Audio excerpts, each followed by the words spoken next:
Hey, what's going on, chat?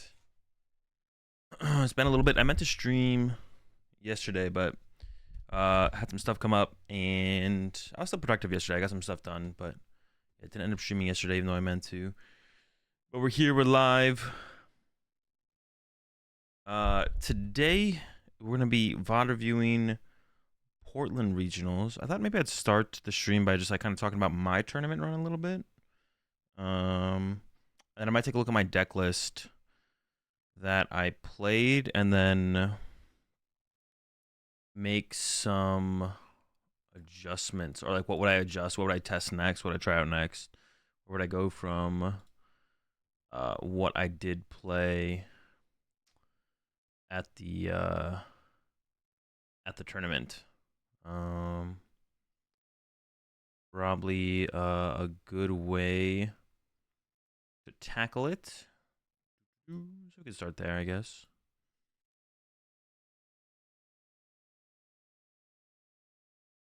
Holy smokes.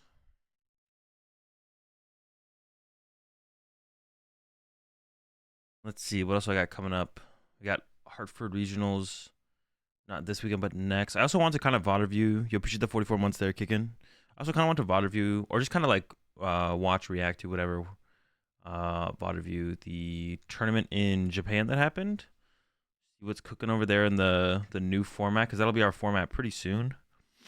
We're not too far away from the new set, to be honest. I don't know if we got some of the Sao Paulo decks. Not all of them, though.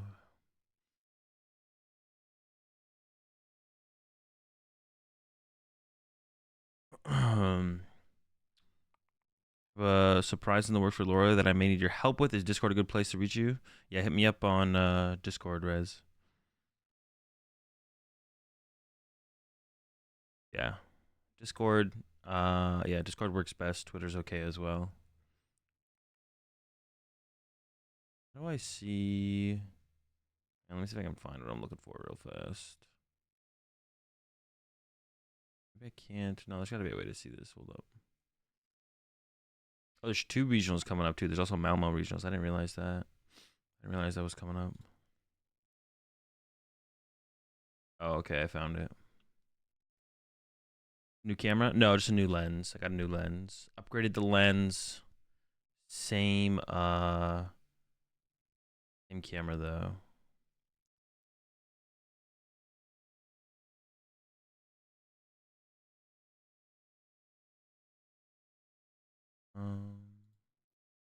Okay.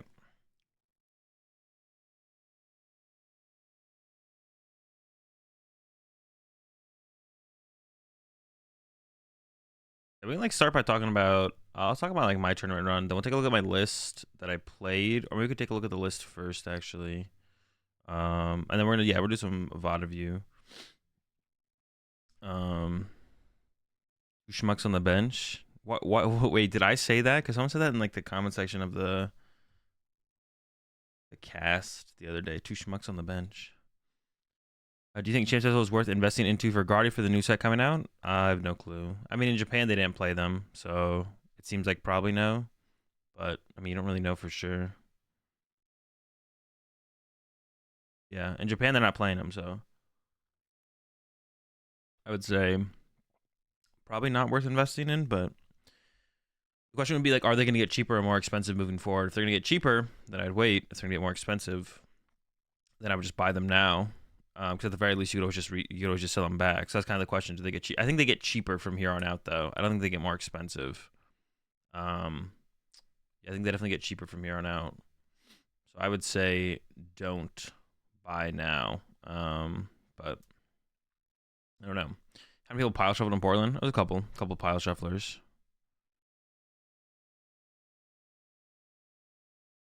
If you were the play Pokemon director, would you make rotation earlier so we don't have a 5-month Lugia format and 2-month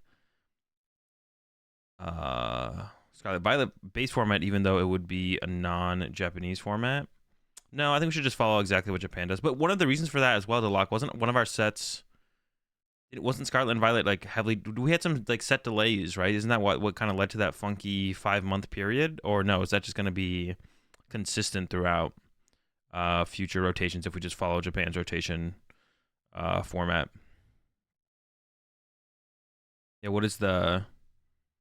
Yeah, I thought the reason we kind of had like 5 months. Well, the reason we had 5 months of Lugia is because also Crown Zenith did absolutely nothing to the format, right? So that was like part of it, right? That was also part of it. Is like Crown Zenith did nothing to the format. If Crown Zenith changed up the format a decent amount, then it wouldn't have been like 5 months, right? Because it went Silver Tempest, Crown Zenith, yeah.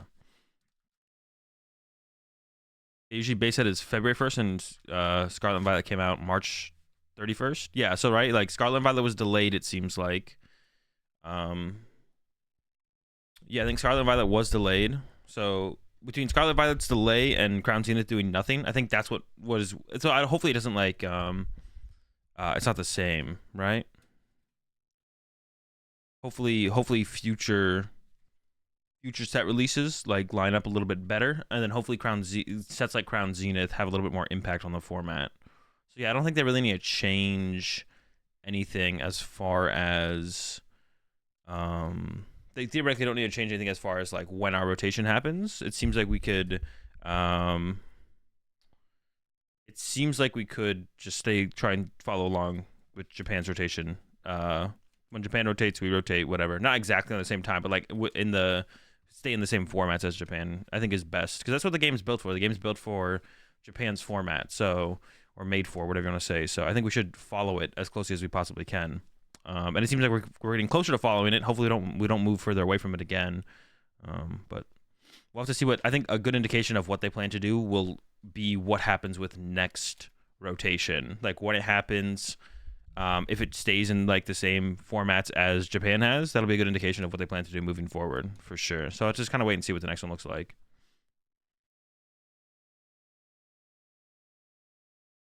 What about Miss Magus? I don't know what the card does.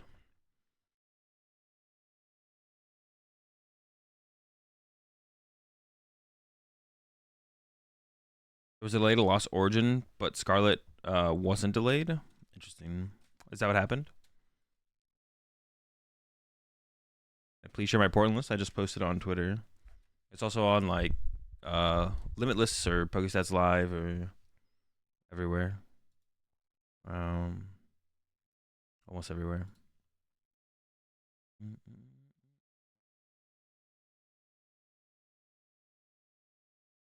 Yeah, if you want to find my list, you should go watch my newest video on YouTube, which shows you how to find the best performing Pokemon TCG decks and more.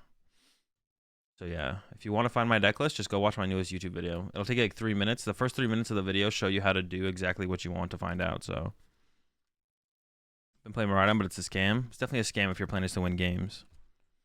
If your plan is to win games, it's definitely a scam. That's for sure. Big time scam.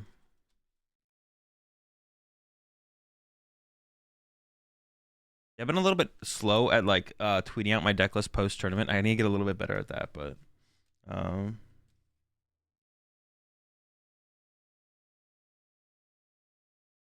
it doesn't like it's not really that hard to do. I just like don't do it. I guess one of the reasons I don't do it immediately is like sometimes one of my group is still in the tournament with the exact same 60, so I don't really want to like tweet out the 60 or put it out there when someone is still playing with the 60 cards. So actually, like speaking of that, it was kind of funny because I had seen Mello tweet the 60 he played for the tournament. And after sitting next to Gantner for a couple rounds, I was like, oh, these lists are definitely very similar. So I was like, I'm going to go check Mello's Twitter and see if I can get any information on what Gantner could be playing. The lists are a little bit different, but I mean, there's not that many Lost Box decks out there right now that play Ultra Ball and Luminion, so appreciate the 32 months there, Jake. You should talk about how great Quad Scramble Mewtwo V Union is. I mean, the deck looks okay. Probably not that great. It could be okay, though. A great Quad Scramble Mewtwo V Union is. Wait, can you put the Scramble energy on the Mewtwo V Union? I actually don't know. You can't, right? Or can you? What is the scrambles limitation? Mellow the Snitch? Not on Mewtwo? Oh yeah, you just put on everything else. Okay. That's not the point. Well, yeah, but the deck still doesn't seem very good. I don't know. Maybe it's like okay. So you sit there and like, so you sit there and you're behind in the prize trade until the end of the game, and the Mewtwo V Union gets you ahead in the prize trade. That could be okay. But the deck was like choosing to fall behind like 2 turns. I don't know. Seems like okay. Why Meowscarada isn't doing well in Japan? It's probably just not good, to be honest. Maybe just not good right now. One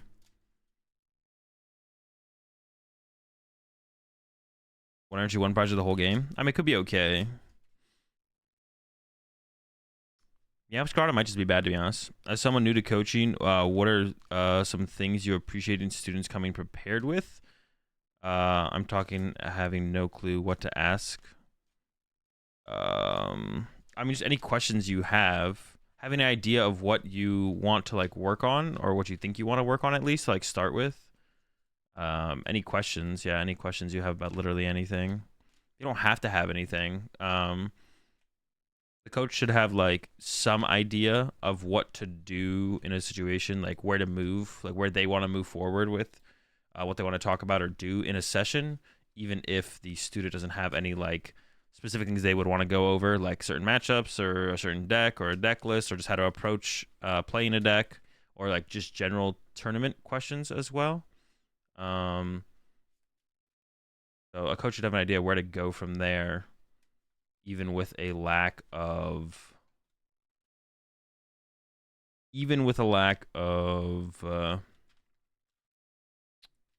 an idea from the student. Have you tried Lost Box with Rapid Strike Kecleon and super effective glasses? No. Probably not very good, but it's kind of a cool meme, I guess.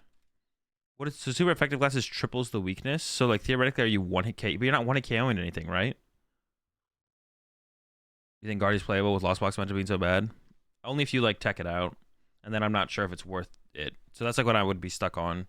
I'd be like, if you tech out Guardy for the Lost Box matchup, is how is your overall win rate at that point versus everything else? Because it definitely hurts to like go up against like Arceus decks and what else is in the format? Your Mew matchup is not that. If you're playing like Klefkes, which you basically always have to do, your Mew matchup isn't to become like bad. So Arceus decks. I don't know what other decks are in the. I'm like literally drawing a blank on what else in the format.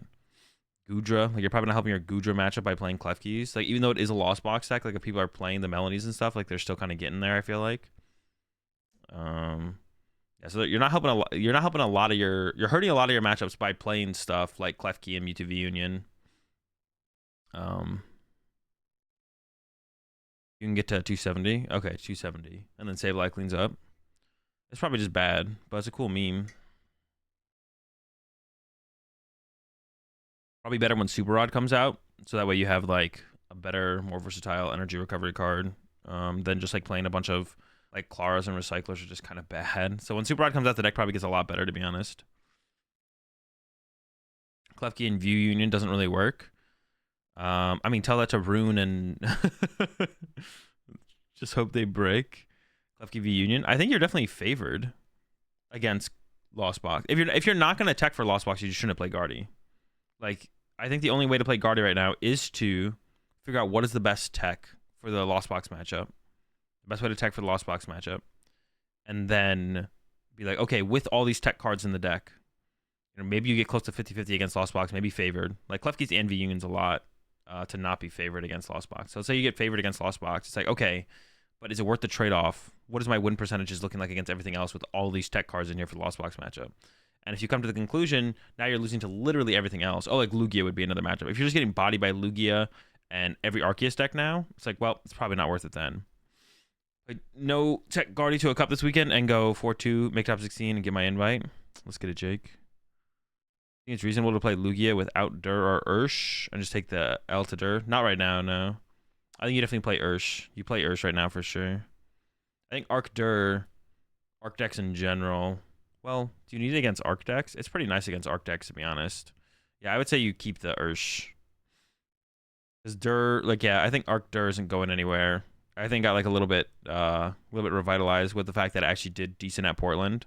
So it's like a pretty big push for it to like continue to be like a solid meta deck. So I think Arc Dur is going to be a deck, which means you should play the Ursh in your Lugia. Definitely would play the Ursh.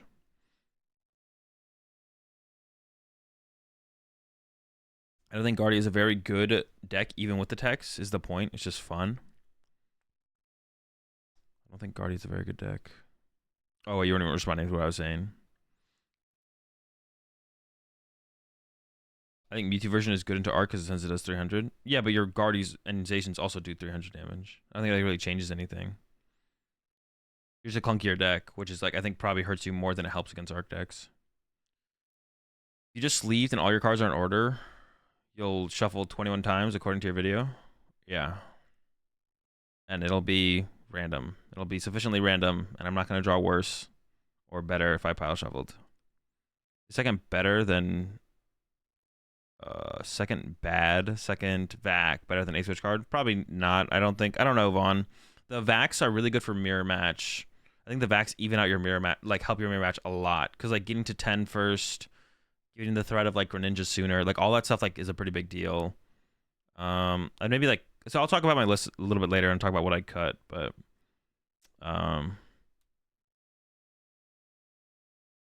so I went to a local for the first time. I usually do good online, but my first league ever, I got bodied. Any tips to make my online win ratio reflect better in person? I mean, just play more. I mean, yeah, the people IRL are generally going to be a little bit better than. Also, there's like other things to account for IRL versus online. Online, you're just kind of sitting in your bedroom playing. Like everything, it gets all comfort, right, for online, but playing IRL is definitely less comfort. So. The vacuums are really good for mirror because it allows you to more consistently hit the important turns. Not even just in mirror match, but in other matchups too. So I don't know. I'd be hard pressed to want to like cut the vacs from like the turbo to go down to one vac in like the turbo list. But then you have like people like you have like the Shemansky or Nick Moffat, that list that basically Shemansky played, where it has like no vacuums, right? So I don't know. It's kind of a tough call.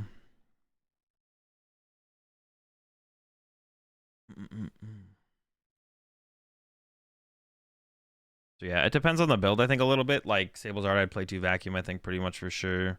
Because you have the space for it. Guaranteed.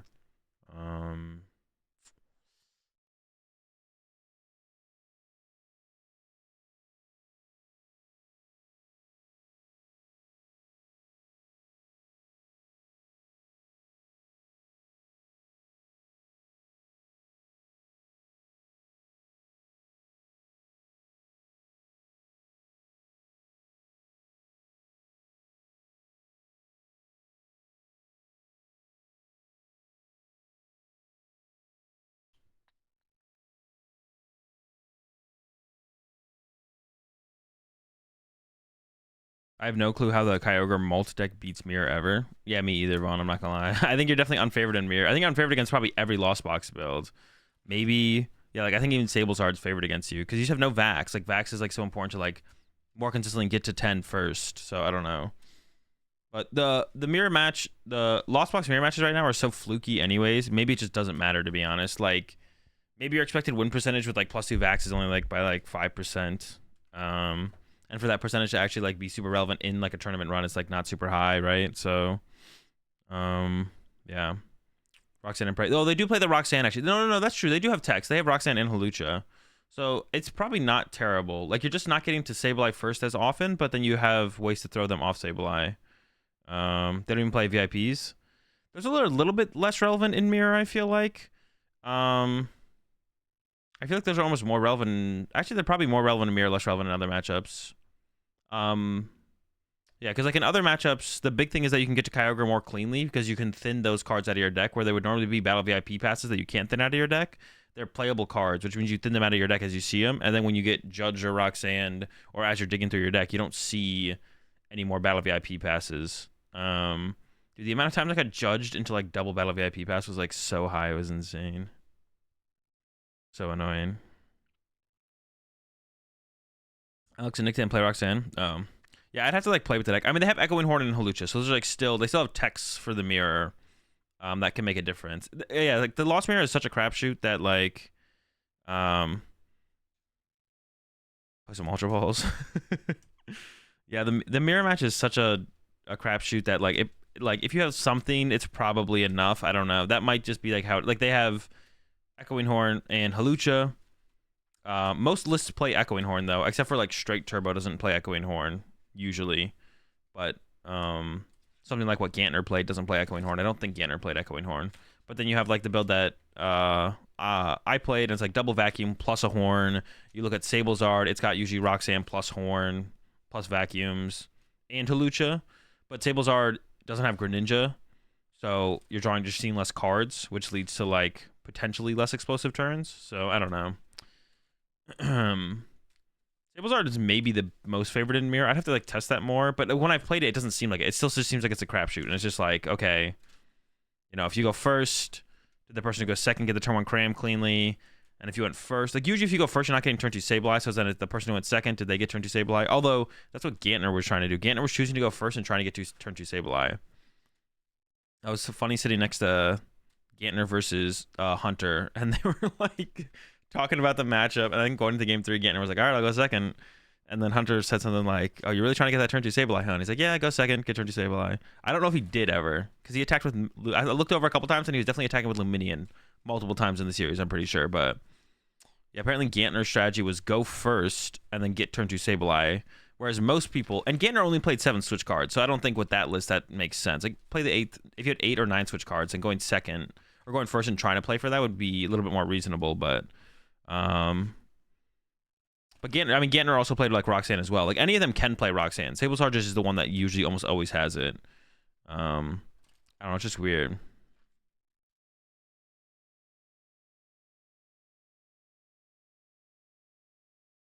Yeah, it would definitely be interesting. Turn 2 Luminion attack.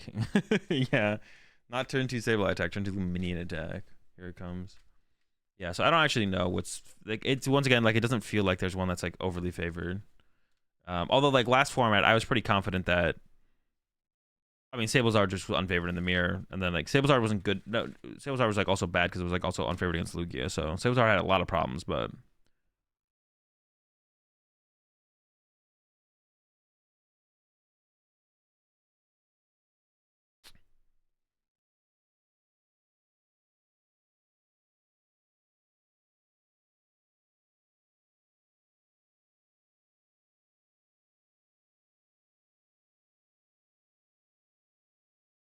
But yeah, I'm not really sure which one's the advantage of the mirror.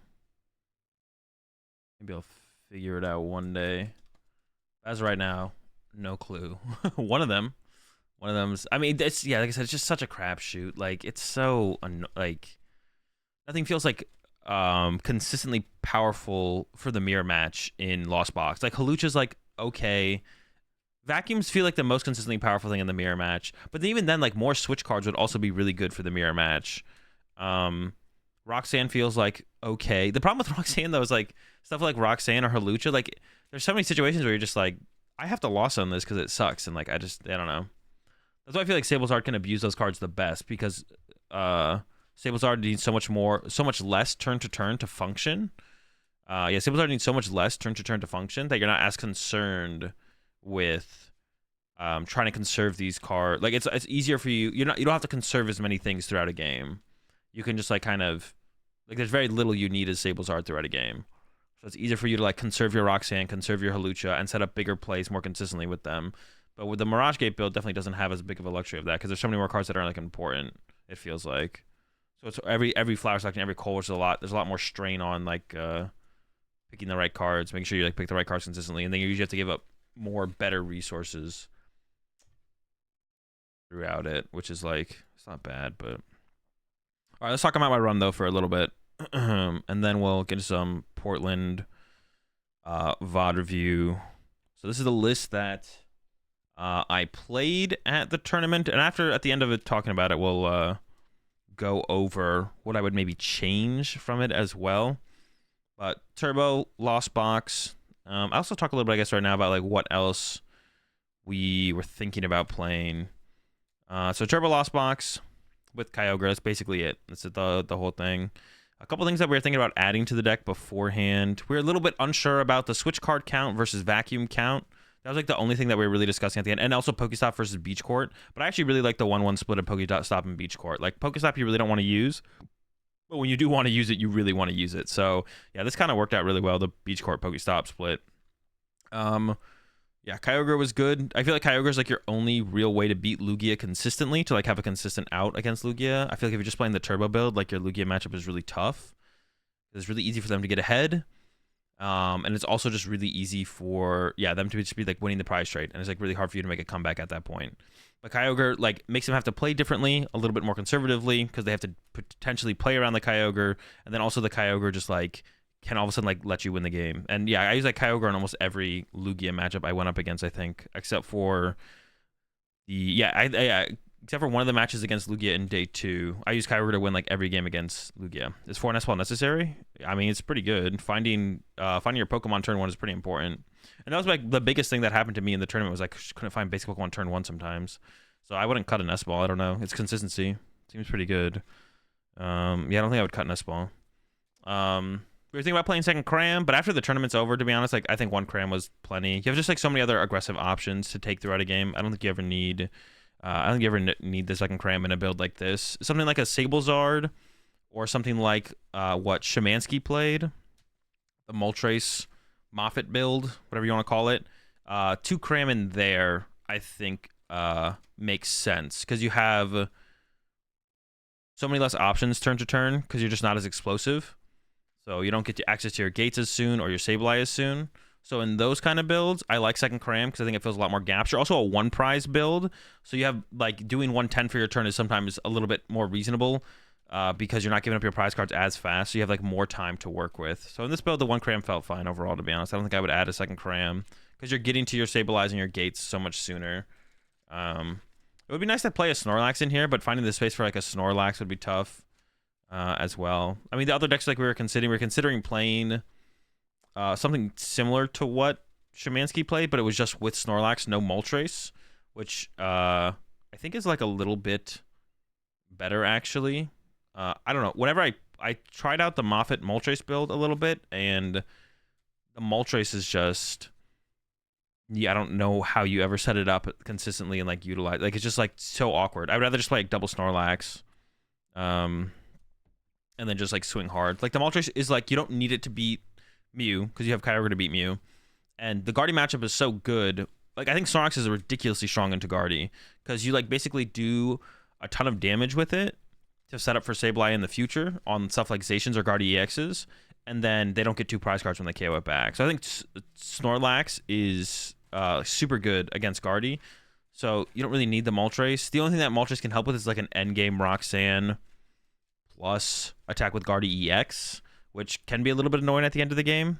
So you can like bench Moltres ahead of time, gate to it, and then if they boss it, you Clara it, and if they don't boss it and they Roxanne, then it's just set up and ready to attack, so you just win. So that's like the one thing Moltres, I think, that's what I think Moltres is best at, is it KOs Guardy EX when they go like fresh Guardy EX plus Roxanne. How do you beat Goodra with this? So you basically checkmate them the same way you would do up against Sablezard, and you just put a lot of damage in play with Sableye, and then you go Escape Rope Boss, KO Goodra.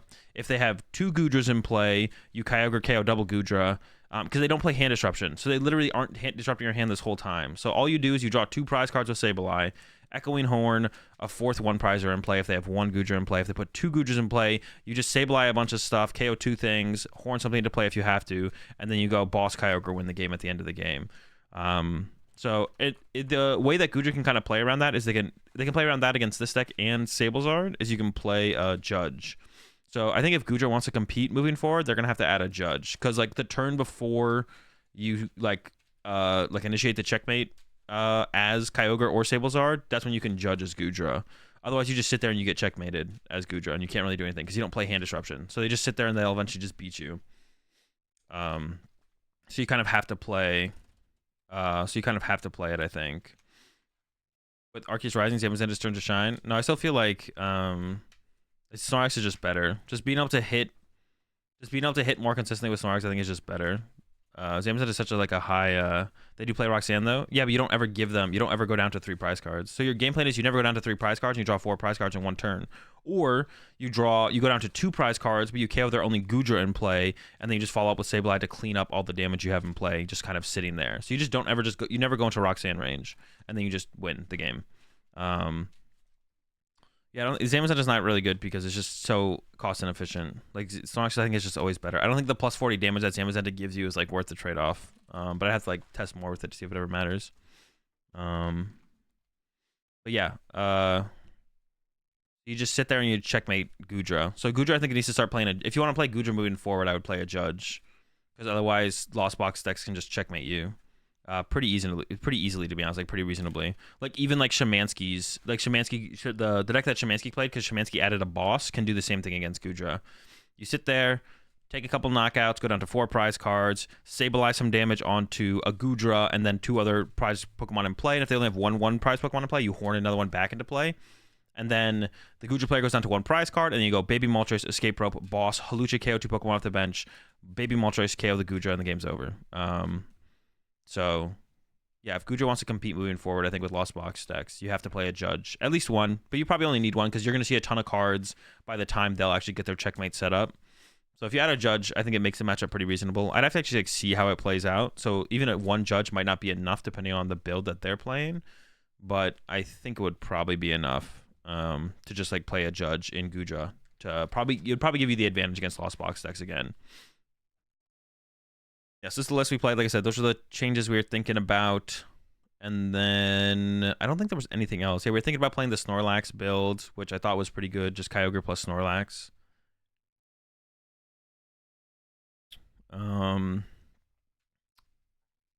Was there anything else we were thinking about playing? Not really. This is my... I can like talk through my matchups as well. So this is my matchups.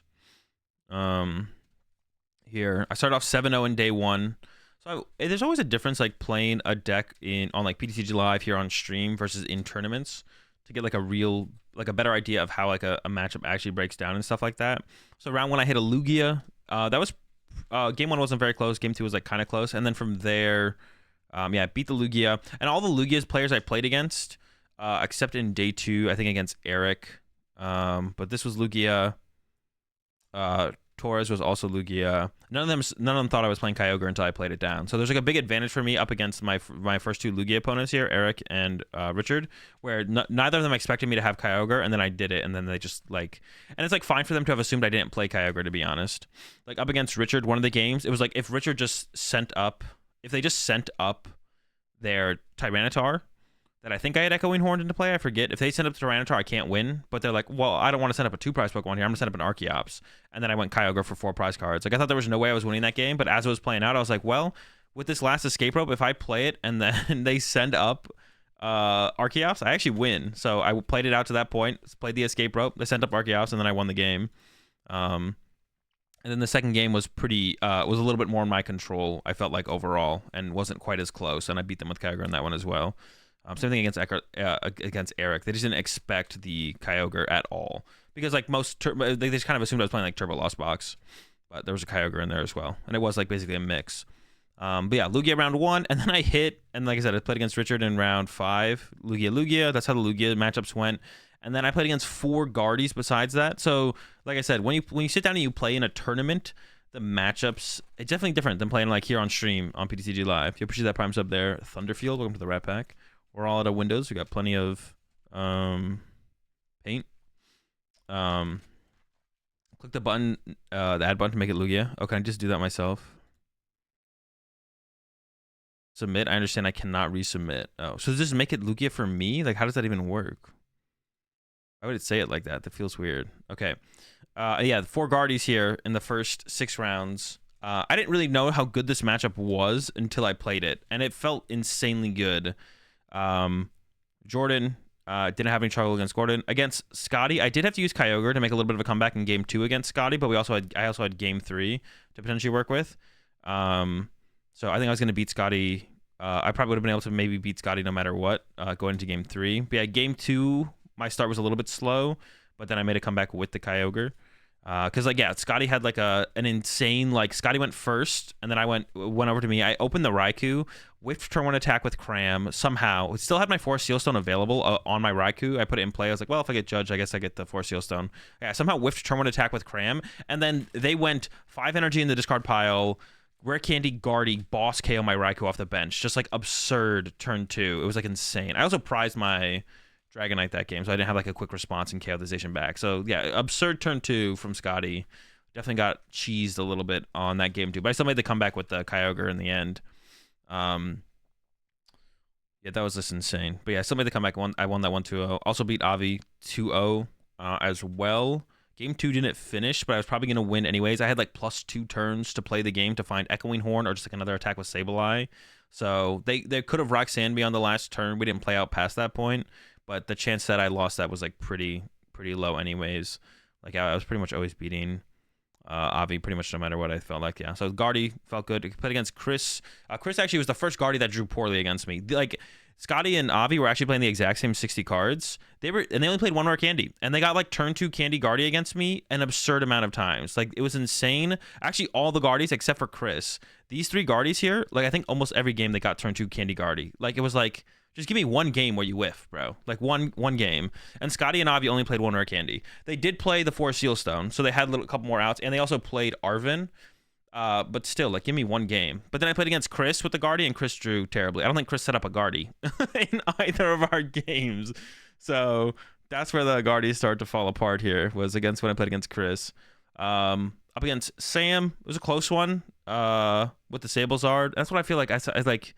I feel like there's no advantage in the Lost Box matchups or Lost Zone single prize matchups. If you want to call Sablezard a Lost Box, I guess you can. But yeah, that was just like a game 3. Sam just whiffed turn 1 Cram going second.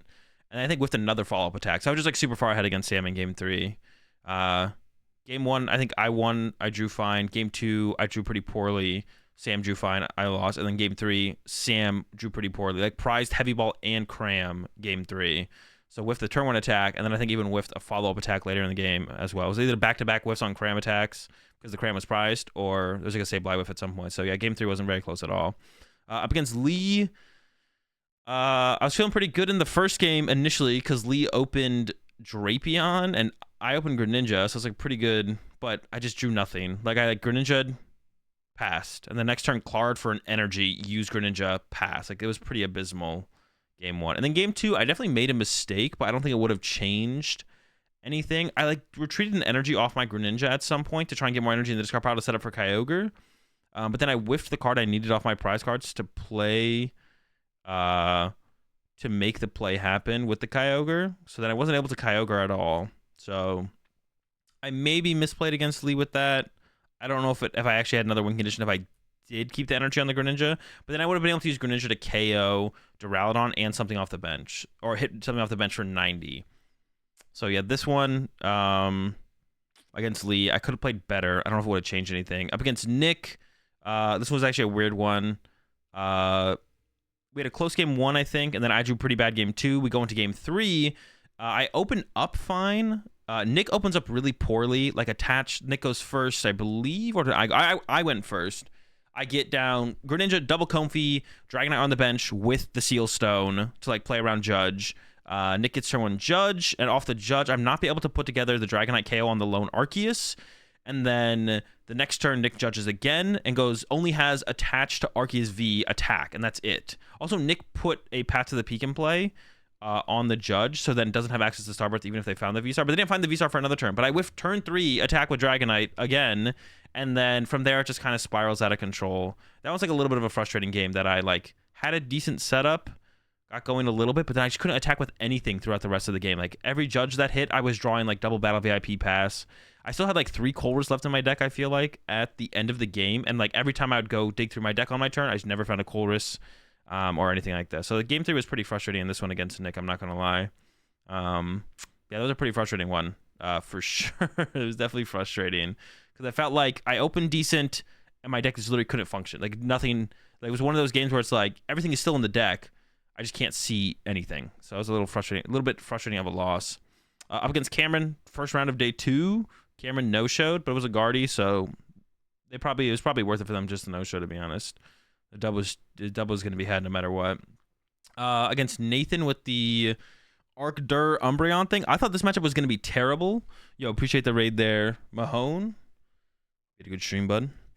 Yeah, I thought this matchup was going to be terrible up against Nathan, but with like the Echoing Horn and the Kyogre and then Dragonite as well, like with all those three things combined, it's probably about a 50-50 to be honest.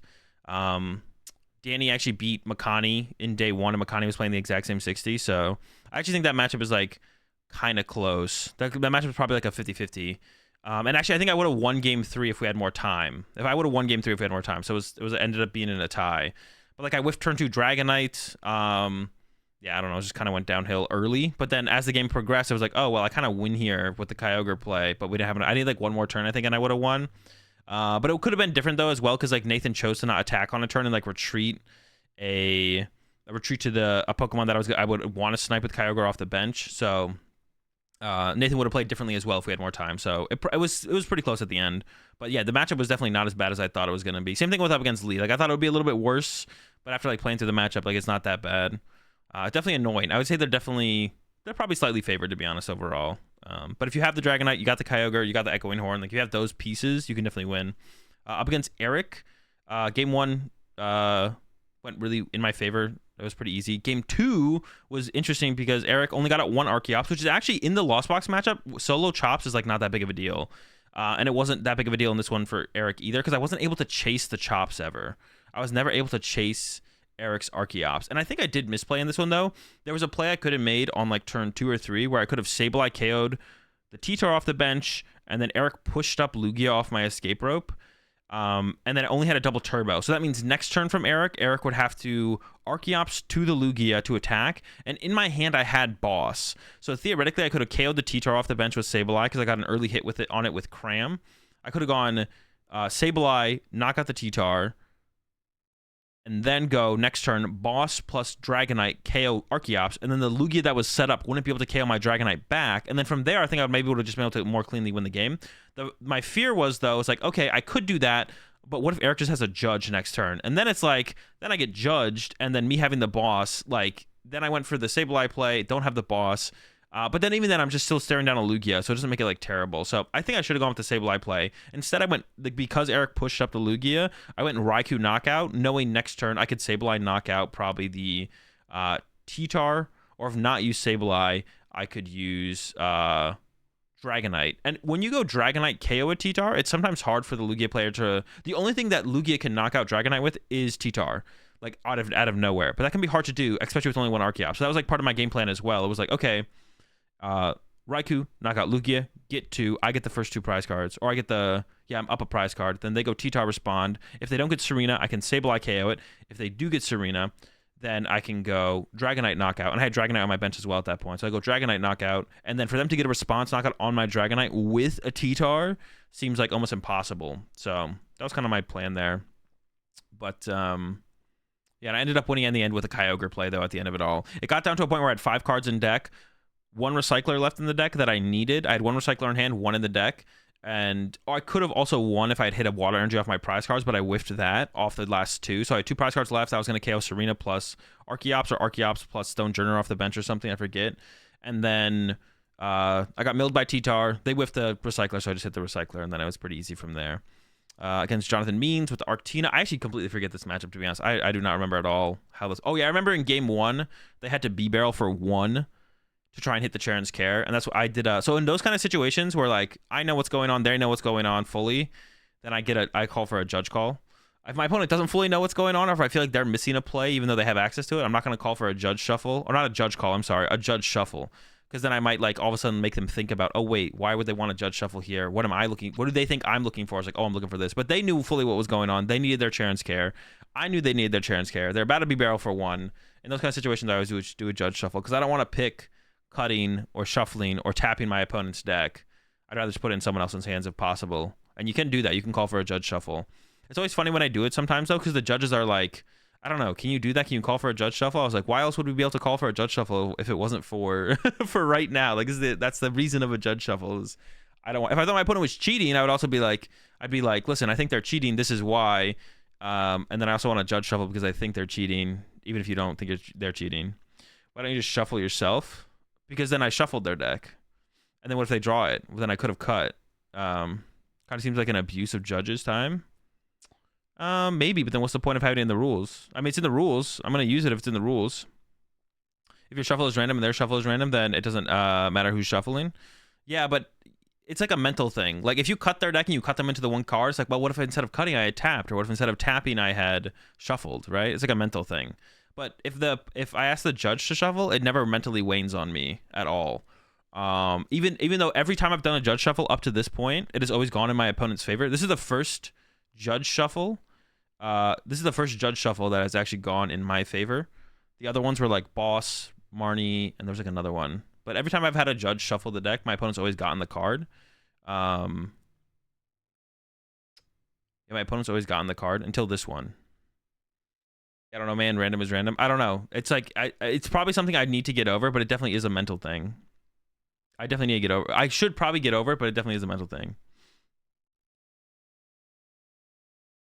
You get what I'm saying?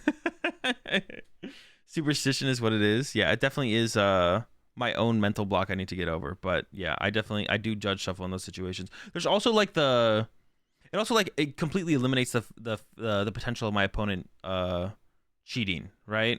That's like another thing. That's what I thought about it as initially. Because even if you shuffle your opponent, so if I tap my opponent's deck, they could be like stacking their deck into a tap, stacking their deck into a cup. If I shuffle my opponent's deck and they see a card while I'm shuffling their deck, which, like, yes, you can shuffle so your opponent can't see the deck that you're shuffling, but if they do, they can then cut their deck into the card.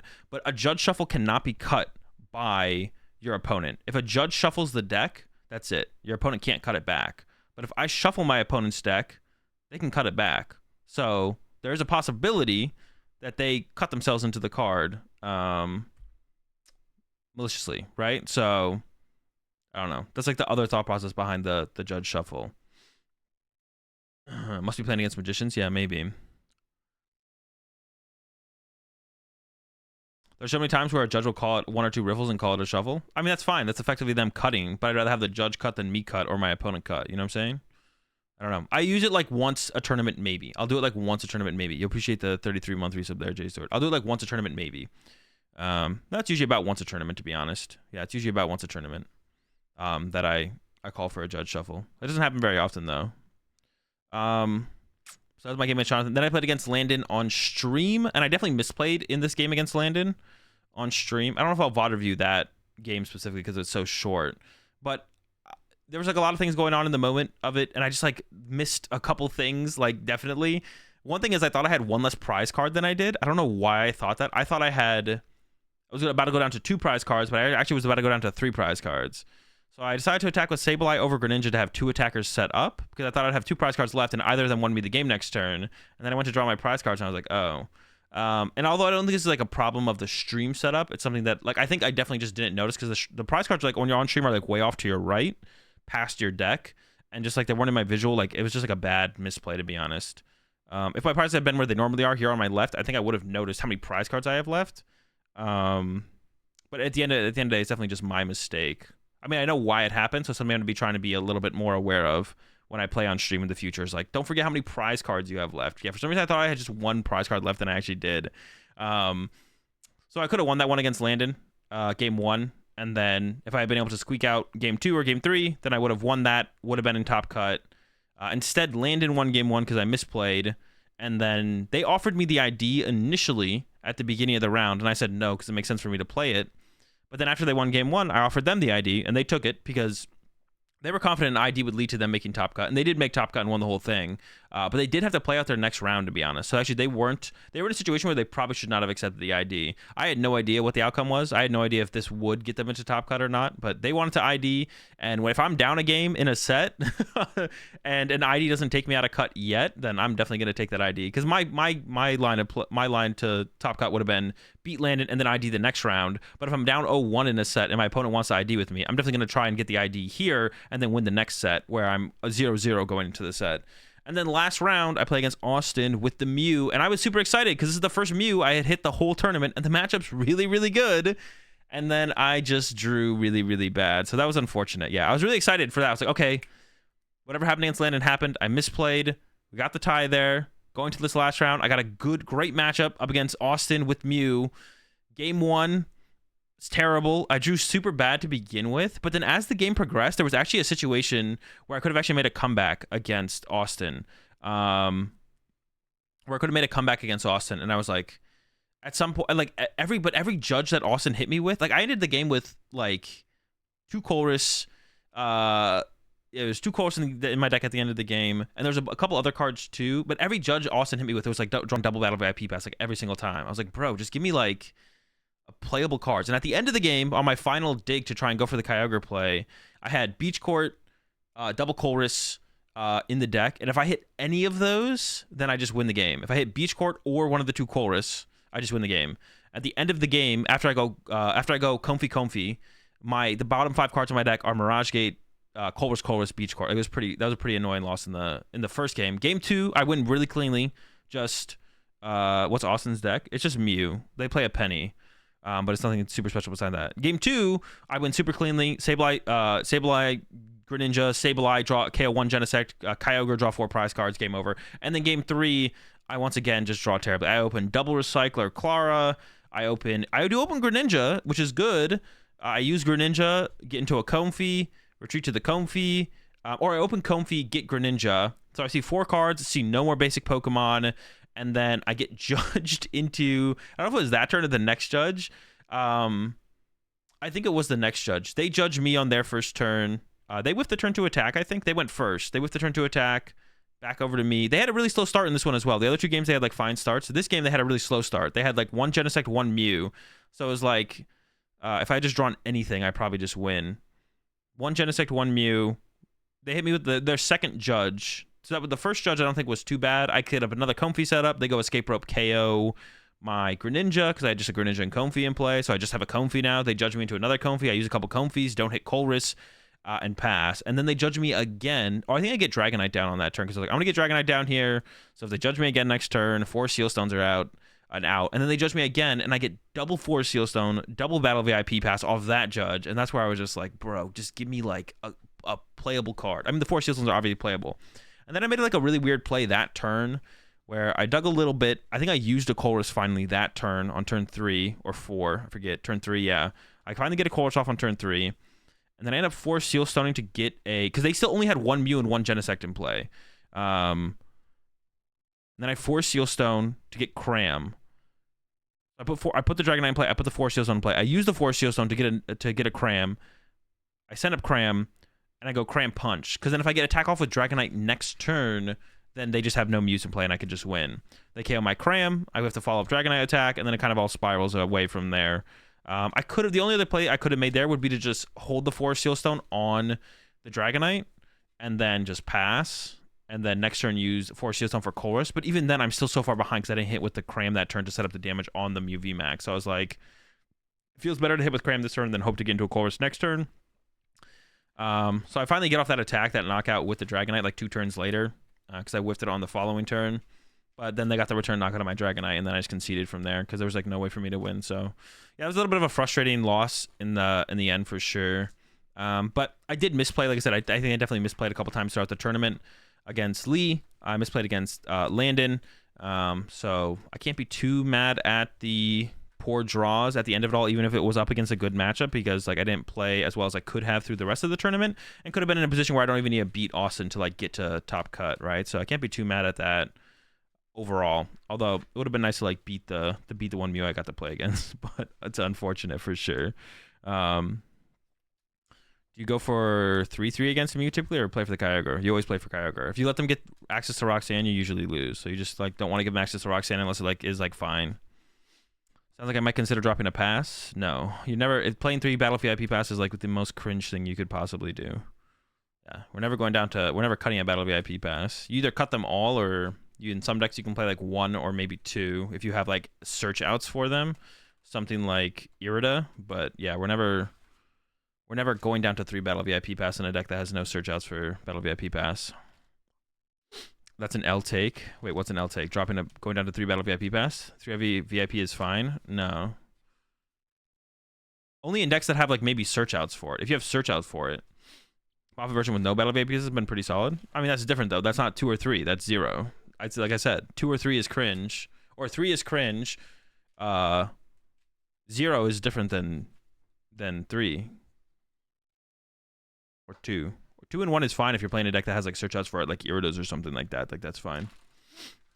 But yeah, ended up top 32, which is okay. 19th place or whatever. Got to the winning in, which is like my goal this season has been to like put myself in a spot where it's like I get to the winning in, or I still feel like I put myself in a spot where like, you know, maybe I took a couple rough losses and I didn't really get to the winning in. Maybe I got top 16 or top 32, but I definitely felt like I was in contention for getting top 8. That's kind of like my goal at every tournament this season. I feel like I like basically achieved that at most of them. There's been a couple where I haven't fully felt like I achieved that. I definitely could have put a little bit more into preparation and all that fun stuff, but yeah, definitely did it this tournament round, and hopefully can do it for the rest of them for the rest of the year. We'll see though. There's only what we got, 5 more tournaments left. We got Hartford, Fresno, Milwaukee, NAIC, and Worlds. Yeah, 5 more tournaments for the season. Hopefully pull up a couple dubs. We'll see. But yeah, my big takeaway from this tournament is Guardy's not playable unless you're teching for Lost Box.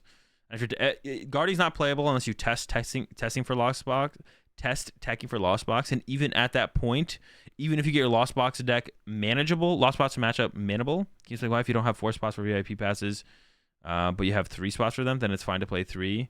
You're getting like 8% less to start a VIP pass. But if you're, I mean, if it's that important to play the card, I feel like you should just probably be playing 4. I don't know.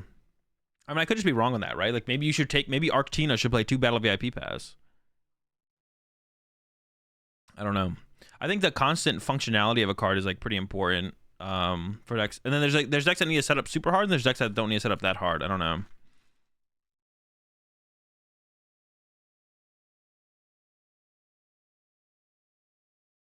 How do I feel against Nathan's deck? It's probably slightly unfavored, but it's not terrible. Appreciate the tier 1 sub there. Feel Goodions. Welcome to the Rat Pack. We're all out of milk, but we got plenty of cardboard. Making Guardy playable against Lost Box makes it so much less consistent against everything else. Yeah. That's what I'm saying. I don't know if it's worth it. Like, you have to take Guardy, make it at least 50-50 Lost Box. Or you could even get close. You could even go like 45-55, whatever. You probably don't want to 40-60 them, but like 45-55. Maybe you lose, you lose to them 55% of the time. And then at that point, it's like, okay, what does the deck look like now? Am I actually beating anything else? And if the question's no, then you probably shouldn't play the deck at all.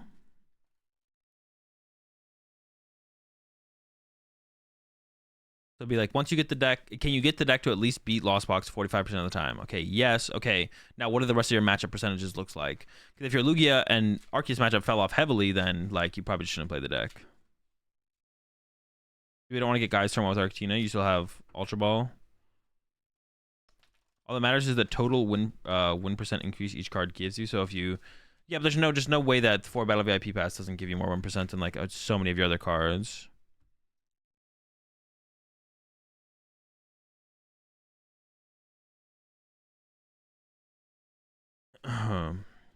Listen, Jake, playing 3 Battle VIP Pass in Lost Box is cringe. Is it possible in other decks? Sure. Let's go. We'll go with that. Let's settle with that. Let's settle with that. Playing 3 Battle VIP Pass in Lost Box, super cringe. Hella cringe. Hyper cringe. But in other decks, anything's possible.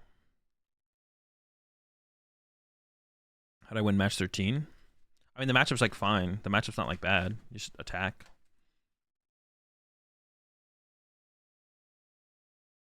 Doesn't care about your feelings. I mean, something could be technically right, but also technically cringe. I showed you after you got done counting your card. But yeah, let's get into some. I might actually go make some food first because it's already what 12:40. I haven't eaten yet today, so. Well, we can take a look at my list actually real fast and then talk about things that I would adjust. Where I would go next with the list.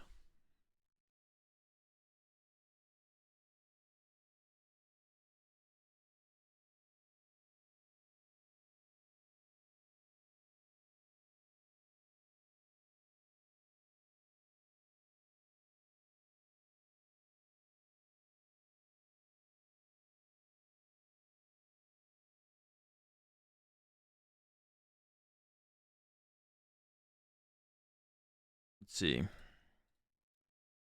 Do I have a... What does this look like? Turb.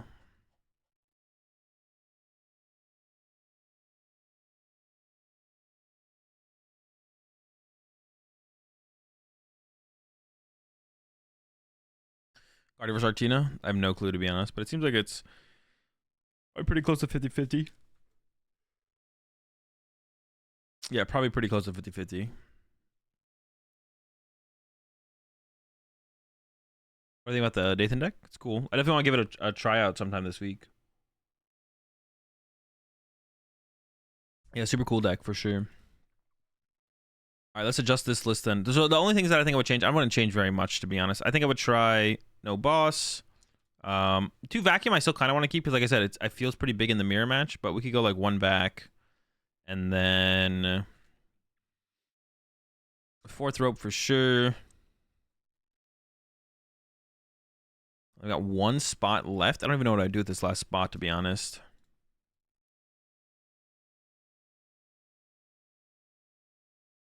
That's a good question, actually. Now that I'm thinking about it. Maybe I would just still play 2 vac. A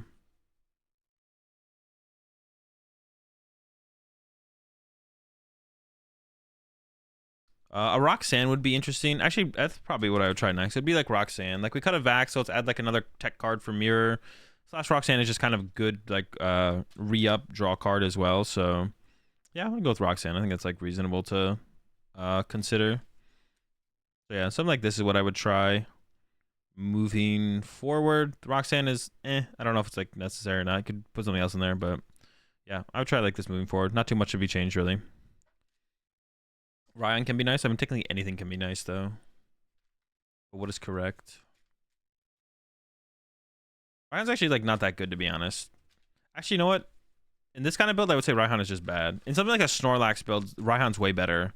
Because you need more consistent energy acceleration. Yeah, I would say something like if you had Snorlax or Zamazenta in here, I think that's when Raihan gains a lot of value is with those Pokemon. Would you still do Lost Box again? Yeah, I mean, I think playing Lost Box is fine. There's like a ton of different variants to play. Like, there's so many things to do, but how many times did Pokestop ruin your opponents? I don't think my opponents ever used my Pokestop. I didn't put it in play very aggressively very often, but yeah, I don't think they ever used it, to be honest. I don't remember.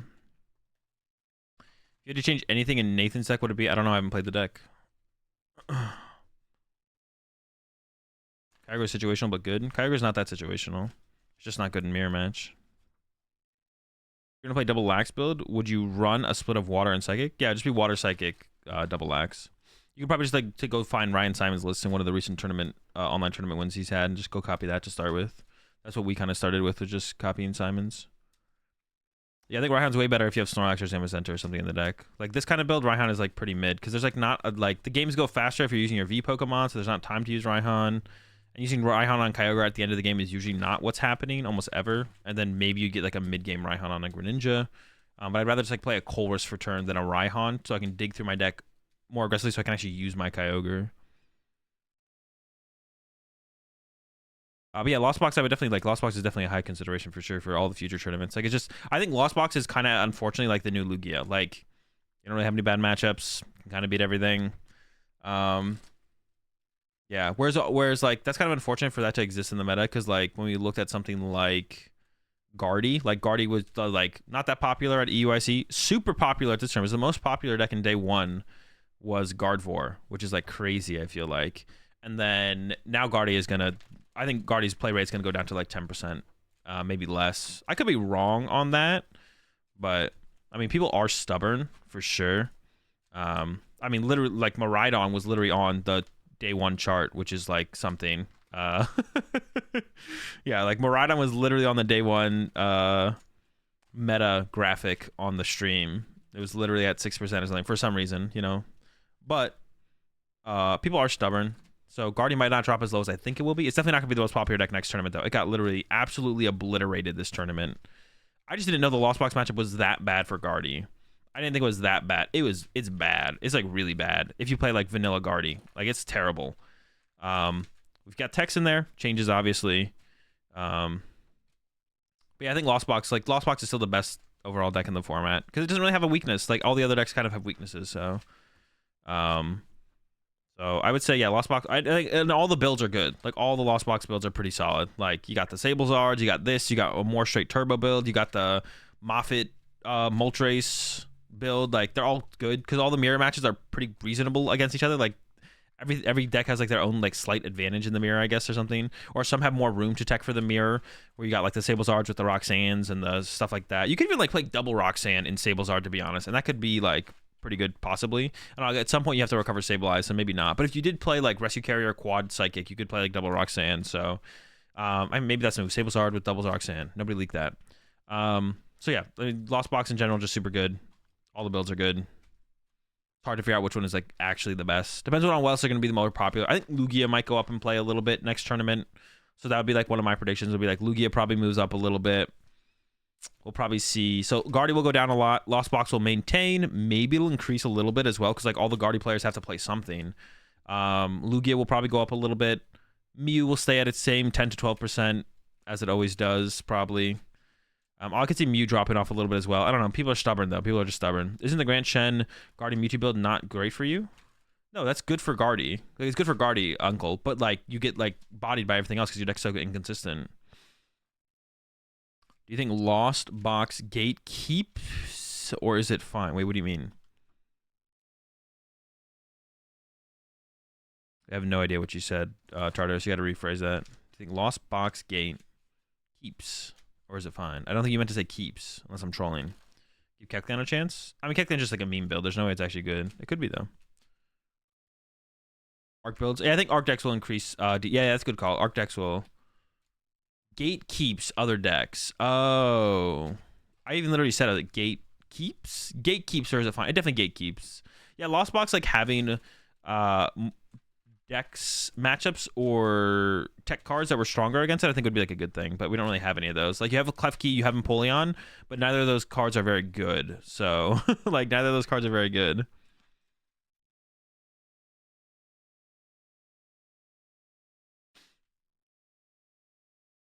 Guardian Mewtwo usually needs a big board, so sometimes you can bench lock them. If you're bench locking a Guardian Mewtwo, it means they're messed up.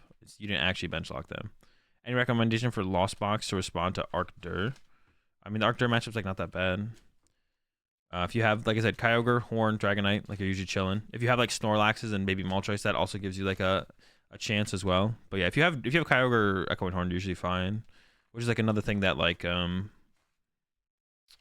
what Shemansky played had. It had Kyogre, it had Horn. You didn't have Dragonite, but you still had Snorlax and Baby Moltres and stuff like that. So it's like not that bad. Also has a bad matchup against Arctura. Some Lost Boxes have a bad matchup against Arctura, not all of them. Like Sablezard has a really bad time against Arctur. But like this build doesn't. Or like I said, like Shemansky's is probably just fine. You think Lax goes into your deck because of Arc decks going up in play? It could. Like it'd be nice to have another heavy hitter. Yeah, I could see that. It'd be nice to have something else that can kind of just punch. You could even make like a second for an argument for second Dragonite as well, to be honest. Like second Dragonite could also be a pretty good addition as well. Wouldn't hate it.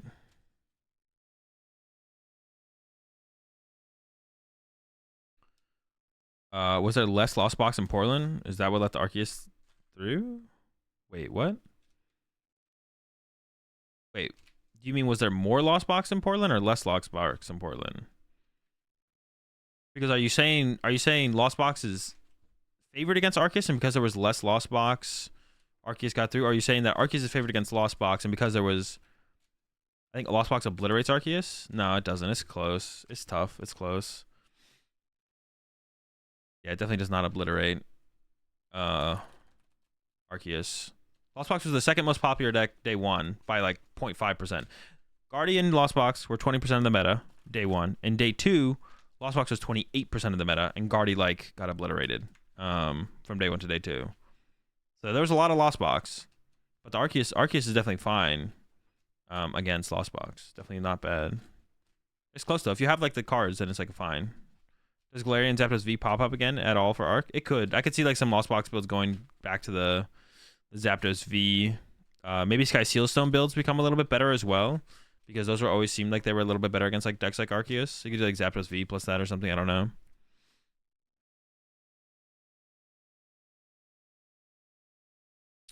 No, there was a lot of Lost Box, even more in day two. And yeah, I mean, Arceus was just like a solid play. It felt like overall. I mean, I think it is still like moving forward. The Arceus decks don't like go anywhere. I don't think. I think the Arceus decks might struggle. That's not even true. Like Arceus to Rowdon maybe struggles against like Urshifu, but Arceus Tina I think is fine against. I said Urshifu. I meant Lugia.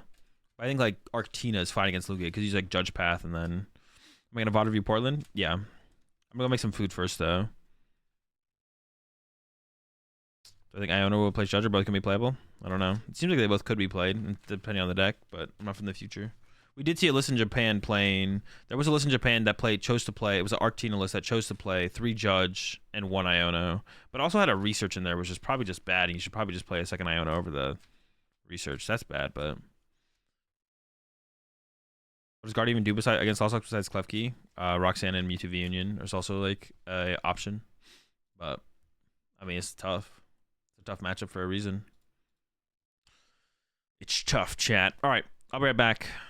Made those adjustments. I'm gonna go make some food. I haven't eaten all day yet, so I'm gonna make some food, and then we're gonna go ahead and get into VOD reviewing Portland, and we'll see how far we get to that today. I mean, I don't expect to do all of it. We'll probably do some of it, do the rest of it tomorrow, and then I also want to watch some of the Japan tournament, the Champions League Nagata, I think is what it was. So we'll do that tomorrow as well, probably. But I'll be right back.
Getting that pause revenue? Yeah.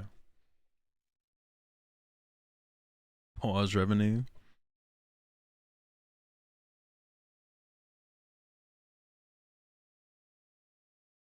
All right, let me pull this up. I don't have this pulled up yet.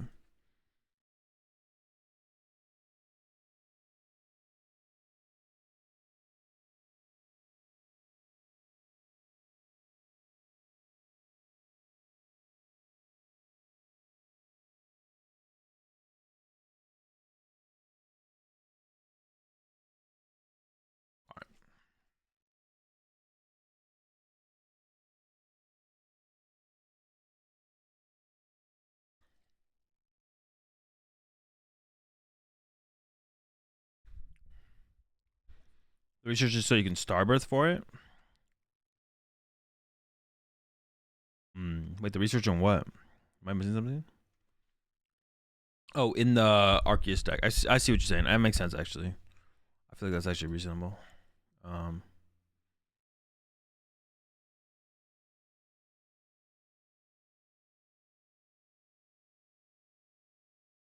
Yo, what's up, Jesse? The Artina deck. Yeah, the Artina.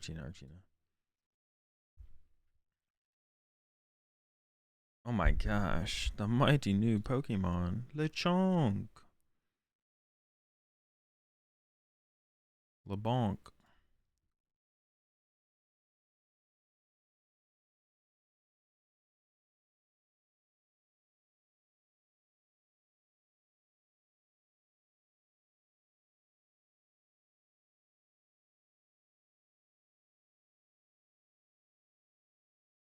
All right, so we're gonna do, what do we usually do? 1.5,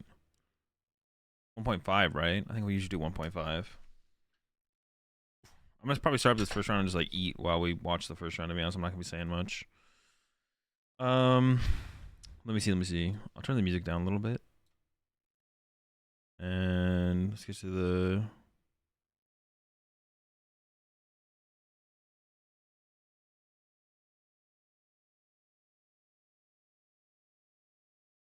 Right, was this round one, day one?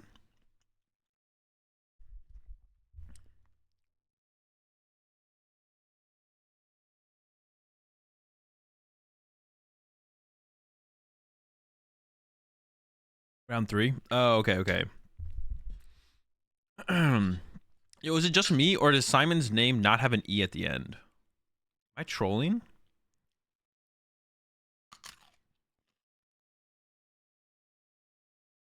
Is it just me, or does Simon's name not have an E at the end? It does? Dude, why do I think it doesn't? I'm just trolling. This is going to be a pretty rough one for Simon. I think Simon is playing Sablezard. Dude, why do I think Simon's name did not have an E on the end? For some reason, that looked off to me. Because I've seen Simon's name before. Or last name. Last name. The road. But for some reason, I'm looked at it now. I'm like, there's not supposed to be an E there, is there? Yeah. Double Klefki start here from Grant. Lost box from Simon. Gonna be tough. But how's the Snorlax? I start to build that up. But that's it. Simon's hand actually sucks. So, to be honest, if you're gonna have this bad of a hand here as Simon, it's good you got it up against the Guardian deck that got the turn 2 double Klefki, to be honest. So, it's like not that bad.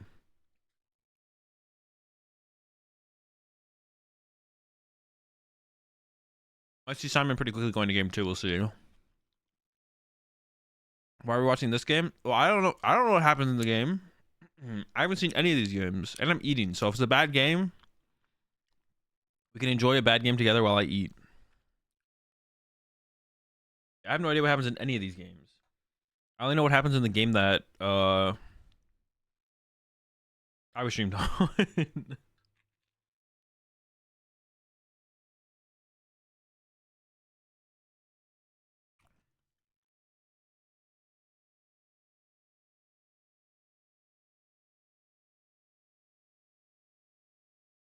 Okay, really good start here for Grant.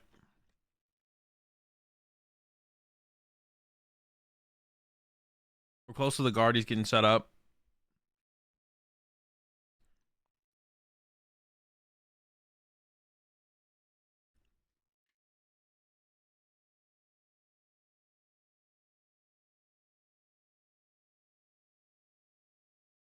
Simon's watch is kind of blinging.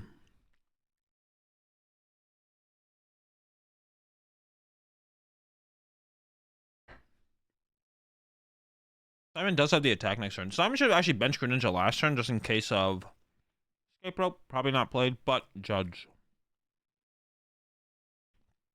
is the big one.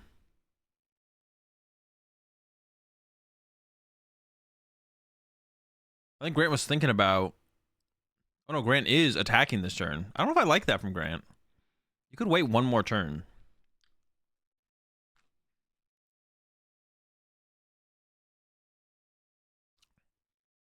You could actually wait a while here as Grant, to be honest. I don't know if you have to attack this turn. But I guess, like, Simon has nothing, so... But yeah, I don't know if I actually like this attack from Grant. I think maybe waiting one more turn to establish your guardies a little bit further. Maybe this is fine. I mean, Simon still has nothing, so it's going to end up being fine, but...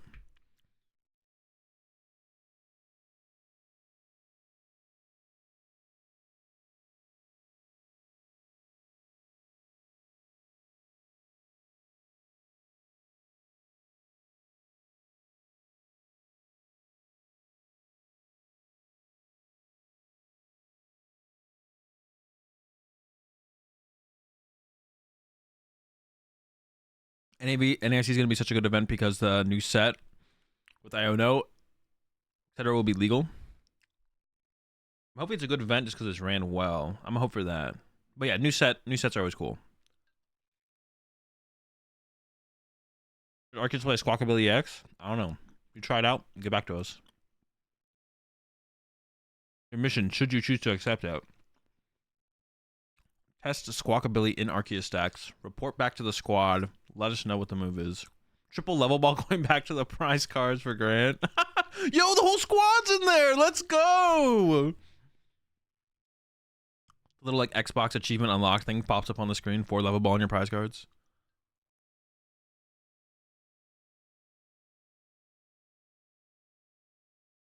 All right. Game 2. This time Simon will get to go first, which means if Grant doesn't open a clef key, you can actually like see cards.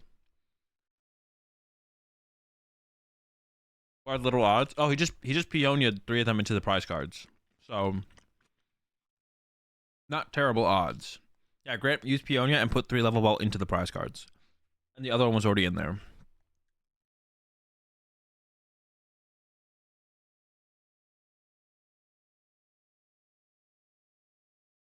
Brain Hall's 8. I mean, there's no way it's gonna be like they got less room than EUIC, so very good, Adam. But yeah. Not as crazy as you think. Not as crazy as you think. Yeah, hopefully NAIC it doesn't need to be bigger than EUIC, but it should have hopefully they've got as much room as EUIC.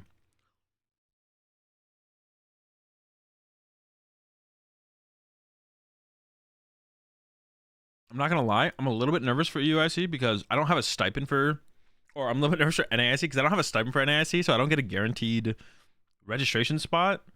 That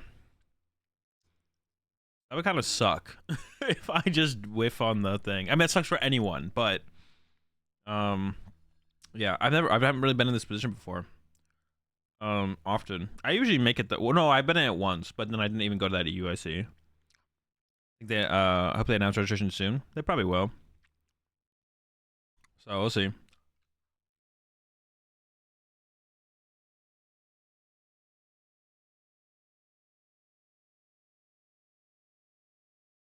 And the IC keeps the same branding. They always do. Every year, all the ICs have the same stuff. Does registration sell instantly? No, it hasn't recently sold out instantly. It did last season, but this season nothing's really sold out instantly.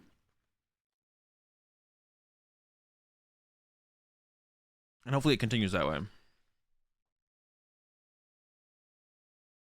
UIC did? Oh. No, it didn't. Did it? Oh, maybe I'm wrong on that. We know when NIC Reg is open? No. But I'm sure they'll make an announcement. They'll do like the triple wave thing again.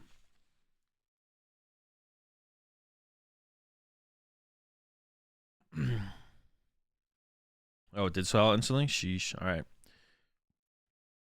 All right, well, this game is also looking bad. Wait, Simon didn't choose to go second, did they?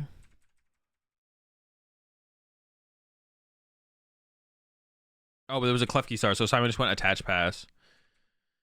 Sheesh, man. Yeah, this one is not going to last very long.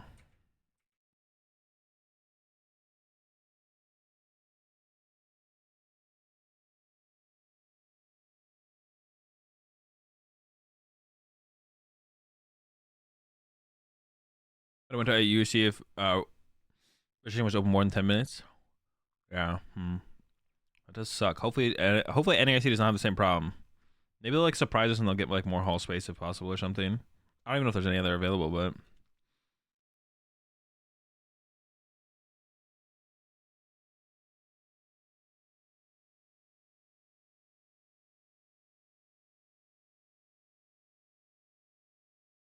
NAIC is gonna sell it faster.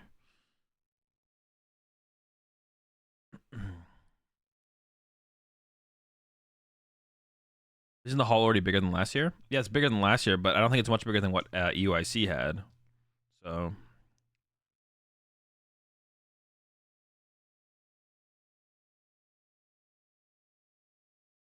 yeah, I don't think it's any bigger than what EUIC had. So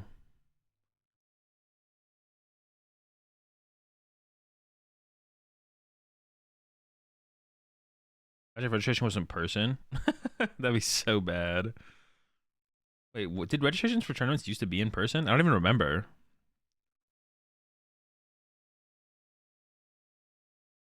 I don't remember. Did registration for like tournaments back in the day? They used to be in person. How'd you used to register for tournaments? They used to be like pre-registration on time sometimes, right? Pre-registration online sometimes. That's what I meant to say. I don't know what I just said there, but that's what I meant to say. All right, yeah, this one is like gonna be over pretty soon. We might just skip ahead here after I take my pills and then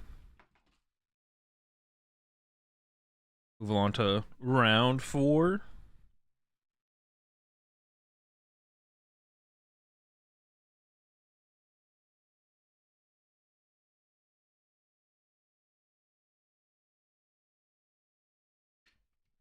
NAS 2016 was in person. I guess they had to be back in the day, right? There had to be something. Oh, Comfy is swinging here for 30. That's kind of lit. All right. So in this one, actually, Simon's making some moves, doing some damage. Comfy for 30. That's pretty cool. And then we see the joust back from the Klefki. So it's really quite the showdown here of Comfy versus Klefki. That is kind of what you have to do in this matchup, though. It's just like, I mean, swing with Comfy is like not bad. I mean, it's not good, obviously, but 30 more. That's so troll. You should probably retreat the Klefki this turn from Grant because you probably want to build up the board a little bit more. To be honest, the Klefkis I don't know. The problem with putting that many Klefkis in play is like you have that many more like just easy prize cards for the Lost Box player to take advantage of. So even if like, I don't know, it's just weird. I don't know if the Klefkis actually change that much for the matchup. Like even if you get to open the double Klefki, you should have 2 like free prize cards in play as the game progresses. I don't know if it changes that. I just don't know if it changes that much, to be honest. All right, more Curlias. There's one Guardian hand here for Grant, but I think we're chilling for a time. We're going to see retreat to Klefki. And then on Simon's side, maybe you just punch for 30 again. But even like that 30 is like pretty big for Sableye later. Yeah, there it is, 30 punch. And for anyone who doesn't know, because I'm sure there's a lot of people who don't know, Simon got second at Worlds in 2013. I'm sure there's a ton of people. Didn't I attach return there from Grant? I don't know if I like that. I think you should attach that energy for turn somewhere. I think you don't need that many energy in your discard pile in this matchup. So guaranteeing the attachments turn to turn are pretty important to like reduce the damage that you put in play to play around Sableye damage and stuff like that.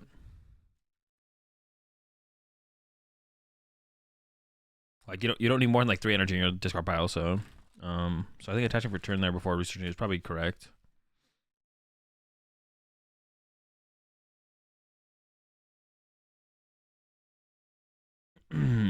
Also won a regional with Sylveon Control or top 8 or something. I don't know about that. I mean, it's possible. I just have no clue, to be honest. Possible. Oh my gosh, we're just getting in there. Holy smoke. All right. Simon just scoops. That's pretty reasonable.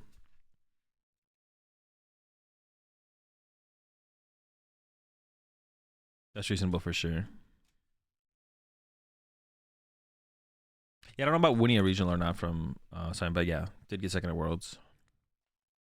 2013 in Vancouver. All right, well, let's move on to round 4.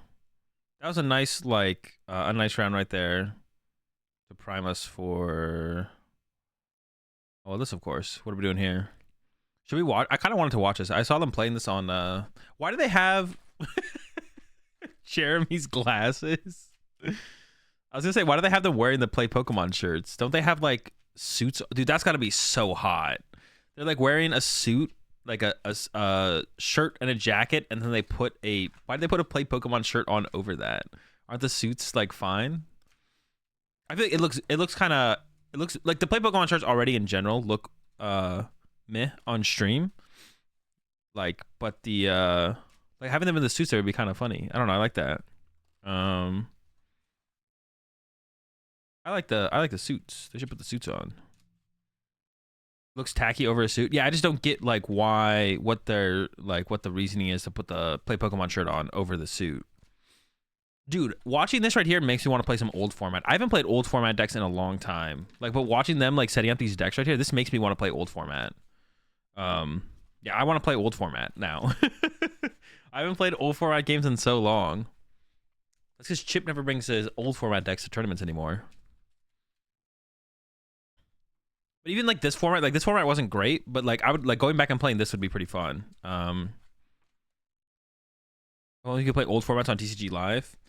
I mean, playing old formats I feel like is something you want to do in person though. Like playing old formats not in person is meh,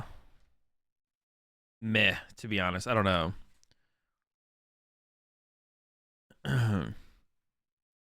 It's zone. Okay, I wasn't sure if this dude, Puka's hand is just literal trash. Reversal though? Maybe we want to keep the Cleffa asleep. I don't know about that one, Pook. Attach pass. All right. We're cooking. That's so funny. Yeah, I think you want to just have the thing stay asleep here. Oh my gosh.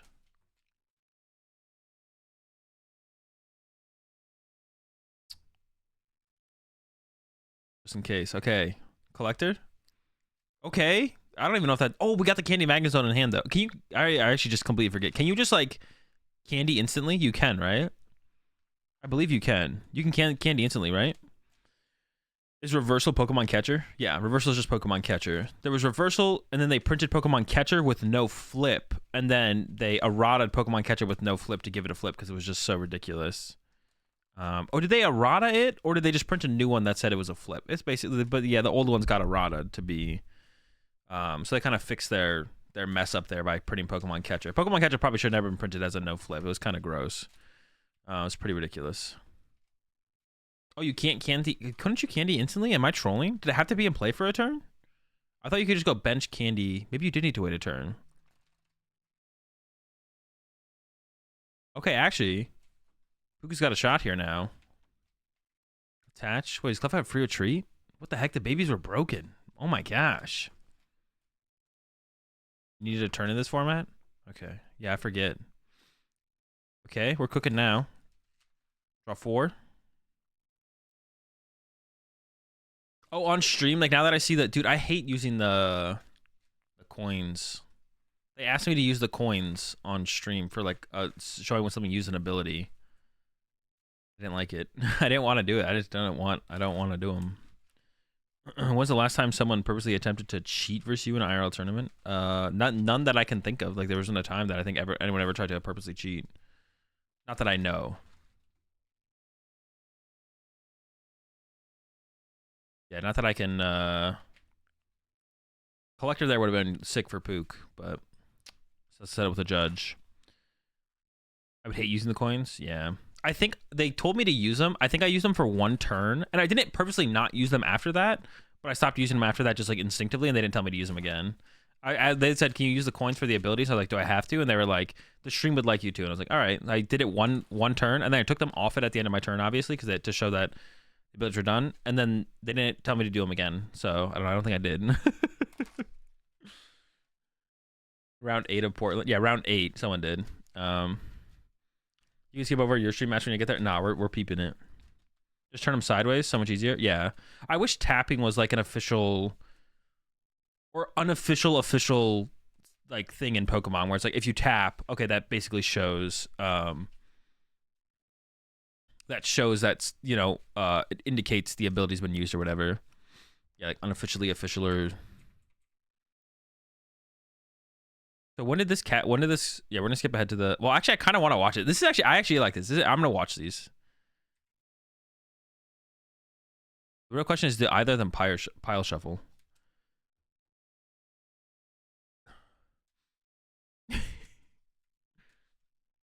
It's reserved for statuses, unfortunately. Yeah, but you don't, if there's no status, it doesn't matter. You don't have to. Well, I guess you like tapping them. I guess not full tapping, but wait, what's prized?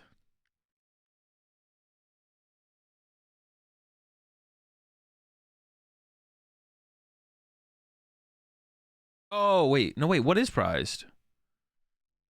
What does he think is prized here that shouldn't be prized? Maybe Puka doesn't know what the list is. Oh, Puka was looking for his own Tyrogue. So he's like, all right, do I play a Tyrogue? That has to be what it is, right? Puka's looking for his own Tyrogue. But the list doesn't play Tyrogue. You have so few space in tournaments to tap, though? I mean, not at regionals. You have plenty of space to tap your... What do you mean, so few space to tap? Like, to be able to turn your Pokemon on your bench sideways? Not regionals. You have plenty of room. You're talking about, like, locals, maybe, but... Oh, shoot. Jeez, man. All right, this is cooking. Wait. Oh, where does it go? Switch to the bench? Okay, okay. It's actually pretty entertaining. I'm not gonna lie. I'm enjoying this a lot. Not in Europe. Listen, man. Here in America, we have bench space for days. Also, even in Europe, you have enough room to like turn your Pokemon like slightly to the left or slightly to the right. You can't tell me you don't. I mean, you could tell me that, but you'd be lying. Like you could just a little bit, just like a little tap to the left or the right to indicate that. Like, there's no way you don't. Unless you're saying you don't have room to like use a playmat, then I would believe you. But if you have room to use a playmat, then you're chilling. But yeah, here in America,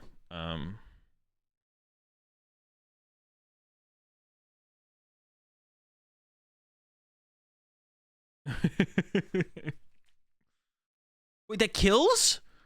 What? Wait, how many plus powers got used there? Wait, how much HP does Yanma have? I think Yanma has 70 HP, but I feel like it doesn't have 70 HP. Does it have 40 HP? Dude, I remember leading up until this format for the mid-season rotation. Dude, it was first off, my brother was playing like Yan Mega Judge before mid-season rotation happened. And also I remember selling all of my Yan Mega Primes and Magnezone Primes before the mid-season rotation. And then the mid-season rotation hit, and Yan Mega Primes at Nats that year were like $70. It was like insane. I didn't go to Nats that year, so it didn't really affect me as a player. Because after Nats, everything like kind of came back down, and more decks were good. But definitely an L. I sold my Yan Mega Primes for like $3, and then they were like worth $70 at Nats that year. It was insane. Because everything mid-season rotated, and the good decks were Yan Mega 50. It's got 50. Not very tanky. Dude, so lucky. Baby Pokemon were annoying. There was a lot of annoying. This format sucked, to be honest. But it'd be fun to go back and play it. But this was a terrible format. The baby flips, reversal flips. Oh, it's just so bad. Yo, Puka's kind of cooking here, though. Ooh, another zone. I wonder what. Yeah, just takes the knockout. I mean, Puka's just up in the prize exchange now. Can just stay ahead with the zones, maybe.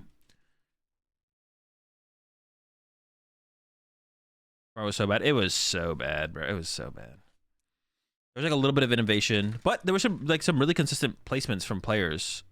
Specifically, Dylan the Favorite got like top 4 at Nationals and then got top 8 at Worlds this year. So despite all the RNG of the format, like, you know, we still saw some consistency from players. Puka got second at Nationals again, or got like to the finals. And how many times did Puka get to the finals of Nationals? 3 times, I think. First, second, or something. Yeah, I think Puka had, yeah, Puka made it to the finals of Nationals multiple times, like 3 times, I think. I could be wrong. I could just been just 2. Had another top 8 in there, I think, for sure. Oh,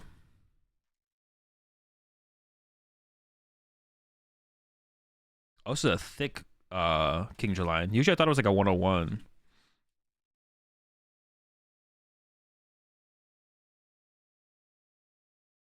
So he's the Shemansky of that format. Who, Dylan? Wish you had better quality judging. It amazes me how often you see judges miss things on stream. The one thing I always say to that, like, I agree, Adam. And the one thing we can always hope, so the one thing I think we can ask for is a better process for picking judges that allows the judges who are passionate about trying to, about having good judging become judges. We want those judges to be judges. But the thing is, judges don't get paid. They don't get trained. They don't get paid. So if there's no judges that have that enough passion where they're like kind of pushing the boundaries on being like pushing the limit on what it means to be a good judge, then we have to be kind of fine with what we get, and we have to ask TPCI to start to pay judges and train judges. And then they'll be held up to a standard where if you're getting paid to show up to these events to judge, then all of a sudden, you know, you're going to want to stand out and be a better judge, right? So you get picked for the higher positions that get paid more and yada, yada, yada, right? But when they're not getting paid anything, judges aren't, it's really hard for us to sit here and be like, judges suck, we need better judges. Because you have to, the one thing we can always, I'm sure there are pretty passionate judges out there who want to be better judges and do better as far as judging goes that exist. So that's the one thing we could ask for, is like the process of finding judges could be better. People can also be fired too then. Yeah, exactly, right? So there's very little incentive. There's very little incentive to judge, right? Which is like a big thing. So, yeah.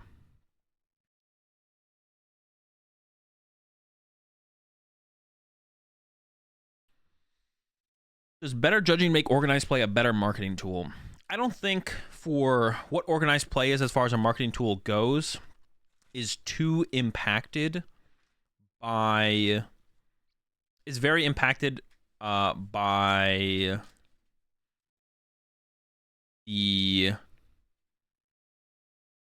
possibility of better judging. Like, I don't think that would impact it too much. Like, it looks bad when bad judge calls are made, but to the general public, it's like they don't scrutinize it in the way that like players do to actually see why it's bad or something. I don't think that impacts like the general perspective of the Pokemon TCG when like bad judge calls are made or something like that. You know what I'm saying?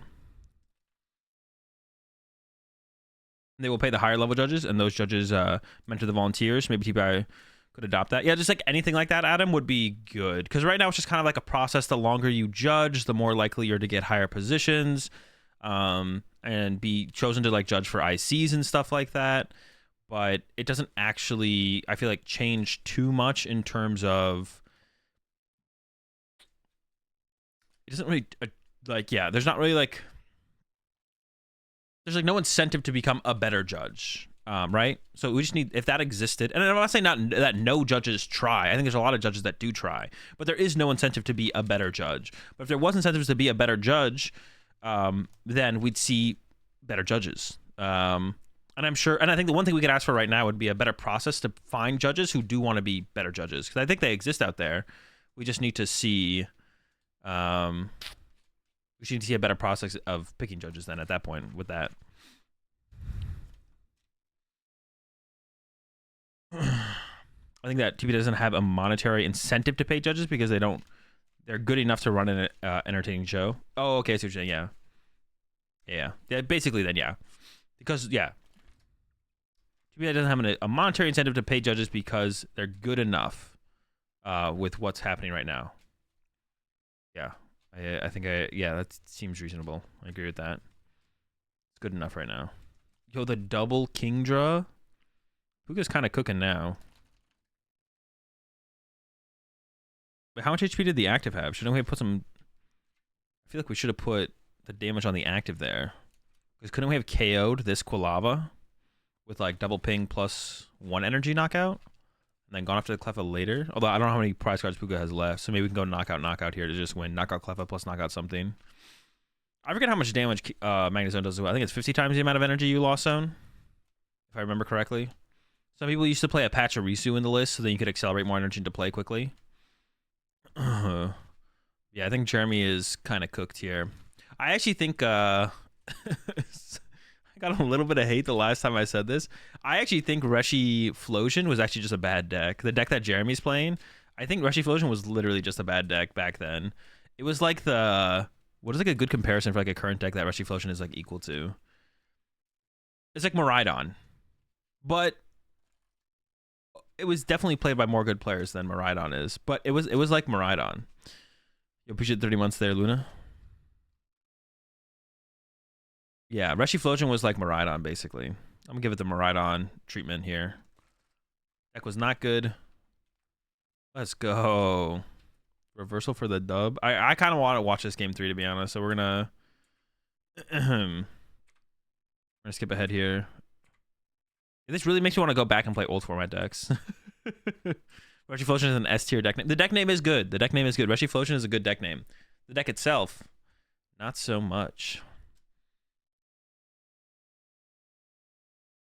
Does the nervousness of being streamed cause so much fidgeting? In general for players, yeah, I would say so. I think that's fair. I'm trying to reduce the amount I fidget when I play games of Pokemon, to be honest. I'm trying to like, especially like shuffling my hand. I'm trying to like not shuffle my hand anymore and just lay it like face down. Because the only thing that can really happen when you shuffle your hand is like your opponent could see a card or you could drop a card and then your opponent gets an advantage. Like looking at your hand to try and think through plays, that's one thing, but sitting there and shuffling your hand, there's no reason to have your hand off the field. It also maybe distracts you from like focusing on what your opponent's doing as well a little bit. So that's one thing I'm trying to make an effort to not do anymore is shuffle my hand. But it's like hard to do. It's a hard habit to break because I've just done it for so many years.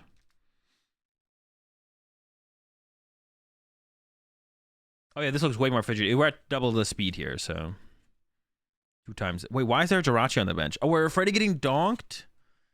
No shot, bro. There's no way he had the donk. I don't like that. The Jirachi bench there, just take the donk. That would suck. Oh my gosh, wait, they had it. Dude, no way. Jeremy had the donk. Chose to Eek instead, though. Actually, so it's a good thing that Jeremy should have showed him that he had the donk there. That was funny, actually. I literally had Tyrogue plus power junk arm in hand. What? So cringe. All right, collector here for Puka. Slower start for Jeremy. Good Puka's got. Collector. Oh my, that just sucks. Just has to judge. This is awful here.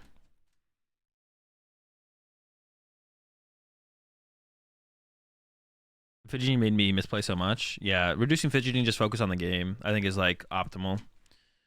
In one of these games, someone shuffled their hand and Sho just dropped a path. Yeah, like little things like that. They might not make a difference, but they might. And it's like one of those things where it's like maybe your opponent is gonna play around you having path, but they might definitely. They're definitely gonna do it if they know you have it. Oh shoot, the squad is out. Quill squad.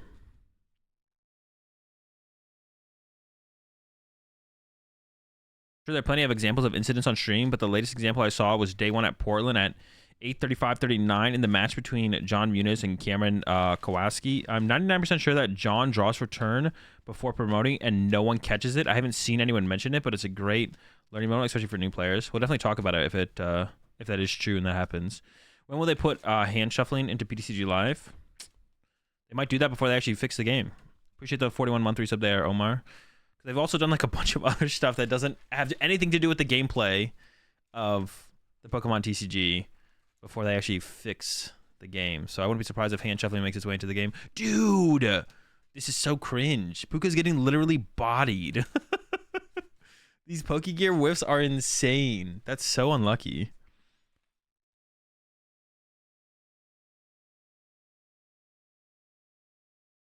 Literally getting wrecked. All right, let's see here. Judge. Dude. Okay, hold up. We got Cleffa now. I assume that's what Puka has to go for here is the Cleffa. Yeah. I appreciate 20 months there, Uncle. Fix the game. So how has it been since the big update? Because the big update was like last week, right? Was it last week? It turned out to be a good game. I mean, yeah, like there's nothing set up on Jeremy's side of the field either, so yeah, like, it's not like Jeremy's like set up and swinging or anything.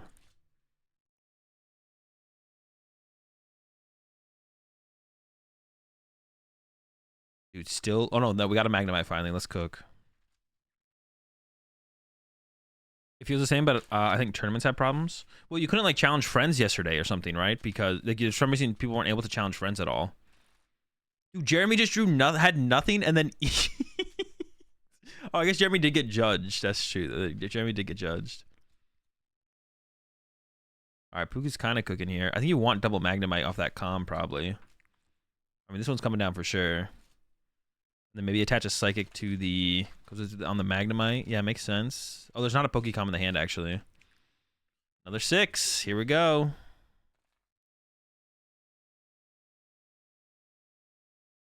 I think I know this was ladder reset.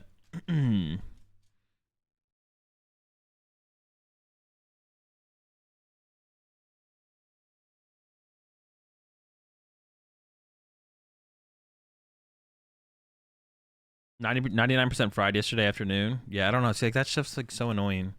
Obviously, if there's like doing an update or something, then it makes sense for stuff to be delayed or whatever, or to have problems. But I don't know. Okay, candy. All right, now Jeremy's got something cooking. I played a Lost City to bump path the other day, and my Lost City just got stuck under their path. At what rate do you guys think? Well, at what rate are these bugs happening though? For me, it kind of felt like one every like 5 games, which is like pretty bad. That's a pretty bad rate of like a game-ending bug. And I feel like for me, last time I was playing PTCG Live before Portland, it was like 1 of 5. It felt like 1 of 5. That's pretty bad though. Like that's 20%. It should maybe be affecting like 2% of your games or something. I don't know, maybe even potentially less. Like, and how are they ever going to catch up with this? With new sets releasing every 3 months, how are they going to ever catch up with this? Like, I don't know. It's like super annoying. I'm trying to think about like on Hearthstone, I feel like it was 0. I don't even know if I ever encountered a bug on Hearthstone, to be honest. Yeah, on Hearthstone it was like 0. Yeah, I think it's like 0. I think mine's like 0.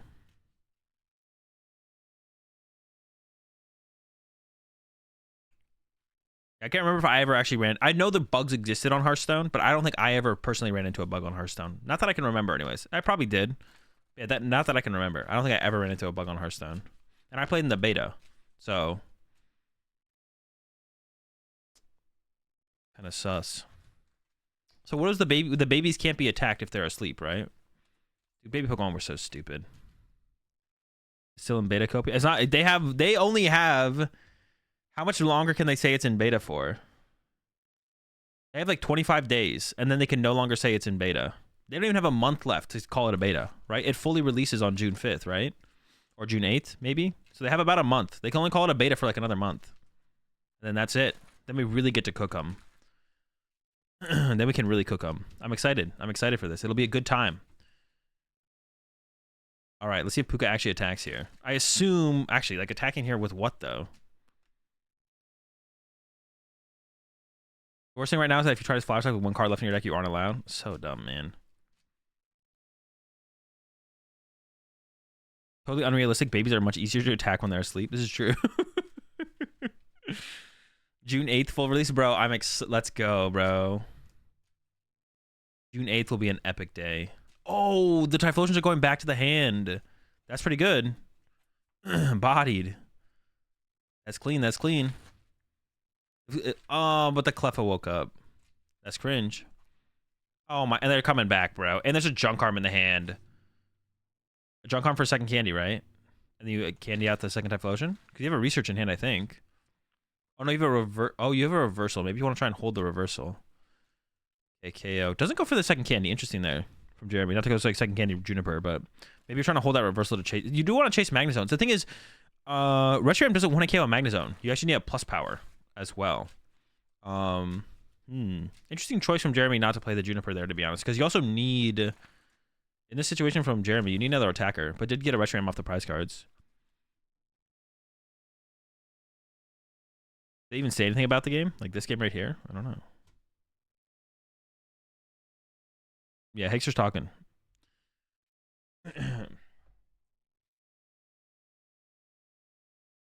Damn, bro, they're really making the casters work through the lunch break too. All of them. They're all being put to work.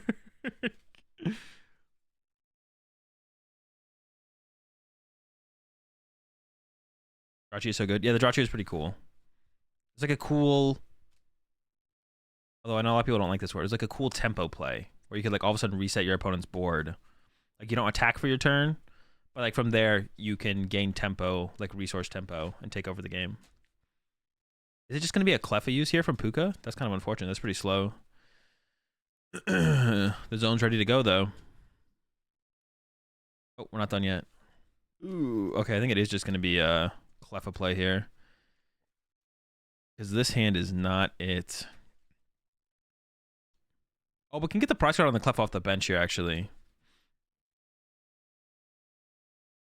I think you do go for the Cleffa prize card. That way you can sync your King Joe pings somewhere else throughout the rest of the game. But maybe Puka's got a different plan. Nah, just goes for the prize card. Was this the tournament that started super late? Yeah, we started super late at Portland. We started round 1, there was like a 30-40 minute delay. I don't know why. Round 6, there was round 5 or 6, there was a 20-30 minute delay because Danny and Salazar's match got reported as Danny having a win. And for some reason, that took like forever to fix. I don't know why.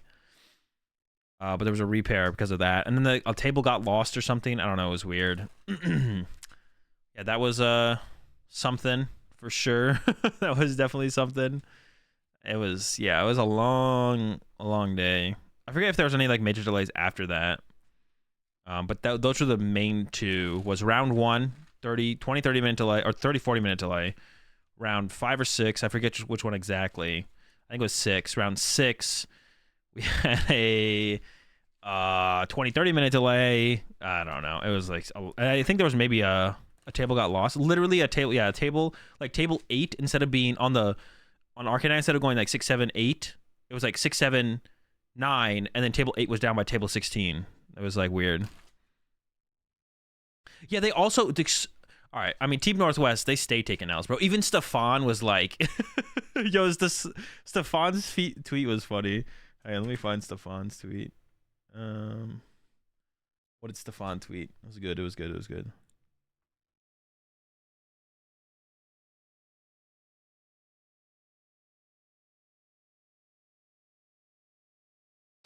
I'm also very frustrated by the endless delays in the tournament. I see that this organizer's reputation is well deserved.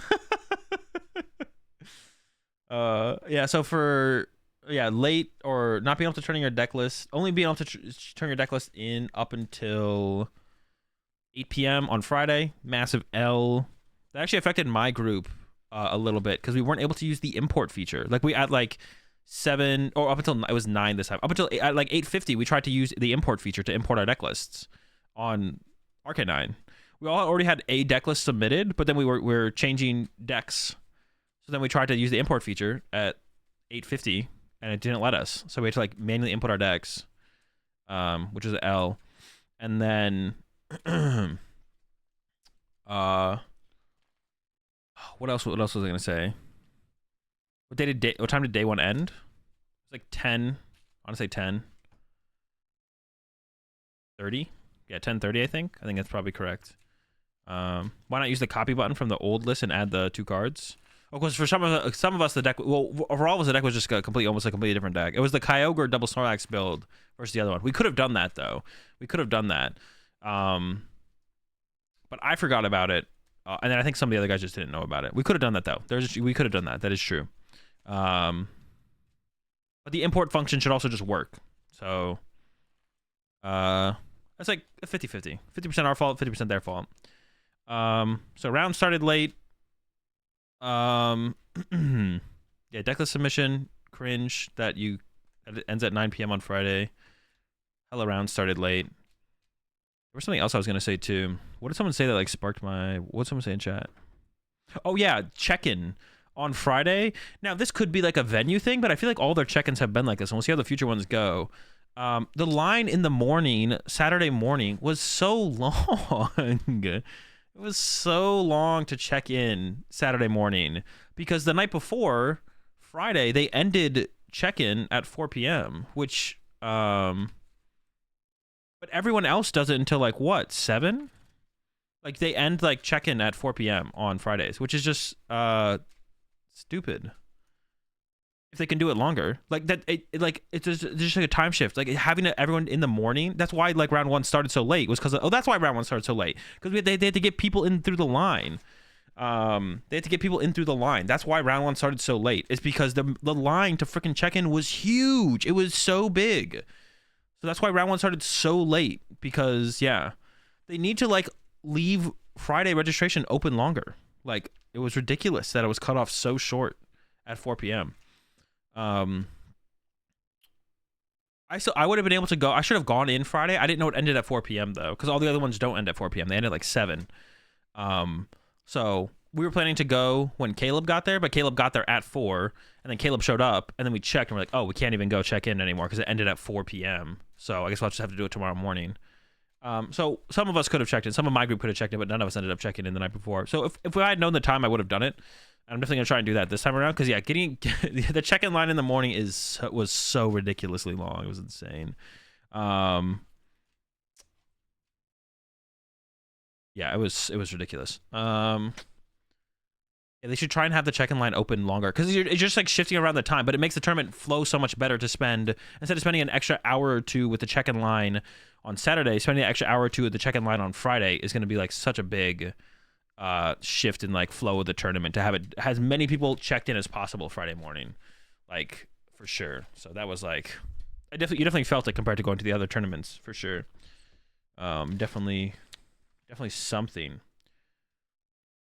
for sure. I don't know. Yeah, Team Northwest, they're just still an L organizer. They're the worst tournament organizer currently. I don't know if you could call them the worst tournament organizer of all time, but definitely they take bad L's all the time. They come up with new ways to take L's every tournament too. It's like pretty impressive. They're like consistently coming up with new ways to take L's. They're different with it for sure. But yeah, I don't know. I'm not gonna lie. If they don't like, if the last couple, they've what, 2 more regionals? They have 1 more regional. Fresno, Milwaukee, Hartford. Well, there's only 3 regionals left. Yeah. Yeah, if they don't get better at it by, like, Fresno's not an improvement at all. I hope they don't get to run organized tournaments next year. I'm not gonna lie. I don't think that'll be the outcome. I don't think that probably wouldn't be the case. But yeah, if Fresno's not like a big improvement, then I hope they don't get to run the organized tournaments next year. I don't think that would happen. I think it's probably going to be, with the way the system looks like it is now, where it's like the 3 organizing teams or whatever. I imagine they're still going to be the West Coast organizers. Maybe not though. Who knows? They're literally doing the bare minimum. Yeah, like they're just so much worse than everyone else. Like everyone else is like so much further ahead of them. I think like it's not a surprise, but the Cracklers and Ballard definitely run the best tournaments. I think, but the West Coast, I don't know who runs a day 2. That's day 2 events, and then Overload events is like still good, but like Team Northwest is like such a massive step below both of them. Like I think yeah, day 2 events runs the best events. Overload is second best. And they're not bad. Overload's not bad. But then you got Team Northwest, which is just like a massive, it's like a leap beneath the other 2 organizers. So like knowing it can be done is that much better than what Team Northwest does. Like, yeah, I hope they don't get to run events next year. I'm not gonna lie. 24, 25 are probably already booked. No, I don't think they booked that far out in advance, Omar. I'm not gonna lie. Maybe 24, but I don't think 25 is booked out that far in advance. Team Northwest are pile shuffling their events. Literally. How many years have Northwest hosted events? Just the past 2 years, because we've only had... actually, how were events run post-COVID, the half season? Was it the 3... Yeah, who organized the events post-COVID? Was it like all 3? Team Northwest has ran tournaments before, but they weren't Team Northwest. I don't know who is behind Team Northwest, but if they were one of the West Coast regionals runners, they ran like 1 or 2 regionals a year. But now they're getting to run all the West Coast regionals. And then Vince and Ballard are day 2, right?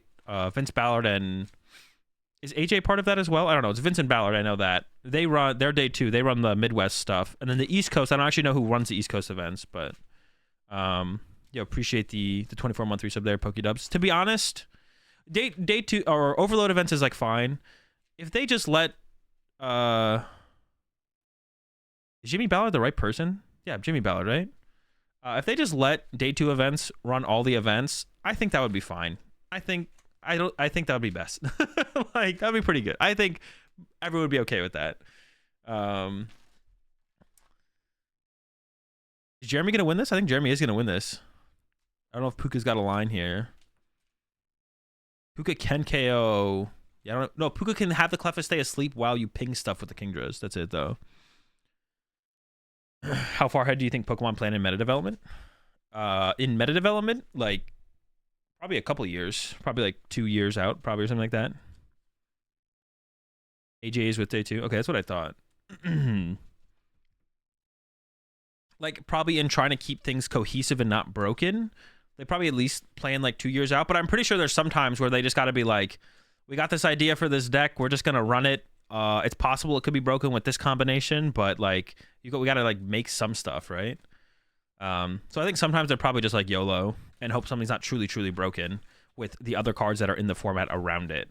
And that's probably maybe why we see some stuff like Lugia Archeops. Like, I don't think they ever want a deck like Lugia Archeops to be as powerful as it is, but they're like, we got this really cool idea for this card, and we're gonna put it on Lugia. Got this idea, we combo with this card Archeops. We got this cool idea, and they maybe don't fully think about how it combos with every other card in every set that is led up to that point. But you just got to print cards, right? They still just got to print cards. And I'm sure for like sets immediately after that, they'll probably have like a better idea of how those work. But like, I don't know if they're like testing every single card that they want to make with every single combination that it could possibly have. But do I think Ludicolo will ever be a top deck again? It'll be tough. Maybe one day. Definitely be a tough one though. You will have a decent Lugia deck without Archeops? I don't think so. My bet is no. All right, that was pretty fun to watch. I'm not gonna lie. It makes me want to play old format. But let's get to the. Let's get back to the rounds. Round 4. Would you travel to an EU SPE, for example, Utrecht, Netherlands next season? No, but I might come to a regional. I'm gonna try and go to a European regional next season. Maybe I would go to a special event if like if it worked out schedule-wise reasonably, and then if it also wasn't like too expensive. But your guys' special events go hard, though. You guys have like 800-person, 900-person special events. I mean, that's like fine, but those things are effective majors. Like, that's how I think about tournaments a little bit. Like, I think the only special events you can consider like majors, from what I've seen, are like European ones. How much does Latin America get there? They actually get quite a bit more than they used to, right? Like, but a lot of Latin American special events are not very big. Maybe you should have to put like a player threshold on it. Yeah, European special events are pretty crazy now.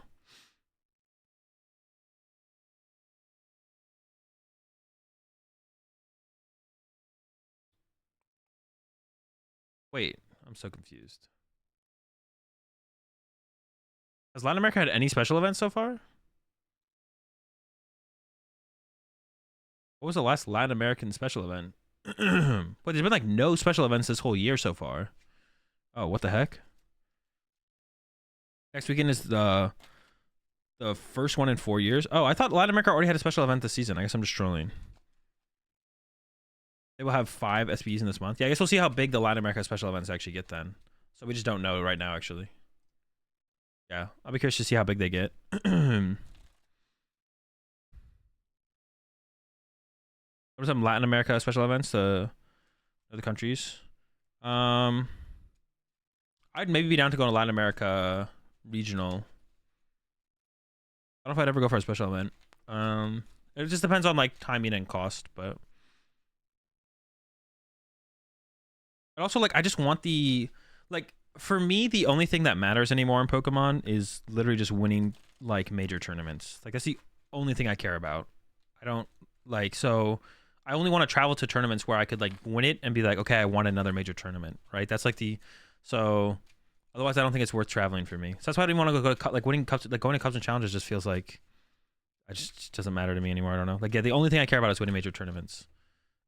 So I would consider some European special events to be major tournaments. Like those things have like 700 players. Like that's a major win. So like if a European special event lined up, or if like the Latin America special events like are really getting like similar numbers, then like that'd be something I'd consider. But like that's like in my eyes, like the tournament has to like be of a certain caliber for me to want to travel to it to attempt to win it. Otherwise, I don't really care to compete, to be honest. Like that's like all that matters to me anymore. I've even thought about it like even past that, and it's like I almost only care about winning international tournaments at this point as well. Like I don't even care about winning regionals anymore. Have I won a regional in every region? No, I've only won North American regionals. I did top 8 Mexico regionals. Well, that's North American as well. Maybe I should stop calling it North American. What else you call it? It's just NA, but not Mexico. Have you won SB in this era? No, I haven't never. I've been to one special event, but it was a North American special event. You need to collect them all, right? Special events is not something you have to.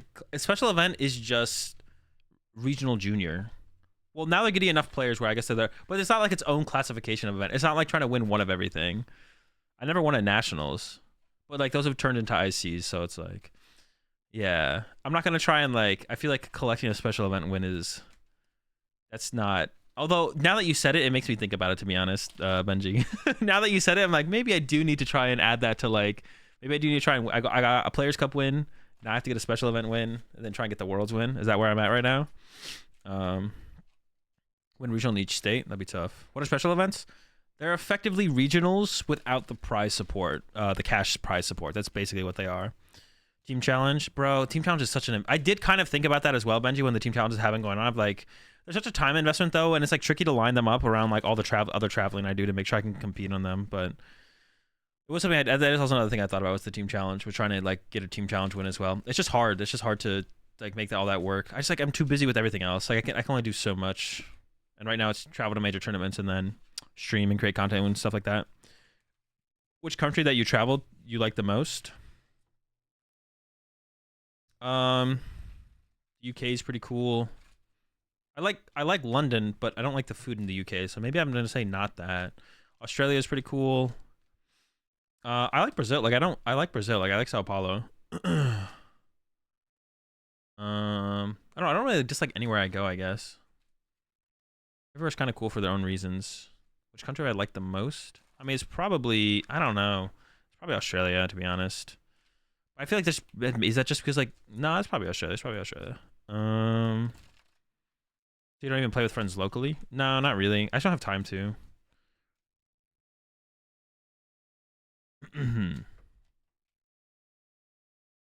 UK food, EU food? Oh, my bad. UK food. Did I call it EU food? How's the food in Brazil? It's fine. I don't feel like it's like anything super special. The best food from another country that I've been to. The food in Germany was definitely better than the food in the UK. I'm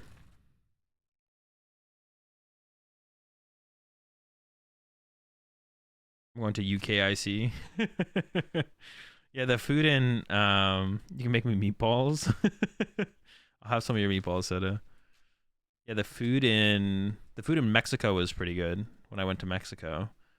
The food in Australia was good. The food in Berlin was better than the food in the UK or Germany. There's a lot of Europe I want to see though, but so that's like another reason I kind of want to go to. There's a lot of Europe I want to see. So that's another reason I want to go to a European regional next season, like one that I ideally somewhere where I haven't been. But will I be going to League Cups in Q1 of next year if they still count towards stipends? No. I don't think people understand this, which is why it's weird that people complain about it. If you invested the time that you spend going to League Cups to just trying to make money in general, in some way, any way, you will probably make as much or more money than you would gain from getting the stipend from playing in the League Cups and League Challenges to acquire that stipend. The only thing there would be an argument for would be probably the travel award. So if you do really well at like an IC and a regional or whatever, then maybe going to go try and win a cup or two will make you like getting the travel award would make up for that. But it's really not that, like, the time investment is just not worth it. But you get to go and play Pokemon. So like it's like the time investment is like getting to go and play Pokemon plus having the chance, you know, get the stipend. So that's kind of cool. But if you're not going to the, if you hate the idea of going to the League Cup because you have to go there, you have to play Pokemon to try and get the stipend, well, then you should just be doing something else. That doesn't make any sense. But if you're like love playing Pokemon, you really enjoy playing Pokemon, get to see friends, hang out with friends, and possibly get the stipend because you went to go to that Pokemon tournament and play Pokemon, then you should enjoy the process. But it's weird when people are like, oh, now I have to go to League Cups to try and get this stipend. It's like, if you don't enjoy the process, then just go do anything else, and you'll make as much money or more as you would from the stipend. And yeah, so like, either you enjoy the process, which means you don't care that you have to go to League Cups to get the stipend, or you don't enjoy the process. And if you don't enjoy the process, then just literally go do anything else to make money, and then maybe, or find something that you enjoy to make money, and then you'll enjoy that process more and make just as much money and still be able to go to the tournament. You just won't have a stipend for it. Like, if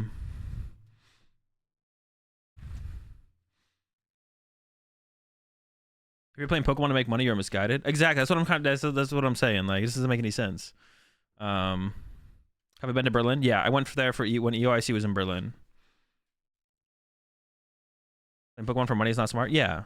And I do think cups and challenges should count towards, I know a lot of people don't think this, which usually just like other top players or people who are competing for stipends and travel awards, but I think cups and challenges should count towards stipends and travel awards and stuff, because you think you want anyone to be able to gain those, not the people who like commit fully to the grind. But like if someone like walks away with a regional win in a quarter and now they can get a stipend and now go to Europe for the first time, or EUIC, because they, you know, go at their locals and also win some cups, then I think that's cool. I think it's cool that person can go now to the EUIC and, you know, show off their skill and talent as a player on an international stage, you know, because they were able to, you know, acquire that stipend. And that maybe is the difference maker for them financially to be able to make it to EUIC or whatever. I think it's cool. So I think that they should keep cups and challenges should count towards stipends and travel awards and all that stuff. What is the League Cup stipend? It's not a League Cup stipend. It's just that between each IC is a quarter. So between, what was the last IC? Between EUIC and NAIC, once NAIC is over, the top 16 players in points who acquired points in that quarter between EUIC and NAIC will get a travel award or a stipend for the next coming up IC in the next season, which is usually LAIC. So we'll just call it LAIC. So for LAIC 2014 or 2024, excuse me, they will get, if you're top 16, you get $1,000. If you're in the top 4, you get a travel award of $3,500. So going to League Cups has forever now has counted points towards that accumulation of trying to be in the top 16 or being in the top 4. But a lot of top players don't like that, because then all of a sudden to like compete for these stipends and travel awards, they have to go to cups and challenges, which they don't really want to do.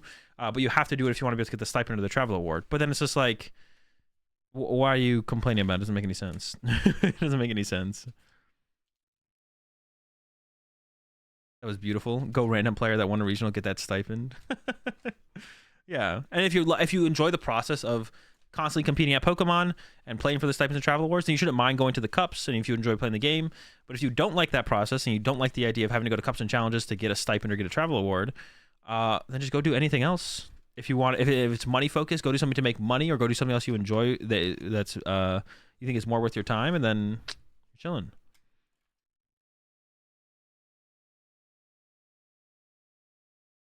I mean, the only problem I had ever with the system was pre-COVID, there was a best finish limit total of 8 cups and challenges for the season, but then also each quarter there was a best finish limit of 8 for cups and challenges.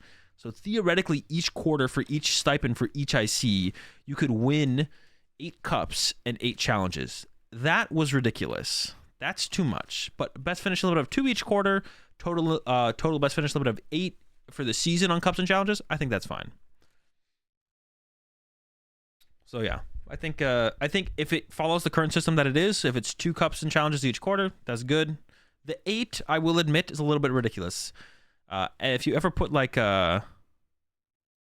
there's always a number you can put on anything where something becomes like ridiculous, and that was it for that for sure. Best Pokemon event I ever went to, probably one of the Worlds. I don't know which one though.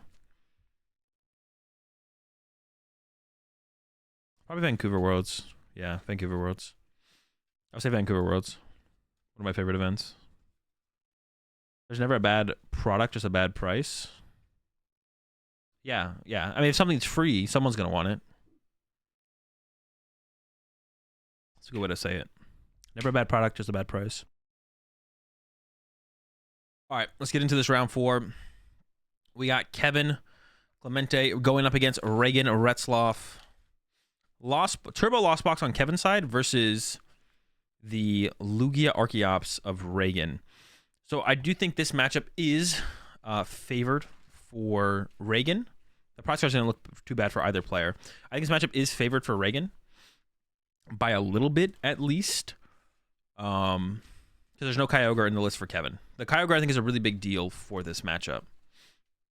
To be able to make a comeback. Like, it's really easy for the Lugia player to just get ahead in the price trade and kind of hold that lead throughout a game. It is possible for the Lugia player or for the Lost Box player to get there, but harder for them to hold it for sure. So I definitely favor Reagan here, for sure. Especially going first in the first game. Like, that is also like something you can kind of put in there as like a advantage in this set. Like, Reagan's going to go first this game. If Reagan wins, Kevin goes first in the next game. And then Reagan gets to go first in like the third game, theoretically, if it plays out that way. You want to win a trophy? Is that a top 4? Yeah, top 4 gets trophy at regionals and ICs. Bro, you don't have to. All right, you're gonna get a timeout for that one. You have to at me 3 times or ask the question mark at me. Like, I'll get there. I'll get there. All right, over to Kevin. Uses the Battle VIP Pass first. I don't actually like this from Kevin. I would like to see the Colress get used first. So when you Battle VIP Pass first, like, Kevin wants to see double Comfey, Greninja, plus an attacker this turn. But now you're taking 2 basic Pokemon out of the deck. And I've seen people go back and forth on this sequencing here. I'll talk about this real fast. I've seen... The way I would have sequenced this is I would have gone Colress first. Because... I would like to see Kevin go Colress first, because you want to see 4 Pokemon this turn. You want to see 2 Comfey, Greninja, and an attacker. So if you Battle VIP Pass first, you take 2 Pokemon out of your deck, which means your Colress is less likely to see basic Pokemon in general. It is a higher chance to see Battle VIP Pass, but less of a chance to see Pokemon. So I would like to have seen Kevin go with Colress first here. You increase your odds of hitting Pokemon, and then you get more Pokemon after Battle VIP Pass after the Colress. So I'm not sure I'm a big fan of this sequence here. I've seen people go back and forth on this and play this sequence out differently. You also do get to check your prize cards, and it is important to check your prize cards as a Lost Box deck, because then when you play cards that do Lost Zone stuff, you have a better idea of what you're able to Lost Zone to make sure you actually have win conditions in your deck. You don't run out of win conditions because of what you prized. So I still don't love that sequence there, though. I think we should have seen the Colress first. We now that we have the Greninja here from Kevin, though, I do want to see Greninja get used before Colress, because we have the energy to spare in the hand, no problem. I'm not sure what Kevin got there. Drapion and something. And now comes the Colress, but now there's 2 less Pokemon in the deck to potentially see off the Colress. That's what I was talking about. So now there's less of a chance of Kevin actually pulling off the Pokemon that they want to see. And those are not the Pokemon. Gonna go with like a Escape Rope Raikou Gate there, it looks like. Yeah, so Pokemon. Kevin is not cooking here. See, those are not the Pokemon Kevin wants to see. Kevin was probably like fine with attacking with Cram this turn. But now it's... Oh, there's an Ultra Ball in hand. Actually, we could still cook here for Kevin. We could see a Turbo and Raikou here from Kevin, actually. It'd be tough, but it's possible. There is the Vacuum in the hand already, so we're looking for like 4 Seal Stone is like the card to find here. There is an Ultra Ball, so I think you kind of have to go with the... See, hitting with Cram here would have been better than nothing, so I think we have to see Kevin kind of go with the... I want to give up the water here. No, you don't want to give up the water. I don't like giving up Boss either, to be honest. Boss is less important if you're playing Kyogre, but with no Kyogre in Kevin's list, giving up the Boss here is take away a lot of win conditions, to be honest.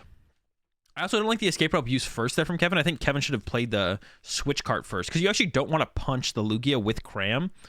You don't want to punch Lugia with Cram, because if you do that, then you actually end up in a situation where you might KO with Raikou later. Anyways, you want to Cram punch the T-Tar. So he could have used Switch Cart first there from Kevin, then seen how the rest of the Comfeys went, and then kind of gone from there. So I don't like the Escape Rope first. There's the Cram, though, I think, off of this. But now we're punching Cram into Lugia, which is not, like I said, it's not very good. Yeah, not a big fan of that. So yeah, there's the Cram, but now we're punching Cram into Lugia, which is like not very efficient at all. Because like your only follow-up attackers into the Lugia are 2 prize attackers to actually get it to a KO if it evolves, and it probably will evolve. So this is like a pretty inefficient play out here from Kevin, to be honest. Yeah. So yeah, like I said, I don't like the initial sequence.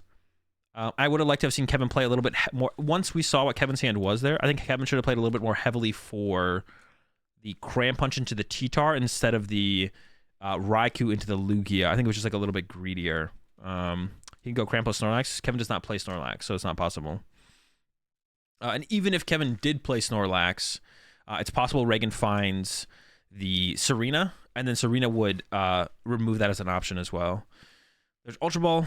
Get rid of the Chops and the Ursh. Got the Lugia V-Star. Only one Chops in the discard pile, but I kind of talked about this earlier when I was talking about me or this matchup when I ran into it. One Chops is actually not that bad in this matchup because it's really hard for Kevin to go chase the Chops. So solo Chops in this matchup is actually like kind of fine, to be honest. And then there's the Judge. And yeah, Reagan might have to settle for solo Chops here. We'll see. Might settle for solo Chops here. And then ideally does want to attack with T-Tar. Reagan does, especially when you combo it with a Judge this turn, because like the chance that Kevin's going to be able to respond to a Judge is like not that high. So Reagan probably wants to attack with T-Tar here. So you just need to see a single strike energy hit off this Judge, and then we'll be able to do that. Or second Archeops in a way to discard it. So we'll see. Judge, Lugia. And there's the single strike energy. So Reagan could do it. The problem with this play, though, from Reagan would be that it does mean that Reagan would not be able to put the V-Guard energy on the T-Tar. So it's possible Kevin could get the response knockout on the T-Tar with Dragonite. So Reagan might take a turn off here to make sure that they can get the V-Guard energy on the T-Tar. So that way the Dragonite can't one-hit KO it. And it's also possible Reagan passes here, but I think we're just going to see the layout. Lone Chops. The Chops comes out. Yeah, so will Reagan commit to the attack with the Lugia, or are we going to see Reagan go for the T-Tar attack? Like I said, if you go for the T-Tar attack, if Kevin can get it, if Kevin can get the Dragonite play, you do just kind of lose the game, I feel like. That'd be pretty bad. So yeah, opts to play a little bit slower and goes for the load up on the Lugia instead, which I think is like a fine play to make here, because I think Reagan would be fine. Yeah, now they make him use the coins. I think Reagan would be fine with this Lugia getting KO'd now. Like, if Kevin has a 2-hit KO that invests 2 attacks into the Lugia, even if it will put Kevin up on the prize trade, Reagan is definitely fine with that, because you can gain the prize trade back, because T-Tar is such a hard card when it has a V-Guard energy for Kevin's deck to knock out. So even if Kevin has the KO with the Raikou here, Reagan doesn't really care. And I think this is going to be the pass. Nope, second Lugia coming down. Okay, and then, yeah, attack, knockout. And I'm fine with the second Lugia coming down probably here because the boss is gone. You can make a pretty reasonable guess that Kevin only plays one boss, but there's a Greninja, there's a Colress, and yeah, Kevin's trying to get the attack off with the Raikou here. That's what we're going for here. Definitely trying to get the attack off with the Raikou. Let's see. All right, that's pretty good. But I don't think enough to actually pull off. Maybe could have kept the Nest Ball to actually attack with another Cram this turn. I don't know if Kevin plays double Cram. Here comes the Flower Selecting. Yeah, I definitely don't think Kevin's actually getting a KO here with the Raikou. Well, could maybe go for a YOLO Fleet-Footed, actually, which I wouldn't hate to see. We could see a YOLO Fleet-Footed here, depending on what these cards are. I actually don't know how many cards are in the Lost Zone right now. We're looking at 1, 2, 3, 4, 5, 6. This should be 7 here. This should be number 7 right here. This is a Mirage Gate. It is a Mirage Gate. So we could see the YOLO Raikou here. You could see Mirage Gate to the Comfy plus the Raikou, and then retreat, and then nope, but it goes to the pass. I actually think Kevin should YOLO Raikou here. I think, because Kevin could have, right? I think Kevin could have, and depending on the prize cards, I guess. I don't remember what the prize cards are. I can take a look. I can scrub through this real fast and figure out. I think I just saw them pop up. Yeah, 2 water in the prize cards. If I was Kevin, I would probably YOLO it. If I was Kevin, I think I would YOLO it here. I think if I was Kevin here, I would go bench Raikou, Mirage Gate to the active, plus the Raikou, get the lightning on the Raikou, 1 energy on the active, retreat to Raikou, play the energy recycler, put all the energy back in the deck, and then fleet-foot it into an energy, or try and fleet-foot into an energy and knock out the active. Because falling back down 2 prize cards here, at this point, Kevin has to use 2 prize Pokemon to win the game, and then you're just gonna always lose the prize trade. It's just you're always just gonna lose. So I actually think Kevin should have just gone for the YOLO Raikou there, and if you whiff it, just concede and go to the next game, and you're fine. Not that big of a deal. Get to go second in the next game, and you're chilling. But now that we go over to Reagan here, Reagan gets another turn to like play the game, and Reagan has another Judge in hand as well. So this is looking pretty bad for Kevin here. I don't think we're walking away with the dub here from this one. And you may as well Judge here, I think, as Reagan from Reagan as well. I think you would Judge here. Yep, just opens up with the Judge. Boom. Just dropped the hand from Kevin again. And it's looking really bad. This one's like basically already over, I think. But yeah, I think Kevin should have gone for the YOLO there. Because there was a Mirage Gate. I think Kevin could have done it. So, like I said, bench the Raikou, gate to the Comfey and the Raikou. For some reason that felt weird. Gate to the Raikou and the Comfey, retreat the Comfey to the Raikou, energy, retrieval, recycler, and then fleet-footed, hope to draw into an energy. But now we're in a pretty bad spot here for Kevin. And we might see the concede pretty soon here, actually, to be honest. I think we have 7 in the loss on, right? Oh, yeah, it says up there on the top right. Yeah. I wasn't sure. What was that arrow? Wait, what arrow? What do you think about Roxanne and Lugia? I think it's okay. It's not great, though. You don't have any great ways to really find it as a Lugia player towards the late game. I mean, your bench is kind of full. You do have Luminion, but even then, like, it's hard to find Luminion sometimes as well. I think it's, like, okay. The thing is, it's, like, it's really bad in a lot of situations, a lot of matchups. Yeah, Kevin just scoops here. Had the T-Tar attack. I actually didn't even think about using T-Tar this turn, but yeah, T-Tar with the V-Guard energy this turn should put it, like, completely out of range. Udef drew an arrow somehow. Wait, I drew an arrow? How did I? What do you mean I drew an arrow? On the screen? The commentator's gonna draw on the stream now? Oh, really? I didn't even see this arrow. Wait, where was this arrow? Now I want to see this arrow. Hold up. When did it happen? When did the arrow happen? Are they like Weatherman now? Dude, I gotta see this arrow now. I want to see this arrow. When did it happen? When did the arrow happen? Oh, I see it. What are they pointing at? What is this arrow here pointing at? It's like, as you can see, there's a ring on Mello's finger. Could predict that he's married. That probably means that Mello does not have as much time to test and play the Pokemon TCG, so is at a slight disadvantage because of that. And that's why all the best players in the world aren't married, because that's a lot of a commitment. We're talking about needing to draw that. Yeah, I know. I'm just messing around.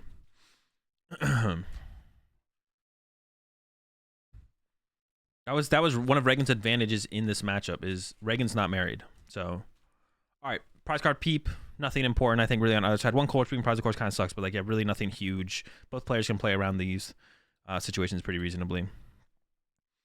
And we will have Mello going. Another bad starter. And this one is actually particularly bad in the Lost Box deck now, because you can't get it out of play.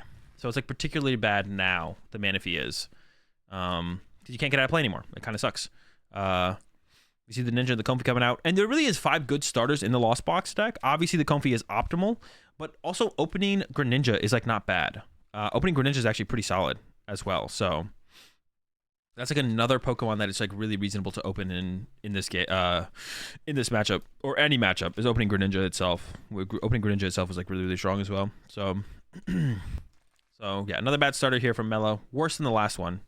Wait, what did Mello open in the last game? I don't even remember. It wasn't great though. Wait, no, did Mello open the Comfey in the last one? I don't remember. Whatever. Double beat up Battle VIP pass here for Mello. Now, one thing I want to see Mello do here, off of this Battle VIP pass, it looks like Mello's going for double Comfey. Triple Comfey in play alongside a Manaphy does not sound great, to be honest. But I do want to see Mello bench the Dragonite. That's actually what I want to see. I want to see Mello bench Dragonite here, I think. Is going for the Raikou, though. See, Raikou's a little bit more sketch, because it's a little bit easier to respond to a Raikou than it is a Dragonite. I don't know. Also, the Dragonite theoretically could change. Like, if Reagan mentions the T-Tar, maybe you can escape rope up the T-Tar. These arrows placements are really bad. Attach retreat. Here comes the Comfey use. I don't hate the Raikou grab, to be honest. You do want to put one of the V's in play. So if you do want to put one of the V's in play, though. So that way, if you do get judged on the next turn, you have a target for Forest Sealstone. So that way, if you draw to Forest Sealstone, that becomes a Colress. You're cooking. You go from there. Really good top deck there from Reagan. Got the Archeops. So going to be able to maybe see double chops into the discard pile off the rip here, because it does have the Capturing Aroma, everyone's favorite card. What do we get? Got the heads. Yeah. Feeling pretty good for Reagan. Then double chops off the Ultra onto the discard pile. You don't see this as much anymore with this deck after the rotation, but it's still possible. Double chops turn 1 is a thing. Is Raikou a good starter in this matchup? I would say no. I'm gonna say Raikou's not a good starter in this matchup, because you don't always use it to like match up against Lugia early, which gives your opponent a possibility to boss KO it before you would want to use it. So I'm going to say no. Raiku's not a great starter in this matchup. I think Dragon Knight's a little bit better, because then the Dragon Knight can only be KO'd by T-Tar. That's like a big difference. Is Lugia can KO Raikou, but it can't KO Dragon Knight. So I don't hate Mello getting the Raikou card. I think that's like okay, especially because you know the Lugia is probably not moving next turn, so you can like get that first 2 prize trade off. The problem is, and then T-Tar comes in and punches your Raikou, and then you just can't respond to the T-Tar with Dragon Knight. So you have to like find something else to do for a turn. So usually like Lugia can kind of just win the I feel like Lugia almost wins the trade every time in this matchup. And that's why you need something like Kyogre. If you don't, that's why Kyogre is the difference maker in this matchup. I will say I think Lugia is a little bit less consistent probably than at like making the big plays happen than the build specifically of Lost Box that Kevin is playing, but I think you still give Lugia the edge in this matchup overall. And we see a really good hand here still from Reagan. It's got Serena and it's got T-Tar, so I think you're just throwing both of those in play here as Reagan. To have options around Escape Rope, I would say, would be worth it. But we'll see what Reagan chooses to do here. It's definitely going with Read the Wind, it looks like. But might not bench Serena or T-Tar. You know your hand's not getting disrupted here as Reagan as well. So, oh wait, actually, does this prevent... Is the V-Guard energy on a lone active Lugia? Actually, hold up. If Reagan had went V-Guard Lugia V, not bench second Lugia V, could the Raikou have even KO'd? I don't think so, right? So let's see, if Mello has a full bench, we're looking at 120, 240, 250. Yeah, if Reagan had just went V-Guard active pass, or V-Guard active Read the Wind the other Lugia V away, Reagan's Lugia V can't be KO'd, right? There's no way for it to get KO'd. So I think it's a mistake from Reagan, actually. You shouldn't bench Serena, you shouldn't bench the other Lugia V, you should go V-Guard active, Read the Wind away the other Lugia V, and just hold the whole hand. But as soon as Reagan benches the second Lugia V, Dragon Knight KOs it? Oh, Dragon Knight still KOs. Okay, I'm wrong then. Yeah, Dragon Knight does still KO, so you should commit the full bench. Yeah, my bad. And then I guess the question is whether or not you read the win here. But I don't think you read the win. With the hand that you have here as Reagan, I don't think you read the win, which means you should hold the V-Guard energy as Reagan as well. I don't like putting the V-Guard energy in play. Attaching it to the Tyranitar is different. Oh, we're going to win the way a boss. I thought Reagan was about to play the boss. Okay, that's fine then. That's fine. I thought Reagan was about to like play the boss, leave the V-Guard active, and pass. So I was like a little bit confused by that play. But no, this makes sense then. Read the win away the boss. Although the boss, I don't actually hate the boss on like the Manaphy. Or the Greninja. Probably the Manaphy makes the most sense. Like, boss on Manaphy there's pretty chill. But then you don't get to Read the Wind. Read the Wind's pretty good here, so you probably want to Read the Wind. Yeah, you still have to play around the Dragon Knight. That's true. That's true. You can't get Dragon Knighted here.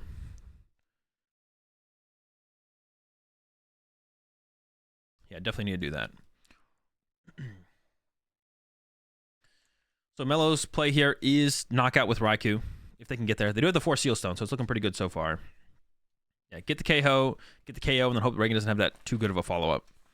Is going to be the play here from Mello. 4 Seal Stone, boom. Has Vacuum in hand as well, so should pretty cleanly have the knockout here. I guess still needs a gate, to be honest. I guess Mello could whiff the gate. And once again, that might go into like another like YOLO situation where like the fleet-footed has to like get Mello out of this. I think Mello might need a switch card as well, to be honest, which means I don't like the retreat from Comfy to Comfy until Mello found a switch card. So I think Mello maybe should have 4 Seal Stone for Colress before the second Comfy, and then maybe not even retreat to the second Comfy, to be honest, because you don't actually need to out of this hand. You just need a Mirage Gate, and then you could have retreated. So if there's... Yeah, so that might be a mistake there from Mel, but does see the switch cart, but I don't think sees a Mirage Gate at all. Yep, nope. No Mirage Gate for Mello. So, keeps a Nest Ball. Could punch this turn still. So I think that's what we're going to see then, right? It's just a punch with a cram here from Mello, which is super mid. Oh no, going for another Comfy. We're not done yet, actually. Hold up. Another Comfy. We're still digging for that Mirage Gate. But now it doesn't have double... It only has one switch card, though. So Mello can't, like, switch into this Comfy and switch out of this Comfy, I don't think. Can switch into it. It has already retreated, so can't switch in, switch out. So maybe should have taken the... Ooh, that's actually weird. Yeah, I think Mello's realizing they don't really have a play. But using an extra Comfy here is like, okay, I guess. I guess you could Comfy into the switch card and then fleet-footed into the Mirage Gate. Get rid of a Comfy. Has the switch card. I'd just go for it, to be honest. I think you just go for it here. Nah, maybe... Yeah, Mello's going for it. I'm fine with this, to be honest. Here we go. Mirage Gate. Yeah, I actually don't hate this for Mello because, once again, this matchup is really tough. And if you're just kind of always responding to your opponent instead of being the aggressor, I feel like stuff starts to slip away from you pretty fast. I don't hate that from Mellow there. I don't hate that from Mellow there. There we go. There's the Lost Vacuum. So if you get judged next turn, you still have your Lost Zone pretty built up. And Mello's going to pass and pray that Reagan doesn't have a Lugia V-Star. But unfortunately for Mellow, Reagan has a Lugia V-Star. And this is pretty much game here. The Raiku's going to be gone. So next turn, Mello's going to have to pull together a Raikou knockout on the Lugia. And then even if Kevin does that, then Reagan just responds with T-Tar, knock out the second Raikou. And then Kevin can't one-hit KO the T-Tar anymore because it'll have a V-Guard energy with the Dragonite. And then the T-Tar attacks. And then even if you 2-hit KO the T-Tar, then Reagan just wins with an attack with basically anything at this point. So the game basically is over at this point on Kevin's side. Once again, this is why, I'm not saying you have to play the Kyogre, but this is why the Kyogre is such a big deal in this matchup. Because you don't have to match them on the prize trade pace that Lugia kind of sets you on. You just can kind of dirtle around, draw a couple prize cards, 2 to 4, and then you clean up with the Kyogre to win the game at the end. So that's why the Kyogre is like super important in this matchup, because you're not forced into these kind of plays where you have to like fleet-footed and hope to hit a Mirage Gate. You can just kind of chill, get some damage in play. If you get big early KOs, that's cool. If you don't, it's not the end of the world. You can kind of regain from there. But yeah, without the Kyogre, Lost Box is really tough into Lugia. I actually think Sablezard has like a better matchup than like Turbo Lost Box up against Lugia, because your Charizard's only worth a 1 prize card, which is like, it's your big hitter is only worth a single prize card, which is like a pretty big deal. Yeah, but without that trade-off, that's why Snorlax is actually like a big deal in this matchup, can be a big deal in this matchup as well. That's why Snorlax can be a big deal in this matchup as well, because it can hit really hard, but only gives up a 1 prize Pokemon. So instead of having to rush into like 1-hit KO back and forth, you can take it a little bit slower. Even something like Zamazenta is super good, but Zamazenta is like I'm not sure I like Zamazenta in the current meta, but couldn't Mel have attached twice to Raikou instead of attaching to Retreat Manaphy? That's actually, I missed that, Lee. Actually, I think you're right. That was definitely a better play. Mello definitely should have attached to the Raikou turn 1. I think you're 100% correct. That is a tough one, to be honest. But then you still need to be able to move that, and then that's a tough one. I'd actually have to go back and watch that lead. But that is something that's a good point. That's something Mello could have attached to Raikou, and instead of retreating to the Comfey. He had Beach Court and Lightning in hand. Oh, did he really? He had both of those in hand. I think one of the things Mello was trying to do though was keep the Lugia trapped in the active though, which is why you don't want to put the Beach Court in play, because if you put the Beach Court in play, then Reagan can retreat that Lugia to the bench for 1 energy and doesn't need the double turbo to save it. Because like one of the ways you try and win this matchup as Kevin is trying to catch their lone Lugia V and knock it out turn 2, whether that be or turn 1 or turn 2, turn 1 going second, turn 2 going first. You try and catch out that lone Lugia V, whether that be escape opening from the bench into the active or having to get stuck in the active and then take the knockout. Or even if you don't KO the lone Lugia V, you KO a Lugia V, and then if Reagan doesn't have like the double chops Lugia next turn to be able to actually respond, knock out anything, then you can get another prize card ahead with just an attack with the Raikou from there. So I think like that's one of the things that comes up, I think, for sure, is not giving, because then if like Reagan goes retreat to T-Tar, that's kind of annoying, right? And like benches Serena, because then you can't even escape rope force up a 2 prize knockout, and it's like, well, I guess I'm punching with a T-Tar with Cram for turn, which really sucks. But it definitely would have been a different way that Kevin could have played it out as well. And also, like, putting the Beach Court in play on that first turn does mean if you get judged turn 1, you have a little bit more to work with, right? In play, potentially. Yeah, we see Kevin going back for the Raikou with the Clara. Still doesn't have Mirage Gate. So still needs a lot to actually... This is not good. Oh, has the Mirage Gate now, actually. I take it back. Was that top decked? Or that was maybe gotten off the Comfey, actually. So actually the KO is guaranteed here for Kevin and gets a fleet-footed to work with. But then you just kind of lose the game from here. As long as basically as Kevin here, you have to hope that Reagan prized all the other V-Guard energy. I'm not sure how many Reagan plays, 2 or 3. But even, yeah, that's still tough. But basically Kevin's line of play here is knockout, don't forget to fleet-footed, knock out the Lugia, draw 2. Reagan goes no V-Guard for the T-Tar, T-Tar knockout Raikou. Then Kevin can go Dragonite, knockout T-Tar. And then you hope that Reagan doesn't have the second T-Tar or Urshifu set up to respond to your Dragonite, and then are stuck with something like a Lugia, and the Lugia can't actually KO. But actually, Reagan doesn't even have to take that route. Reagan can go Lugia. Actually, I forgot about that. Yeah, Reagan can just go Lugia. Also, that was another thing Kevin would have to hope for, is that Reagan doesn't have a Lugia V-Star. Because now Reagan just has Lugia V-Star, which means Reagan can just go KO Raikou with Lugia V-Star. And then if Kevin responds with Raikou KO Lugia, then Reagan just has T-Tar KO Raikou and the game's just over.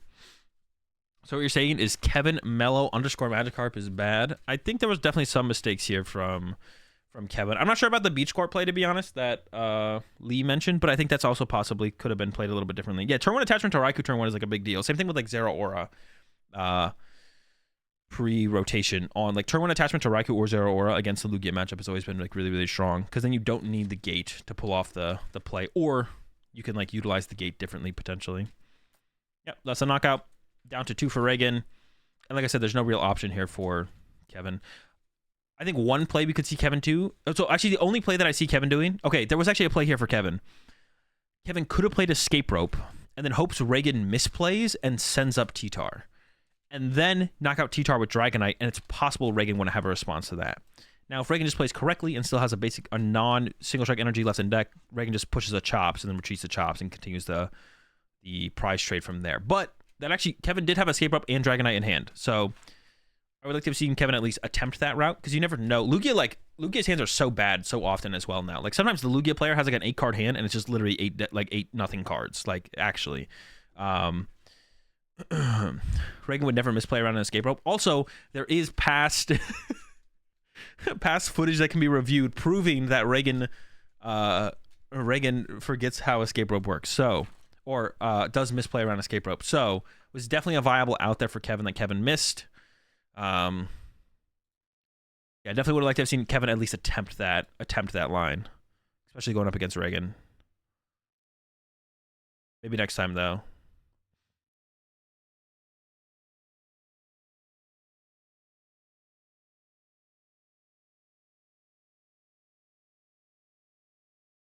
I was about to say, this is not this tournament. I was like, Pram wasn't at this tournament, I didn't think. This is just like recap stuff.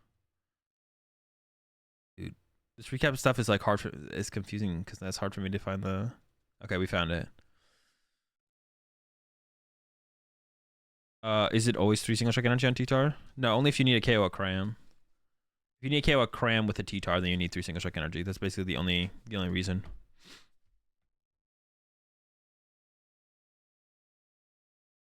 Okay, so I got Daniel with the Lost Box Kyogre up against Brandon with the Inteleon Urshifu. I don't know, gimmick deck. I think the Inteleon deck is pretty inconsistent, but I do think this is one of its good matchups. Like I think the Inteleon deck is favored against Guardy and Lost Box, which is in this tournament specifically 2 pretty good matchups to be favored against. Yeah, the deck is pretty good against Lost Box and it's pretty good against Guardy. And that was 40% of the meta. 40% of the meta was Guardy and Lost Box at this tournament, so that's pretty good. This is like another favorable matchup for Brandon, but opens a Drapion, which is not good. Daniel did prize the Raikou here, which is also a really good attacker in this matchup because Raikou one-hit KOs. I don't know why Daniel benched the Kyogre there. That's interesting. Because Kyogre does one-hit KO. Or not Kyogre. Raikou one-hit KOs Inteleon, which is pretty cool. So we got Irida here for Brandon. It's the Battle VIP Pass, and then it's going to grab a water Pokemon as well. I assume it's going to be like a Remoraid or something into Battle VIP Pass for... you probably want... Yeah, you definitely want an Urshifu, I feel like. Go for the Inteleon, and then Battle VIP Pass will probably get an Urshifu. Maybe you want to set up double Inteleon plus Remoraid early, and then go for the Urshifu later. I actually don't know how you want to play this matchup for sure. You definitely need to get the Inteleon set up, though, as Brandon. So it's going to go with the 1 Inteleon plus 1 Ursh. And then I'm curious to see how Daniel approaches, like, hitting stuff. Like, you could just Cram Punch. Cram Punch Drapion seems, like, reasonable here. Yeah, Cram Punch Drapion seems reasonable here. Doesn't know what he's playing. Doesn't want to get donked. I'm pretty sure no deck. Oh, that's not true. Lost Box sometimes plays Drapion. So yeah, that's fair. That's fair. Baby just doesn't want to get donked. Now definitely knows what they're playing against. The Kyogre is really good in this matchup as well. So having Kyogre in play is like not the end of the world, or not even that bad. Could have lost a Melanie plus Rapid Strike energy. Yeah, they would also need a switch card though. It'd be pretty unlikely, but it is possible. All right, Dragonite grab there from Daniel. So must have a 4 Seal Stone in hand. It does. 4 Seal Stone, grabs Colress. And we're off to the races. Looking for at least a Cramp Punch. Also needs to get Manaphy in play so the Urshus doesn't run over your board state on the next turn. So Daniel also needs to look to try and find a Manaphy, Comfey, Punch with Cram. If you can hit with Dragonite, that's like okay, to be honest. I wouldn't hate to see a hit with Dragonite. He's thinking about going for, was it Stop, Gate, and something does Lost Zone and Gate there. It was Stop, Gate. I don't know, to be honest. Has hella energy in hand and goes with the Stop. Just discards 2 energy and gets a Battle VIP pass. So pretty slow start here, to be honest, from Daniel. But we'll see how good. And Brandon's hand was pretty good, too. Brandon's hand had the Escape Rope in it. He's thinking about using the Switch card. I don't know if Daniel knows that generally the Switch cards in the deck that Brandon is playing are generally, the Switch cards are generally Escape Rope or the Stadium or Tower Flowing Water. So this Drapion, for this Drapion to move, an Escape Rope basically has to be played. And there's an Escape Rope in the hand here for Brandon. And there's the Escape Rope. Kyrie gets pushed. Urshifu comes up. I think there is a 4 Seal Stone in the hand here for Brandon. So can do a little bit more. Doesn't have a great hand to work with. There's the Pokestop. Ooh, I don't know about this Pokestop use. I don't know if I like that.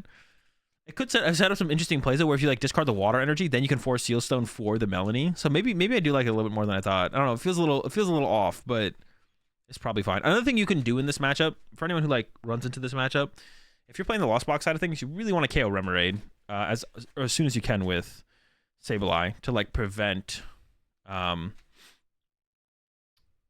like bigger combo plays from happening. Like the constant of being able to use Octillery is like really good for the deck. So if you can ever like go chase that down, it's usually a pretty good thing. Goes for an Inteleon V off the Nest Ball. Does want to set up 2 of the VMAXs so you can kind of punish Comfeys as soon as possible. And then has a Clara for the Octillery. Okay, this actually kind of worked out. The Pokestop use kind of worked out pretty well here. Clara for the Octillery.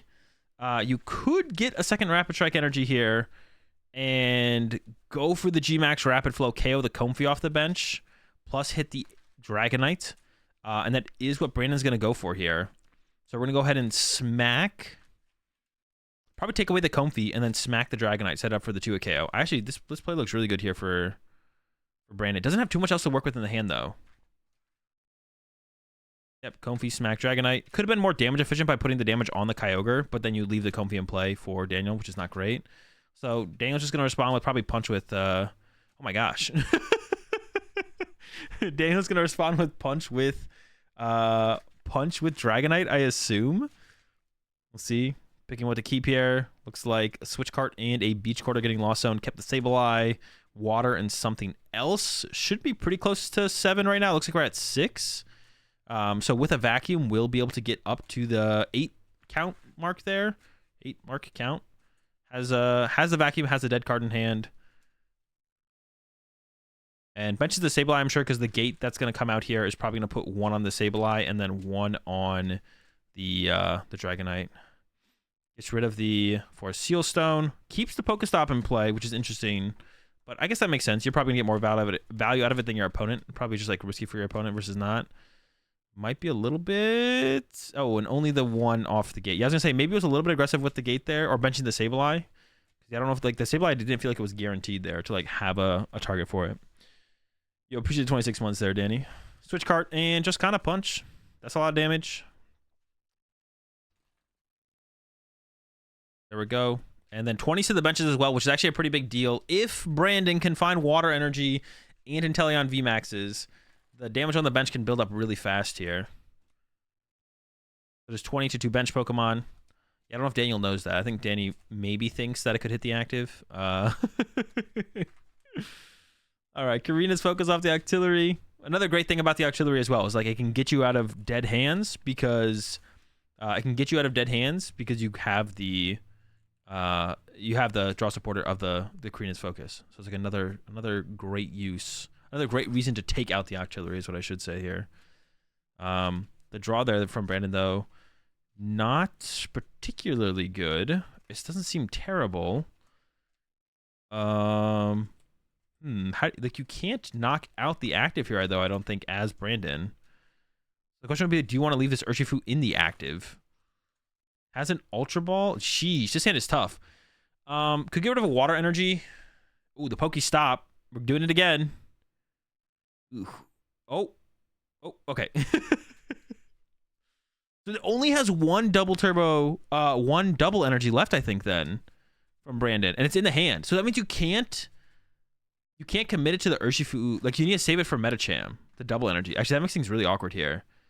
Can maybe give up the horn and the water now. I can't see what the other card is in the back of the hand. I think it's 2 energy retrievals. But you definitely want to get the other Inteleon online. Here it is. But you can't actually KO the active here as Brandon. This is like super awkward. And you only have 1 double left, so you don't want to burn the double. So I think you have to just give up the Urshifu here as Brandon. I think you just give up on Urshifu. There's the energy retrieval.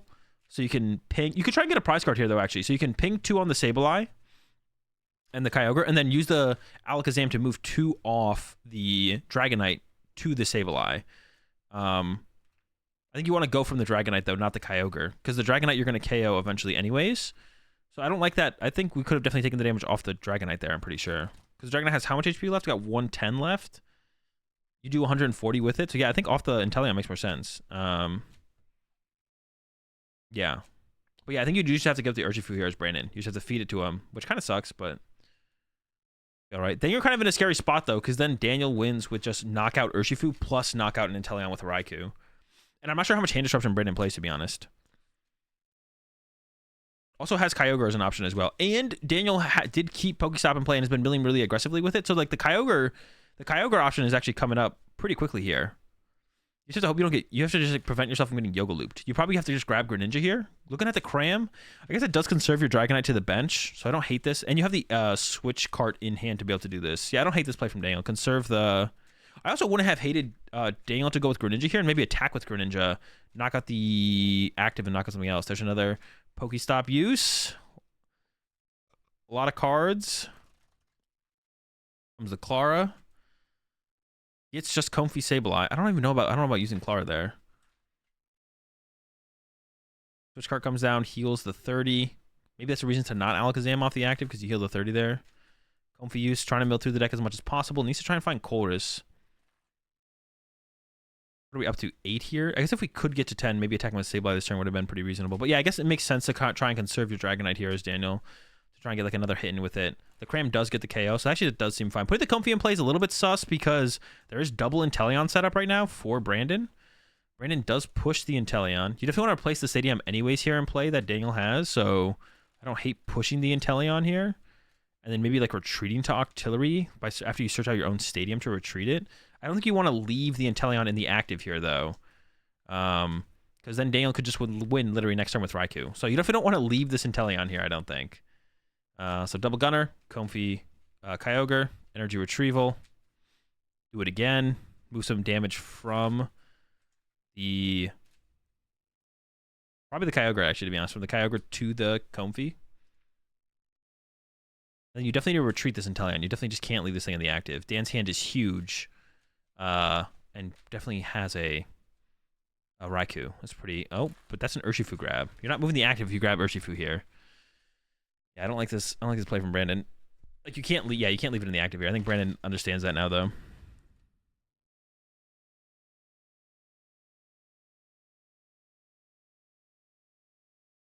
Is this sped up? This is sped up. This is 1.5. Yeah, there's a Stadium grab. You also want to bump the... You also want to bump the Pokestop from Daniel, because he's been milling through his deck pretty fast.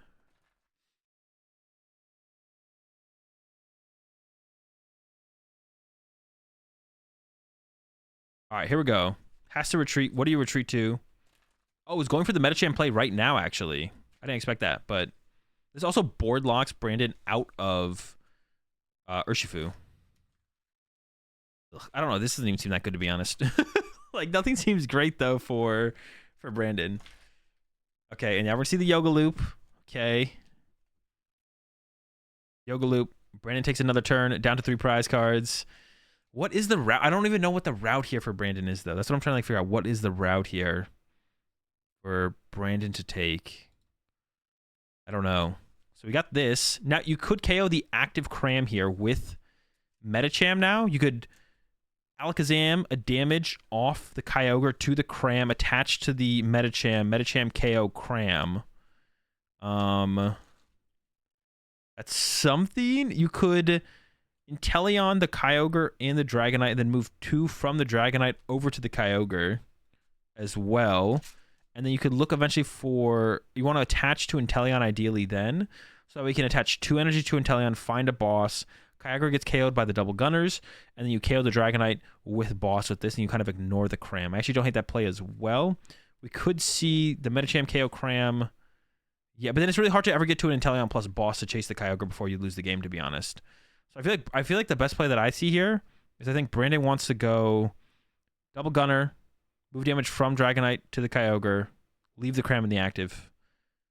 Leave the Medicham in the active, maybe retreat the Medicham to the Drapion. Probably leave Medicham in the active and pass. That's the best play I think I see here. Yeah, that's the best play I see here. Could you use a Pokestop, vacuum it away, then put another one down and use it? Yes. There are 2 different Pokestops. Is that a Clara? No, that's Octillery. Okay. So getting another Inteleon out doesn't really do anything. Just thinking out the deck here for Brandon. Yeah, that's like the best play that I see here, but I'm curious to see what Brandon actually goes for. You could retreat to the Alakazam. No, retreat to the Alakazam doesn't make any sense. You don't want to retreat to an Inteleon because then you lose to Raikou. Yeah, not looking good. But that's the best play I see. The one I just mentioned.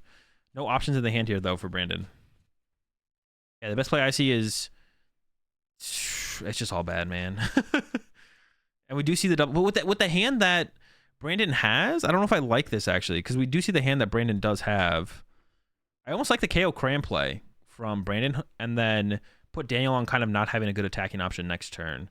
So I almost like the Brandon going attach active, move damage off Kyogre to the active, and then 1 damage up, knock it out with Medicham, and then hope Daniel's only play is Dragonite knockout, and then you go attach Melanie, or Melanie attach, knock out the Dragonite back. Because Brandon's hand is like Inteleons and Urshifu's, and that's literally it. That's literally the whole hand. So, yeah, I don't think I like this, but I think you probably should just be aggressive here. This is the play I initially mentioned, but yeah. I guess you can... Okay. The one thing you can do is you can Yoga Loop the Kyogre. But you know Dan is never going to knock out... You have to send up Octillery here. It has to be Octillery send up here, because Dan's never going to knock out your active here and give you the free push-up of the Medicham.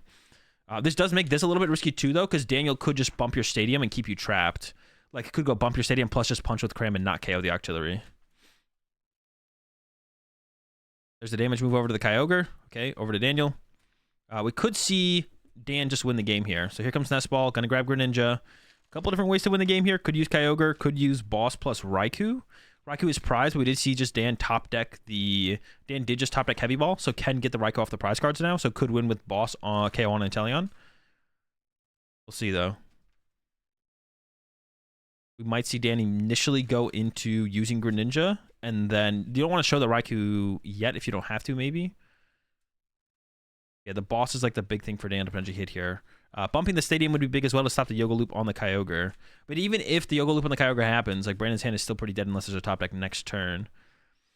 Another Nest Ball, Sableye to take. Probably goes with the Comfey here, because Comfey could lead to the boss. The boss was actually the next card there off the top. I'm sure Daniel has a Gate and a Recycler in hand as well. So all Daniel needs is the boss to bring up the Inteleon. But like I said, could maybe go with it next turn. Daniel could also have a Switch card to heal the Kyogre this turn.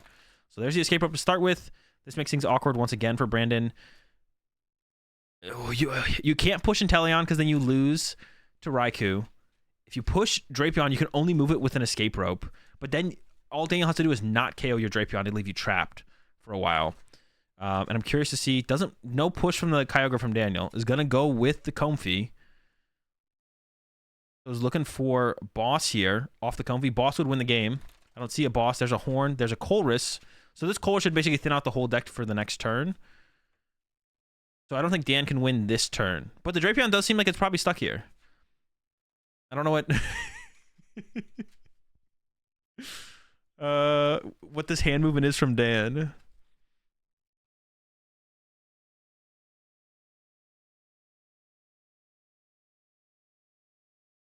He's taking his time. You gotta have a play here. Could also bench the Raikou and attach to it. Could go get it with the Heavy Ball and attach to it. I'd be surprised if Dan didn't get a slow play warning here, to be honest. There's another escape. I actually don't like this escape rope, though, because now the Octillery is just coming back up. Unless Dan has a way to bump the Stadium. You definitely send up Octillery here as Brandon. I don't like this, though. from... Is Dan going to actually attack? It would stop the Yoga Loop on the Kyogre, but now you just lose to Melanie. Or is Dan winning with Kyogre this turn? There's a double gate. I mean, that seems pretty promising. Does have the vacuum as well. So now you can vacuum away the stadium to trap the Octillery in the active. Maybe he just has a win with Kyogre here, though. Okay, there we go. Sableye. Colress. There's still 2 cards left in the deck as well. Let's see. Does Dan have win with Kyogre here? It only needs 4 2. Well, no, actually, how much HP does Medicham have? Is it 210 or 200? Has a lot of energy in hand still as well, so I don't know if those can end up in the discard pile or not. I don't know if there's enough energy... Oh, he's just thinking about going with Sableye, actually. So yeah, I don't know. It depends how many stadiums are in Brandon's discard pile. I think there was 1 stadium in Brandon's discard pile, 1 stadium in Brandon's... One ended up in the discard pile from the Pokestop use, 1 is in the prize cards, and then 1 is in play here. But I don't like Dan... Because Dan doesn't know that there's 1 prized here. Yeah, Dan doesn't know that there's a prized stadium here. So as far as Dan knows, there's another stadium in the deck. So this, I think Dan should have left the Drapion on the active here 100%, and then look for a win condition next turn, which is almost guaranteed. Which is almost guaranteed in this situation. Vac, get P-Pass, gets rid of the stadium, and I think actually Dan might just get lucky here that Brandon's last stadium is prized. Because if Brandon has the stadium, I feel like Brandon's in a pretty good... Well, no. Brandon would have to loop the Kyogre and then still draw into boss plus 2 energy for the Melanie. But now Brandon can win off like a top deck of like a Melanie if this last stadium was in the deck. But it's not. So Brandon could like win off a top deck of a Melanie here. So Dan puts a lot of damage on an Inteleon, which I don't think makes a ton of sense. But 1 and 2 on the Drapion makes sense. Or one on each Drapion. 2 on the Drapion, 2 on the Medicham. I don't know. Putting those at 190 doesn't make any sense to me. I don't know if that changes it. What is this damage placement? What is this damage? What is this doing? I don't think this does anything. I'm pretty confused by this. I think Dan should have just gone 6 and 6 on Drapion and Medicham. Wait. 6 and 6 on Drapion and Medicham, right? I don't know. This seems pretty bad. I don't know. This damage placement does not seem that good, to be honest. I think it should just have been 6 on Drapion, 6 on Medicham, and then use Kyogre next turn. Or if Brandon takes a prize card, you Raikou boss KO and Inteleon next turn. So I think 6 and 6 makes the most sense here. Yeah, but once again, I don't like the fact that Dan actually gave Brandon the Octillery back to the active with the second escape rope. Because if Brandon had Melanie here and Stadium, the 3rd stadium wasn't prized, Brandon can retreat the Octillery, loop the Kyogre, and then look for boss plus attachment on the following turn to win by KOing the Dragonite. So I think it's actually a misplay. Wait, what did the KO get gotten by right here with? Was that a double gunner? Oh, wait, did Brandon get take the knockout with the Alakazam? I think that is what Brandon went with here.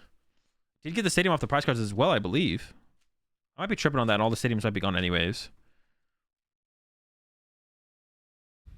If I was him, I just ID with those placements. Urshifu grab. Yeah, I don't know. I think the stadium was gotten off the prize cards there for Brandon. But I don't think it matters in this situation where Brandon doesn't have anything else to work with. Didn't move the damage off the... Didn't it go for the loop? I feel like the loop would have been pretty good there instead, maybe. And that's why knowing your prize cards is so important. Like, Brandon was just like, I don't know my prize cards. Maybe there's something good in there. Because it didn't seem like there was anything good in the prize cards. Then you could be like, yeah. Oh, no, but I guess to get the stadium to begin with, to even have the possibility to use Yoga Loop, you had to get the prize card with the Alakazam. So actually, that's the way it worked out. It actually is that exactly how it had to work out. All right, over to Daniel. Daniel should have game here. Should have... Gust KO with Raikou, or KO with Kyogre. One of the two should be possible here. There's a Greninja, get another energy in the discard pile. I don't know what this last card is. I don't know what it is. It might have been the boss, actually, to be honest. So Raikou works here, or Kyogre should both work. They should both work here. Either of them should work here. As long as the only thing that I haven't seen in the hand here from Dan is Mirage Gate. The only card I haven't seen here from Dan is Mirage Gate. I don't know what he's doing. Just making sure it's weak to lightning, I guess. There we go. Lightning, water, water, lightning, water. Sure. Mirage Gate. Also, I will mention, though, in this scenario, if I was Dan, depending on what other stuff I had in my hand, I would have gone through more actions. Like, Dan not making an action at all there is like, I don't know what he's thinking about. But let's say you have a switch card in the hand here. Like, I would retreat my Sableye. I'd retreat my Sableye, go to the Comfy, use the Comfy, Recycler, use Greninja. I do as many actions as I possibly could, right? Because at this point, with how much time is left, it doesn't favor Dan to not just take as many actions as possible. I don't know what Dan wasn't taking any actions there, so that's different. But whenever you're just going to win the game, you don't have to like stop taking actions. You can just go through all your actions. And if your opponent wants to concede, they can. If they don't want to, they don't have to. Isn't that stalling effectively? No. Like, if I retreat and use a Comfy, and then retreat and use a Comfy, and then retreat and use a Comfy, it's not stalling. I'm taking actions. You can't tell me, you can't tell someone, just because they do have game in hand, you can't tell them they have game in hand. Like, in this situation, here, I can break it down on this one real fast. So, it's one thing to do nothing. It's one thing to sit there and do nothing. It's another thing to sit there and take actions. You can't tell me I have game in hand, even if I do, if I don't see it. And there's no way you can tell me I have game in hand. And even if you do know you have game in hand, like, I could look at my opponent and be like, I have game in hand, show them I have game in hand. They don't have to concede. Or it could be very obvious that I have game in hand based on how I played out I'm playing my turn, or even what I did on my turn, but I don't have to end the game. Why do I have to end the game? There's a difference between taking actions and stalling and slow playing. If you're just continuously taking actions, that's fine. There's nothing wrong with that. You are allowed to, but you've just admitted it's done with the intent of not forwarding the game.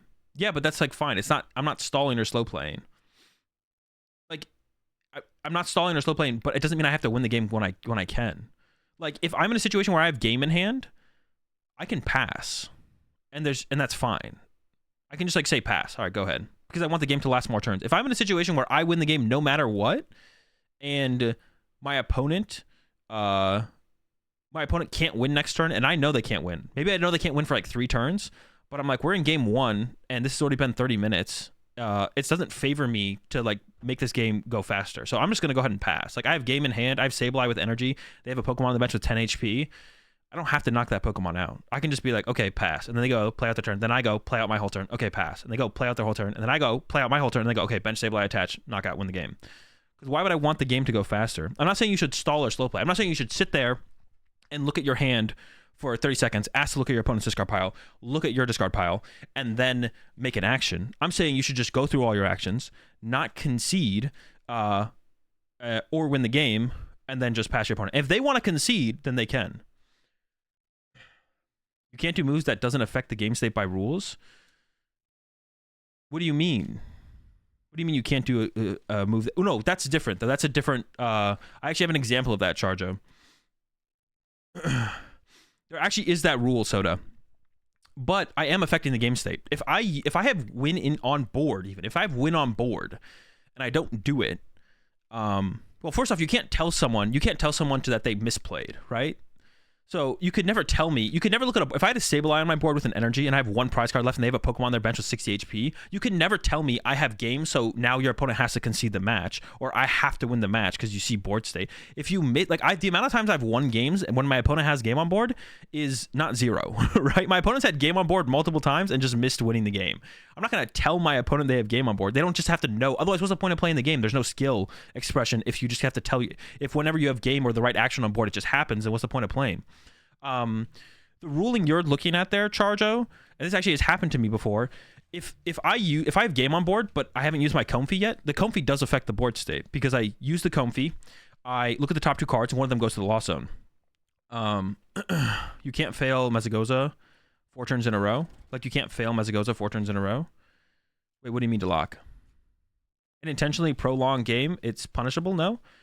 It's potentially punishable, but sometimes you know your opponent's like exact 60 and you know they can't punish your situation. Or you know enough about their 60 cards that you know they can't punish your situation. But it is technically punishable, right? They could play something you don't think they have or something like that. Would you consider pile shuffling intentionally prolonging the game? Yeah, because it doesn't do anything.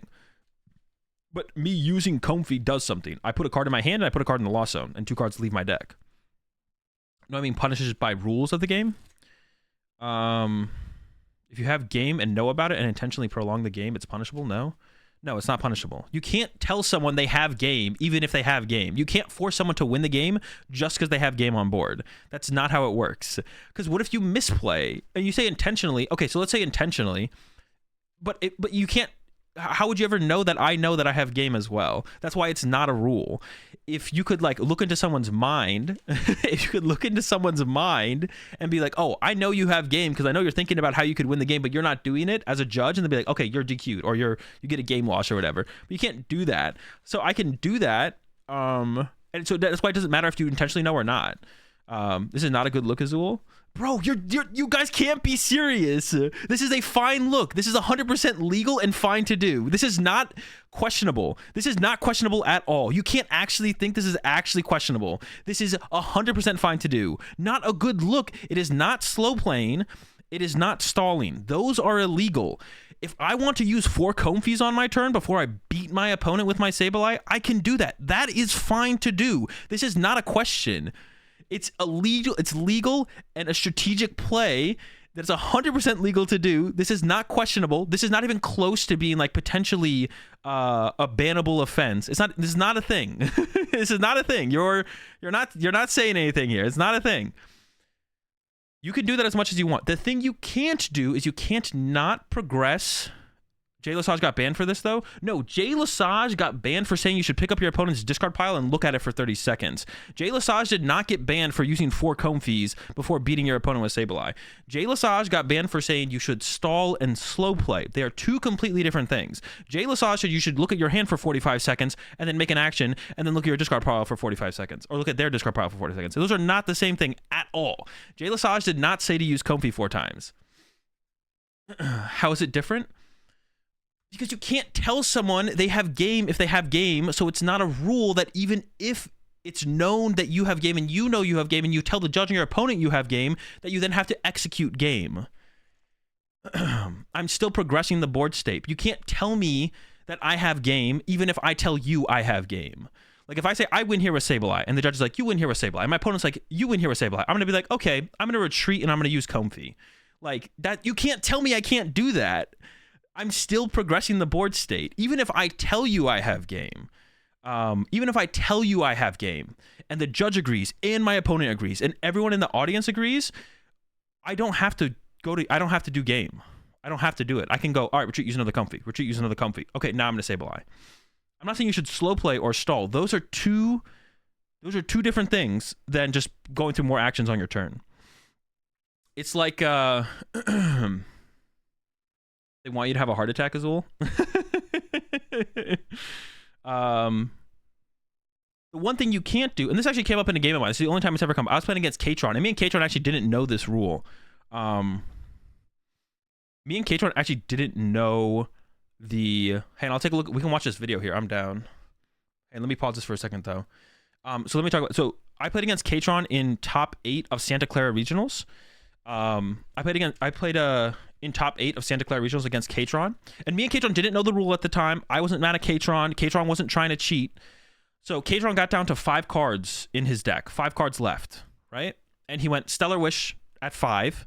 Then retreated to... So the matchup was Shed Ninja versus Zap Beasts.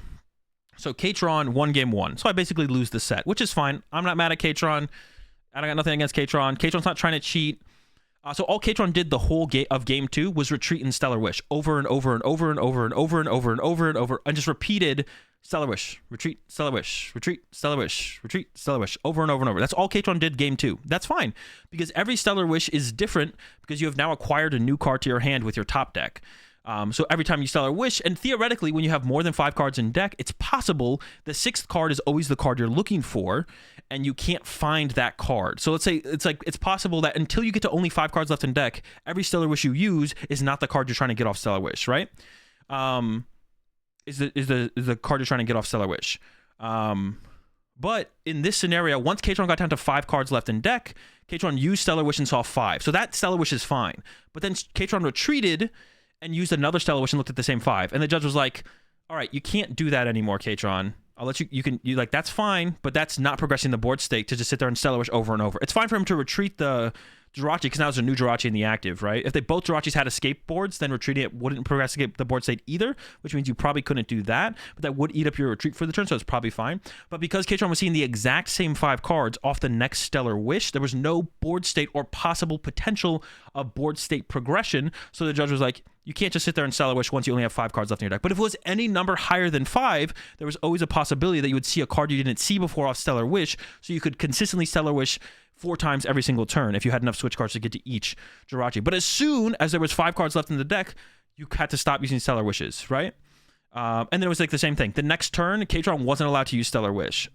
K-Tron wasn't allowed to use the Stellar Wish on the next turn. So K-Tron top deck for turn and wasn't allowed to sit there and spam Stellar Wishes, right? K-Tron was allowed to use 1 Stellar Wish a turn because theoretically the top deck could change whether or not you want to use the Stellar Wish. And if K-Tron did take a card off the first Stellar Wish, then K-Tron could use a second Stellar Wish because once again, now all of a sudden, based on maybe what you top decked, you want 2 cards out of your deck from the Stellar Wishes. But if K-Tron was just going to sit there and use 1 Stellar Wish and then another Stellar Wish, K-Tron knows all the cards in the deck at that point, and it wasn't progressing the board state, so it's considered stalling and slow playing.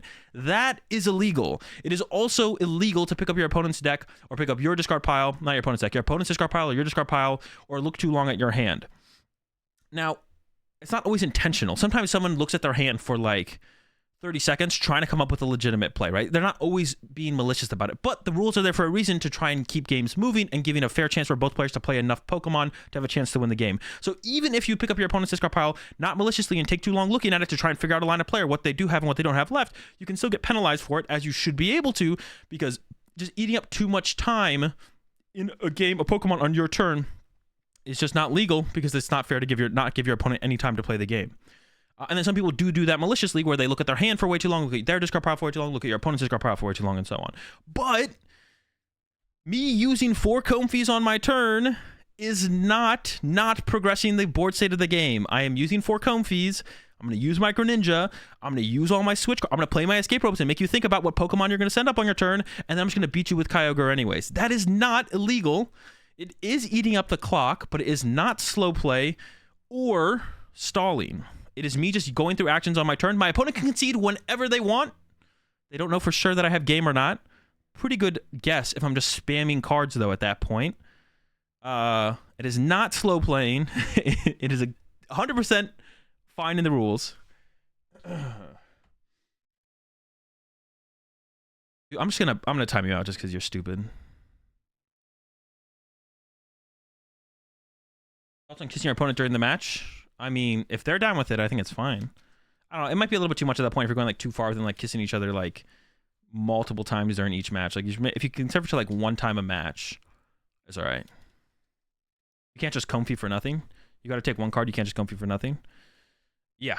Hey, let me see this. You guys linked this video. So when does this happen? When does this happen? When does this happen? In this video, when does the non-progression happen?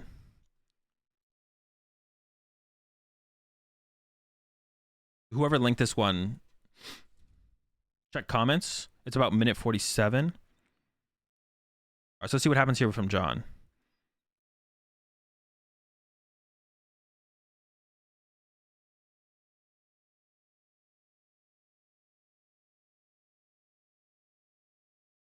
So let me go from Hunter's turn into John's turn. Hold up. All right, attach, swing, hit, over to Hunter. 2 minutes left, 1-1. Guzma on the Frog. Now on Hunter, knockout. Draw a prize card, knockout. John sends up Greninja, draw for turn. Doesn't do anything. Doesn't do anything. Brooklet Hill. Searches deck. Thinks about grabbing Froakie. What time is this? We're at 47 right now. Thinks about grabbing Starmie. Is it Starmie or Staryu? Staryu. And then is this where the judge is giving them a warning? Because they're like slowing down right now.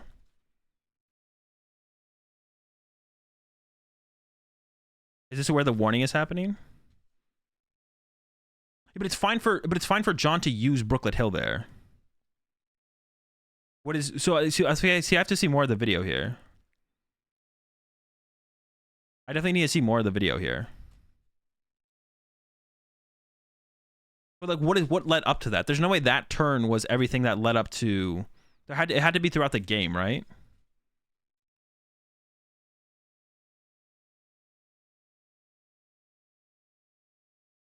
Like if you use Brooklyn Hill over and over again in the so he uses it. So John uses the whole game is John was playing at a certain pace of play the entire series, and then he starts playing a bit slower. Yeah, I mean, if you use Brooklyn Hill over and over again and the targets are the same every single time, now if you actually get a target, right? Because any top deck, so one of the things you guys have to keep in mind with this, he took more than a minute just to use Stadium. Okay, that's bad. Yeah, using more than a minute just to use the Stadium is pretty bad. Now, if you, like theoretically though, so yeah, taking more than a minute to do that is pretty bad. Any theoretical top deck could change whether or not you want a Pokemon off your Brooklet Hill, right? So you have to like keep that in mind as well. It's like using Brooklet Hill on a turn all of a sudden when the last 2 times you took nothing maybe isn't actually like that. You should be able to use the Brooklet Hill. Like if John top decks something, all of a sudden maybe going to get Starmie or Froakie is correct, right? Like you top deck a Water Energy and for some reason it's like, oh, now I need Staryu, right? You can't tell a player in that situation that it's all of a sudden incorrect to use Brooklet Hill. It's like, well, the last 2 times you used Brooklet Hill, you didn't get anything, so you can't use Brooklet Hill again. Now it's going to be slow play when you use Brooklet Hill. But if you do like take a minute to use Brooklet Hill, that's definitely a long time to use Brooklet Hill when you've used it previous turns for sure. Can you not just Brooklet Hill to confirm prizes? No, you can, but it depends how long you take, Goof. It depends on what the judge thinks your intentions for using Brooklet Hill is. So yeah, you can use Brooklet Hill and fail it multiple times in a row if you want, but it depends how long you're taking. Not over and over taking 1 minute each time. Yeah, that at that point is slow play. That's because otherwise you could theoretically argue everything that you could ever do to slow play in a game of Pokemon. You could always argue that it's not slow play. I always thought this judge intervention was wrong. I mean, it could be. I would have to watch the whole video, and like being there is also pretty important. But like, I'm just gonna like talk through what you guys are bringing up in chat.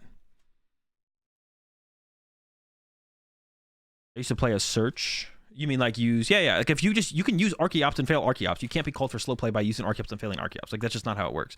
It's just like if the judge thinks your overall intention for the action that you're taking is purposely just a slow play, but any judge who would call you out on the first time you use Archeops and fail it as slow play is an idiot. Like you can use the Stadium just to shuffle your deck. Yes. Yeah. You can use the Stadium like 5 times in a row with Brooklet Hill. If you yeah, if you're just you could use the Brooklet Stadium literally like 10 times in a row. You could use Brooklet Hill 10 times in a row, and then at the end of it all, you're just like, but if they think you're using it,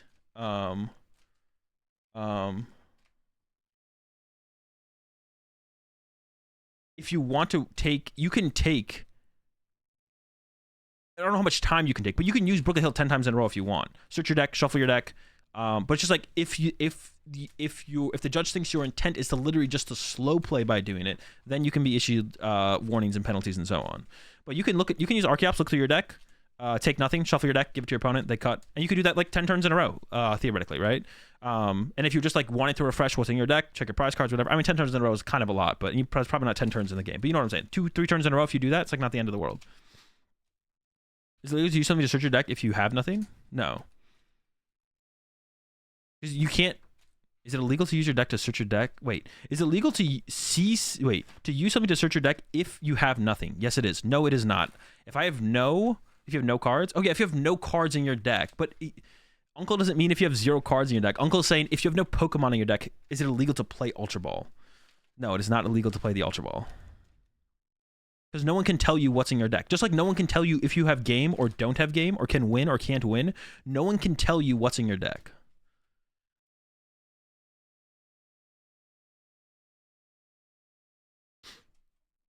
Also, another thing to go back to what I was saying about just taking extra actions. What if you're just wrong about you having game? Like, let's say in your current hand, you have a Sableye and a Psychic Energy, and you think if your active Pokemon gets retreated this turn and you attack with Sableye, you win the game. What if you don't? What if you missed something? That's why no one can tell you if you have game or not. So why not go through the rest of actions on your board state to set yourself up best for the potential worst case scenario of, oh, I forgot you had a big charm, or I forgot I didn't do as much damage as I thought, and now I actually don't win this turn. Or when I use Kyogre this turn, ooh, I thought I had access to guaranteed 3 basic energies when I used Kyogre with this 8-card deck, but actually there was 3 item cards left in the deck when I thought there was an energy. So now I actually don't win the game this turn. How can you tell someone they can't use Comfey or use Greninja again to further their potential board state? You can't tell someone, even if they think they win, you think they win, the judge thinks they win. You can't tell someone that they win the game and now the game has to end. You can't do that, because what if the game doesn't actually end just because you all think it does? Say hypothetically you think you have more prize than we actually do? Exactly. That one's me.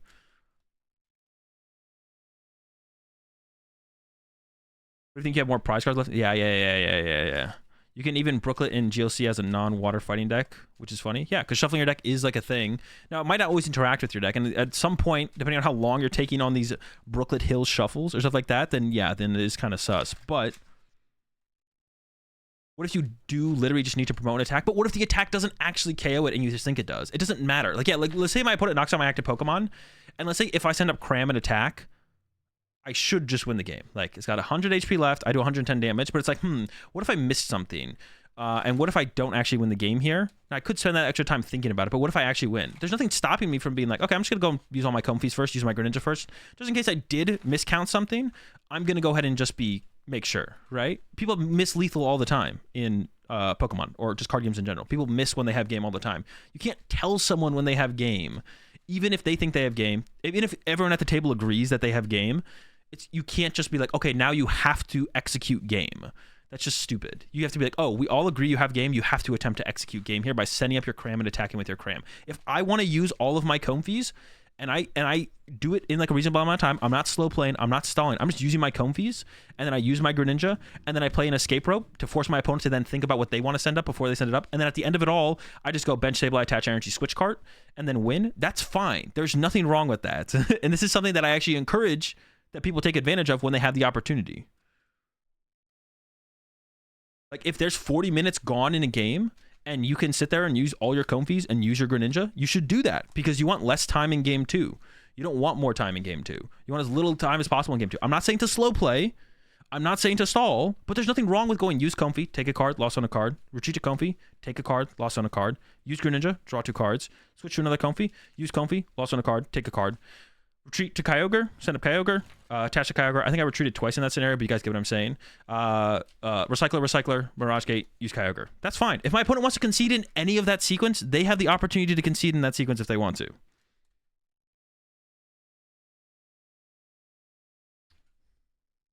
That you're teaching people how to do illegal actions, discard, checking, maximizing game edge to illegally manipulate the... What I'm saying is equivalent to... The J situation is that you're teaching people how to do illegal actions, discard checking. No, I'm not saying anyone should be checking discard piles unless you actually want to get the information out of their discard pile. I'm not saying anyone should be checking discard piles when you don't need to know the information in their discard pile or their loss zone or your discard pile or looking at your hand for an extra minute. I'm not saying doing any of that. I never said any of that, Uncle. That's what Jay Lesage put in his article.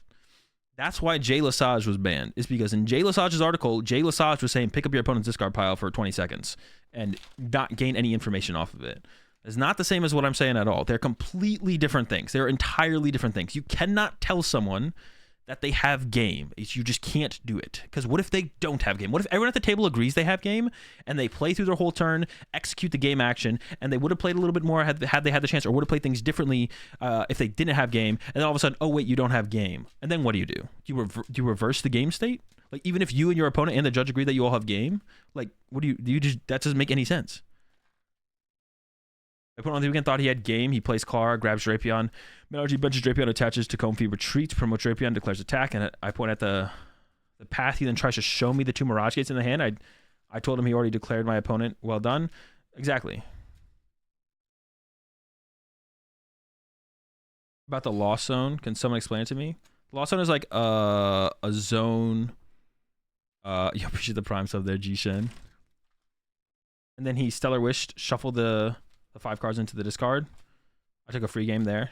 I mean, that's something as well. Stop talking, you're digging deeper. Bro, if I'm digging deeper on this, then I would love to be officially corrected and then be told that I've been, what I've been doing is against the rules the whole time. As far as I know, As far as I know, this is 100% legal. This is not even close to being something that's illegal or should be controversial at all. This isn't something that is illegal or controversial at all. I'm just saying that it might be interpreted by those who do the banning. No shot, bro. They would have to be such airheads, bro. I mean, we're talking about TPCI here. They'd have to be like, that would be insane, uncle. If the people who do the banning here watch this and then think that I'm breaking the rules and cheating, bro, massive airheads, bro. Holy shit. If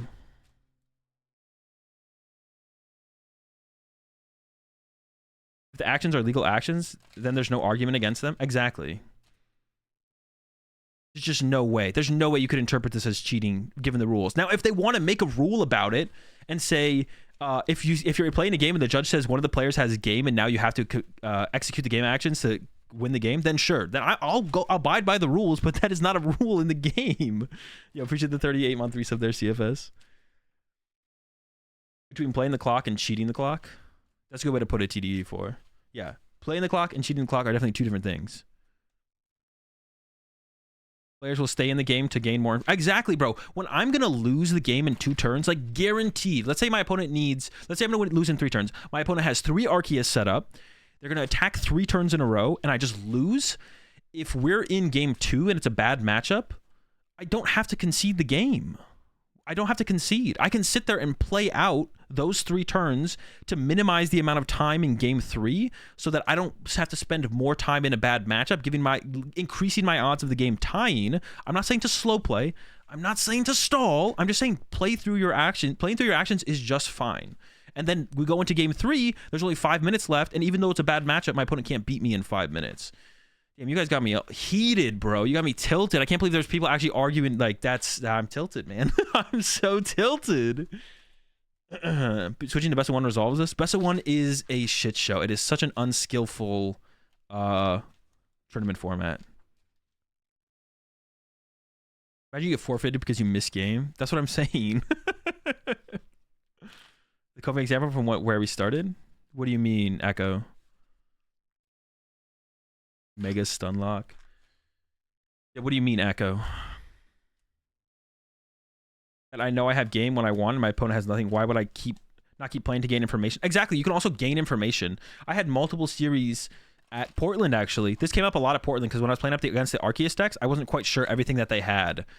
So up against the Arceus decks that I played against, even when I was losing, I was like, how much time do we have left? I was like, okay, I can stick out a couple extra turns here and maybe force some more information out of them. You know, see stuff like Volos or Charon's Cares or all this stuff like that. Just win every game so I don't run into this issue. It's pretty good, Dillinger. Acting like playing the clock is not part of the timed format. Time is a resource, like every other card game. Exactly, time is a resource. Another thing that I tell people too is like time is a resource. And this is like one of the biggest things that separates the best players from other players. Knowing to scoop, knowing when to concede, knowing when to not scoop, knowing when to not concede. And also knowing when you don't have to like rush. So like, and all this like sound like, see, whenever someone talks about the clock, like I'm about to talk about, everyone thinks like you're trying to cheat, like you're trying to slow play or manipulate. Like everyone thinks you're trying to cheat. When anyone talks about time and clock, everyone's like, oh, you're a cheater. Oh, you're trying to cheat. But like another thing is, you shouldn't rush through your actions either. Nothing like you get like if everyone had to play their actions like every 2 seconds, that'd be one thing. But the rules say you have roughly 15 seconds to make your actions. Just because you have a quick ball in your hand and you think you know what you want to discard doesn't mean you can't take 5 extra seconds to think about what you want to discard with that quick ball. Taking that 5 extra seconds could be the difference between winning and losing the game. It's just like how you should attempt to play faster so you can play more games of Pokemon, which theoretically favors the better player to play more games of Pokemon. Also, just because you have a quick ball in hand, you're like, oh, I need to play this quick ball, I need to go get my Arceus V. Maybe you should take that extra 2 seconds to think, should I quick ball this card or that card? Instead of just being like, oh, I always quick ball this, I'm quick balling this card, just quick ball it away. If you take the extra 3 seconds, and it's fine to take the extra 3 seconds. Taking the extra 3 seconds, I'm heated, so I'm screaming, but deal with it. Taking the extra 3 seconds to think about what's a quick ball away is not slow playing or stalling. You get a certain amount of time to like think about your actions, make your actions, and so on. Now, once again, you should try and play in the rules, right? We should try and play in the rules. And if you don't, hopefully you're not doing it maliciously. And if you are, I mean, even if you're not doing it maliciously, you still can get penalized for it. So like, you got to play within the rules of the time, but it doesn't mean you can't take those extra seconds to think about stuff. It doesn't mean you can't take those extra seconds to think about things. Like, you don't have to play everything as fast as you possibly can. It's fine to slow down and think about what you're ultra balling away, or nest balling for, or whether or not you should nest ball. Like, whenever someone like talks about this stuff, everyone just thinks it's like cheating and like time manipulation and all that stuff. But no, you're allotted a certain amount of time to think about and take your actions. You should try and use as much of that time as is fair for you to utilize to think about the game and scenarios. You want to take your time. Theoretically, you'd want infinite time to choose your actions and what cards you want to play and how you want to play them. But you don't get infinite time. You get best 2 out of 3, 50 minutes. So you want to use as much of that time as you can to make as informative decisions as you possibly can, which means you need to take time to think about actions while still also trying to play fast enough that you can try and play 3 games. Because once again, playing 3 games, like, you want to play more. If you think you're the better player, if you're trying to be the better player, if you're trying to become better at Pokemon, you want to play as many games as possible, because that gives you more opportunities to beat your opponent. So more often than not, you want to play you want to play 3 games of Pokemon because it helps you. But you also need to slow down and think about what you're quick balling away, because if you quick ball away the wrong thing, you could just like lose. If we had chess clocks, chess timers are really bad in card games because it would take away a lot of the creativity of some potential decks. Because some decks are like take up 75% of the time in matches, and you want that to be a potential thing. You want like more creativity of deck choice. It would like hurt deck choices and deck building and stuff like that. So I don't love the idea of chess clocks. Maybe it's not as bad as I think it is. Be another hassle for TOs, but it's not the end of the world. But the reason I don't like the idea of chess clocks, I think it would limit creativity in deck building. Because some decks like want to take up 90% of the time and be like a Pidgey control deck, right? You get to play for a little bit and now I just take over the game and you lose, which is, I think, fine.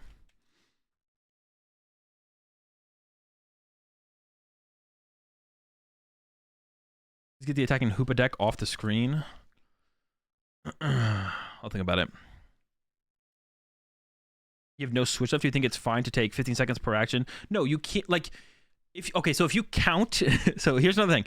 If you count, like, you have to progress the board state within a reasonable amount of time. It's fine to think about how to play through scenarios, but if you're sitting there and your hand doesn't change top deck to top deck and you're basically control locked against a control deck, you're not allowed to sit there and count for 15 seconds. Like, go like, draw, count in your head for 15 seconds, pass, draw, count in your head for 15 seconds. If the new top deck doesn't actually change anything, then that's slow playing and stalling, right? So that's where judges can penalize you for that. Now, you don't have to rush. You don't have to be like, okay, draw, pass. Okay, draw, pass. You can be like, draw, look at it. Okay, pass. Draw, look at it. Okay, pass. Draw, look at it. Okay, pass. Maybe you go draw. Let me see your discard pile. Let me look at my discard pile. Let me look at my hand. Okay, pass. And if the new card is never like impactful enough, or it's like a duplicate of a card in your hand that you could have had access to previously, then a judge can give you a slow play warning or stall warning. Now, you don't have to be like, draw for turn, okay, pass. Draw for turn, okay, it doesn't give you anything. All right, pass. Over and over again if you're like board locked. You don't have to rush, but you shouldn't stall or slow play. You're not supposed to stall or slow play. That's the thing. You can't like sit there and count to 15 like with each action. That's like not a thing you can do. If it is, that's cheating. And if you're up against someone and you have someone board locked like that and they're taking maximum time per action, then just call a judge. Yeah, hydration break? Yeah, a little bit. What about flower selecting two you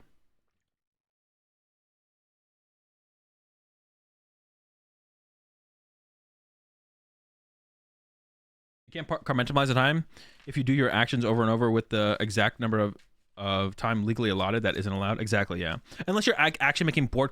If it just turns out that your actions are taking the illegally amount of a lot of time every single action, then that's like fine, as long as you're progressing the board state. What at 9 if you were there? No shot, Purple. Hey, Azul, I saw your vid on declumping. How do you feel about a rule that lets players check and shuffle their prize cards on their first deck search? I don't like it because I feel like there's a pretty big skill gap in the prize checking field that would get eliminated if you allow that. So yeah, I would say I don't like it because I feel like I have an advantage because of how much better I am at checking my prize cards and like how much more mindful I am about it than my opponent. So I would say no, I don't like that. The problem we easily solved if we could play on mobile PGL for now. Even if PTCG Live was like perfect, I think that would still be bad. Like part of the experience is like showing up to an event, seeing friends, and then playing with the cards IRL. Like the solution to these things, like maybe chess clocks could be a reasonable solution. The solution to these things shouldn't be, oh, let's just all play on our iPads. Like, I don't know, that sounds kind of miserable. Like, I wouldn't want to play Pokemon anymore, I don't think, if that was the event. I want to like go and show up and play with real cards. And even with all the flaws that real cards bring, that's like such a big part of the experience. Yeah. So I don't think that's an actual solution.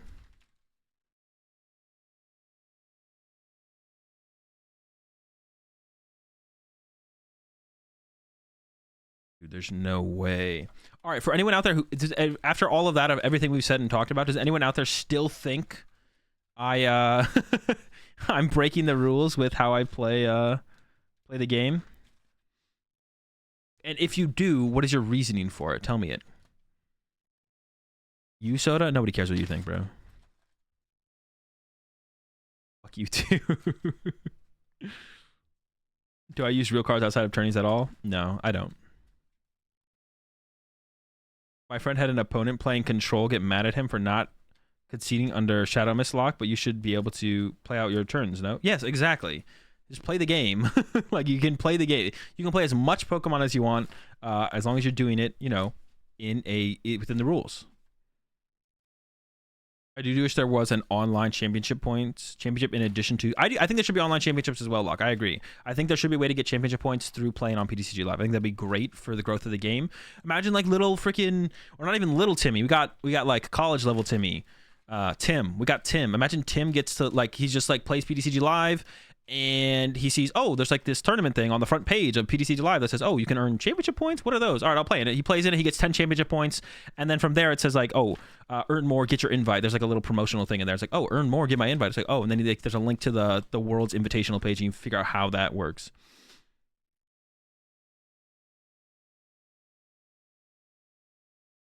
I feel like the rules aren't clear enough that create enough nuance where slow play and playing your turns is the problem. Nothing on you. I think it's just a problem that I'm seeing more and more. I think that's like a fair criticism, Chaos. Like, that's a fair criticism. You think the rule should be not more strict maybe, but just more better defined as to like what should be allowed and what shouldn't be allowed. And I think that's fine. I think that could be, I could definitely see that. Using random receiver twice for no supporter would affect the game state because shuffling the deck, but if you're reveal that no supporter and use it again, is it not stalling? No, because you played a random receiver. That means there's no longer a random receiver in your hand, and there's now a random receiver in your discard pile. It changed the board state. It changed the board state. Just like theoretically, let's say, just take this board state we have it here in front of us. Theoretically, John could use Brooklet Hill 3 turns in a row and fail them all. But then there could be a top deck on let's say on the 4th turn John doesn't use Brooklet Hill, but then on the 5th turn John topped, and let's say John's hand is only being influenced by top decks each turn, and then on the 5th turn John top decks something. That top deck or any of the other top decks could affect John now wanting to use Brooklet Hill to go get a Pokemon in this scenario, right? And that's fine. It's fine to use the Brooklet Hill at that point, even if the last time 3 times you used Brooklet Hill you failed it. If that new top deck changes whether or not you want a Pokemon and play it, 100% could change everything, right? And all of a sudden it's correct to go get a Pokemon for Brooklet Hill, and that's fine. And same thing with the random receiver, right? Let's say you use a random receiver. You go through your whole deck. There's no supporter to hit. You still have a random receiver in your hand. What if you don't want it in the hand and you want it in the discard pile? It's fine to use another random receiver, and just go through your whole deck again. You'd probably not shuffle after the second random receiver. Yeah, like if you use the second random receiver, there's probably no reason to flip through your whole... Actually, no, I take that back, Soda. Like, if your opponent wants you to, then you should have to, because your opponent theoretically gets to see your whole deck again, which, like, I think that would be, like, a reasonable for your opponent to be like, nah, I want you to flip over every card again just to make sure I saw everything I want to see, right? Yeah, so, like, I think that would be fine. It would be, like, on you, it would be like, okay, I'm going to use another random receiver. There was no supporter in my deck last time. Do you want me to flip everything? And then if your opponent's like, yeah, flip everything. I just want to see everything again. That's, like, reasonable. Because that's, like, the punishment of random receivers. You reveal the top cards of your deck, which means your opponent gets to see them. You get to guarantee a supporter. Even if there's no supporter in the deck, I think your opponent could definitely be like, nah, I want you to flip over every card again so I can see it all. That's like a pretty reasonable... That's a lot of information to gain. He played a Rod the last turn, even though he took a minute for the last 3 booklets for nothing. Yeah, if you're taking too much time on each Brooklet Hill, then yeah, definitely should get a judge call. But I think 2... Nah, you didn't think that, Soda. There's no shot.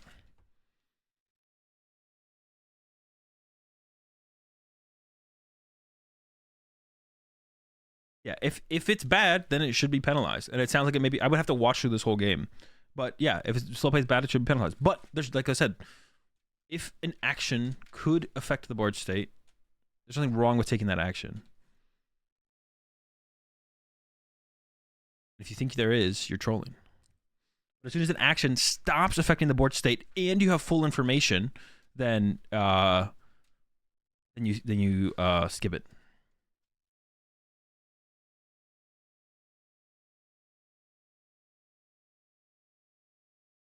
when does a slow play warning actually cross the territory to actual? Well, if you get a slow play warning, your next what would be warning is a penalty. So you get so the way slow play penalties build up, it goes slow play warning, and then you start getting prize penalties immediately after that. Sometimes they just give you, they don't give you a warning. Sometimes it's like a caution. It's like, we're gonna give you like, you both need to, like, I've had this happen on like I sometimes play too slow. I play too slow, not all the time, but I do play too slow sometimes. I'm not doing it maliciously. It's just like, I'm thinking about things, and if I take too much time, I should be penalized. That's why I'm always comfortable with, like, when I get a penalty, a lot of the times I think the penalties are reasonable. Sometimes I do take too long to like think through my actions, right? And then if I get a penalty for it, I mean, that's on me, right? I don't get mad. I'm not like, oh my gosh, why did I get a penalty? Or like, it's like, that's on me. I should have played faster. I should have played more. Like, and that's something I'm trying to work on as well. I'm trying to get to the point where I can finish 3 games of Pokemon in like every set. I think that's like optimal, to try and play 3 games of Pokemon every single set.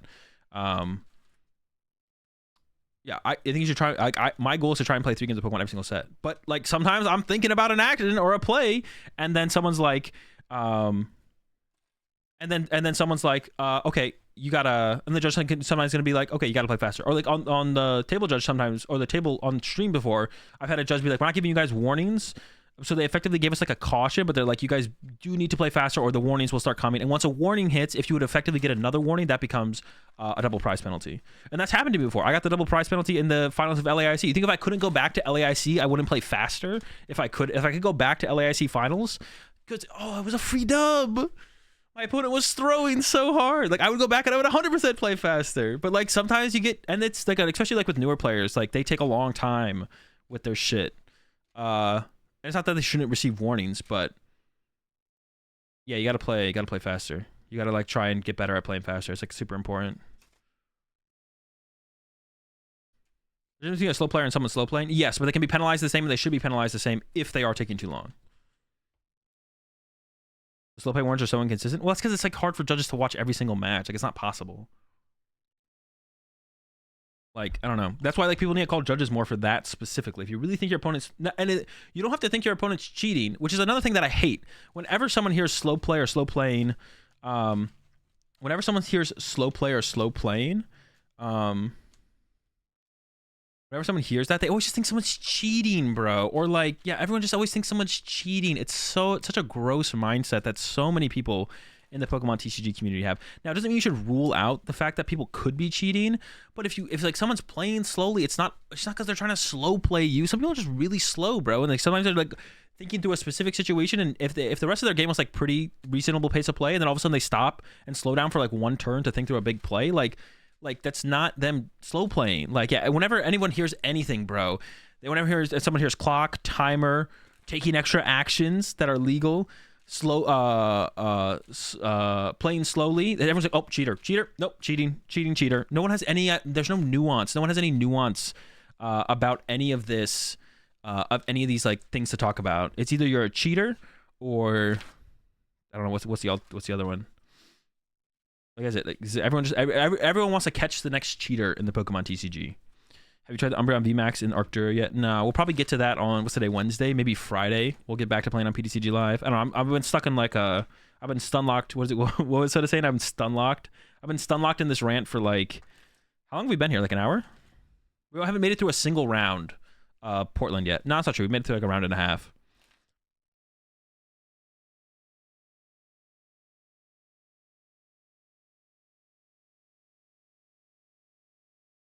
I played 2 league games. And I need to go pee now. I'll be right back. Azul answer, but def the best though. I do what I can.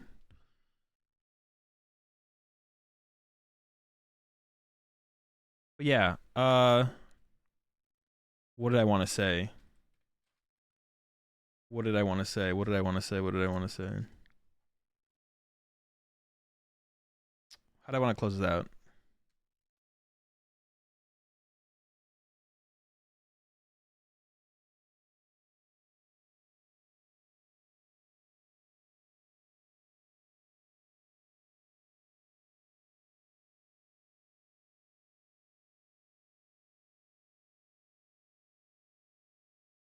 Man, I had something I want to say.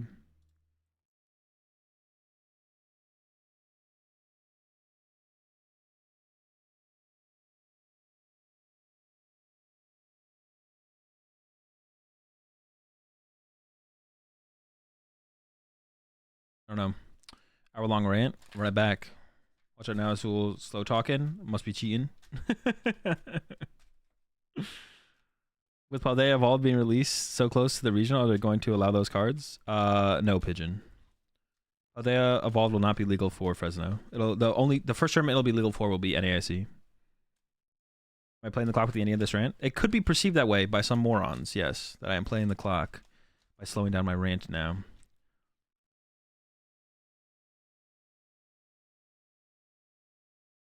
There's a way I wanted to end this. Fudge. What was I gonna say? Oh yeah. And listen, like if a post gets made officially on the compendium or something, basically saying what I said is fine is illegal, I'll stop doing it. But as of right now, I don't see any world where that would ever happen, where simply taking actions would ever be illegal. Taking actions that progress the board state shouldn't ever be illegal. You can't tell someone they have game. Like, let's say Dan had one prize card left here, and all Dan had to do was attack with Sableye and knock out the Octillery. And the Sableye's in the active. Brandon's Octillery's in the active. Dan has one prize left. It's Dan's turn. The judge can't just be like, well, that's game. Let's scoop it up, folks. Because what if Dan goes, oh, wait. Oh, yeah, you're right. I do knock out his Octillery for the game. You can't tell someone when they have game. And because of that, it's not like this is something I have to like hide and be like, oh, this is like a inside secret that you can take actions after you already have game in hand or on board, and that's and if you just say, oh, I didn't realize I had game, then you get past the system. It's not like a big secret. Like what I'm telling you is not like some kind of inside secret that is like that not everyone knows about. Like this is fine. You can take extra actions if you want. Dan could have the Sableye on board here. The Octillery could be on the board. The Sableye could be on the bench, and there could be like a beach court in play, and Dan could just retreat and attack with Sableye. And then Dan could go, you know what? I'm going to use Greninja. I'm going to use Comfy. I'm going to use another Comfy. I'm going to play Colress. I'm going to use a Mirage Gate. I'm going to play this Energy Recycler. I'm going to play another Mirage Gate. And then it's like, okay, I'm going to attack with Sableye. That is fine. You can't tell someone they have game just because they do have game. They could misplay. You guys could be wrong on whether or not they have game.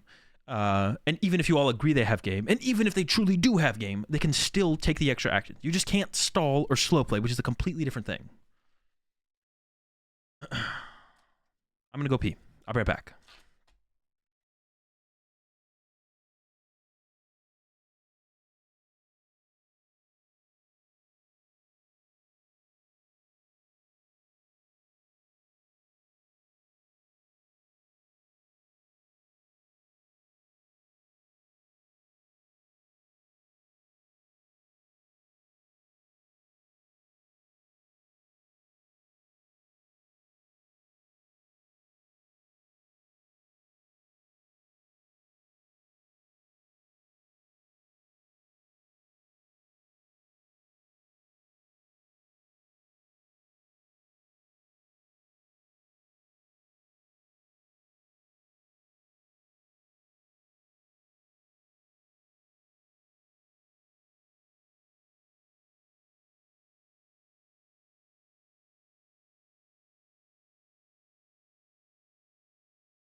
Yeah, appreciate the 27 months. There will be. And the prime sub there. Alan Cheezard. Welcome to the red pack. We're all out of Kiwis. We got plenty of cupboards.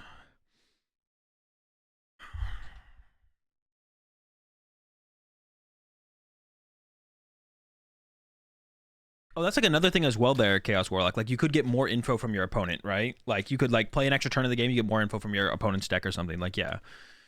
Like, it's crazy that anyone would think that taking more actions is, like, ever cheating. That's insane. That's crazy. Blows my mind. No shot. What did someone say earlier? I don't know, Azul. This is a bad look for you. I lost it, bro. I lost it. I haven't even recovered yet. All right. So this one's got to be over this turn. There's just no way that Dan doesn't win next. Wait, did we already? I think we've already been here.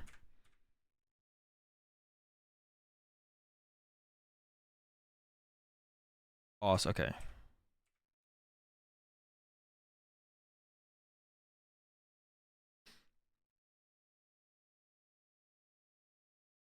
Oh yeah, and then this is where I don't even know how much of this game they actually play.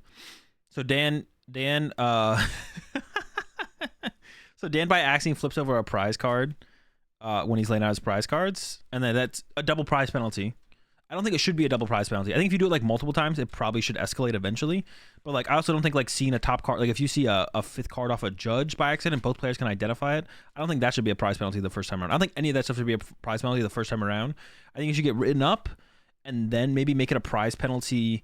Following that, like you could go or game loss and then match loss and then I don't know, but like the first time anyone like by accident sees an extra card, I feel like should never be a prize penalty. And then I mean, he appealed it and it took a while for their round to finish after that. And then they finally get into game 2. Can you just set new prize cards? Yeah, theoretically. So the argument would be, Omar, it's like if you have one of your cards marked and then you see it gets prized, you could like intentionally flip it over so you see it by accident, and then it would means you get new prize cards, which means the card that you wouldn't want prized is no longer prized. So oh yeah. Brandon played for 6 prize cards anyways. Oh, did he really? All right, get into it again. Brandon's going first. Like I said, this matchup's pretty good for... Wait, did Brandon open the Drapion again? Or did Brandon choose to go second here? Man, now I'm like super curious what happened here. So I think Brandon is going... Oh, so Brandon is going first here, but benches the Drapion to play around escape rope. Okay. Players mark their cards. Man, I'm too naive. Well, they can. Like, that's the argument. That's the argument against it. You bench your Drapion to play around the escape rope. I guess that makes sense. You don't want your Remoraid to get KO'd. So Dan here should try and get off turn 1 Greninja. Either turn 1 Raikou KO active or turn 1 Greninja KO Remoraid plus punch the Drapion are both really good. Going for that play is either of those plays is really, really good. And has Colress. Has actually a really good hand. Double energy, Colress, Vacuum, and a Nest Ball. You definitely don't. Also, Cram Punch, one of the things off the bench, is good as well. Cram Punch, the active, is actually just like not good here. Bring back putting cologne on all of your cards. See what you can smell which card is what. It's kind of genius, actually. Oh, you can smell the cards. Now Dane's dropping his prize cards. Cram grab. All right, so has the Cram Dragonite's prize. That means Raikou's in the deck. And then I think there is a Colress in hand, so we'll see that get played next. So yeah, now if Dan plays Escape Rope, Brandon can push up the Drapion and doesn't lose the Remoraid. The Remoraid is like a super important Pokemon in this deck, not like specifically even this matchup. A switch card has retreat, so it's currently down. Needs one more switch card to actually even pull off an attack this turn, or actually a way to use the Vacuum. Gets the Escape Rope though. Has to give up a Colress though. I think you just have to do it here. Oh, it's a Mirage Gate. That's fine. Yeah, never mind. There's the Escape Rope. And getting the damage on Drapion is pretty good as well, to be honest. Should definitely go with the Recycler here, I think. I think you still have a Nest Ball in hand, so you don't really need Attach, cram, retreat, punch. Yeah, getting this early damage on Drapion is really good as well because it's low HP 2-prizer. Oh, Brandon does play the V-Star though, so we'll be able to actually like give it a little bit of extra HP to work with, which is pretty good. I don't even know what you're trying to. I don't even. What do you even do here? Turn 2 as Brandon because you kind of don't want to attack with Inteleon, I would assume, because if you attack with Inteleon, you give your opponent just the 3 prize cards for a Raikou, which isn't good.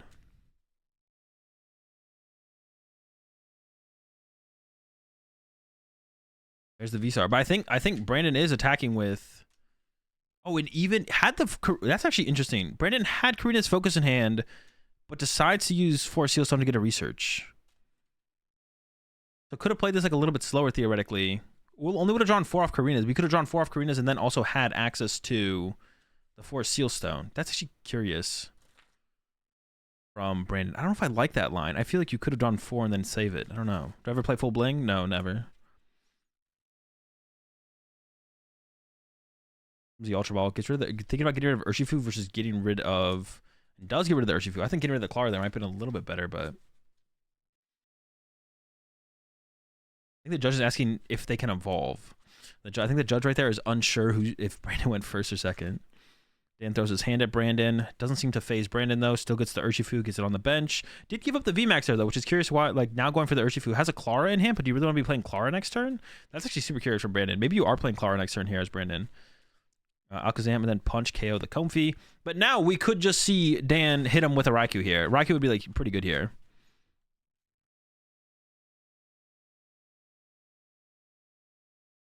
Yeah, there's a Raikou. I mean, hey, knockout with Raikou here seems pretty good to me. I don't know if there's like a huge drawback here or not.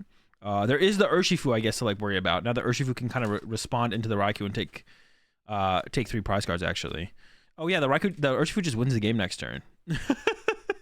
Maybe this isn't a good play from Dan.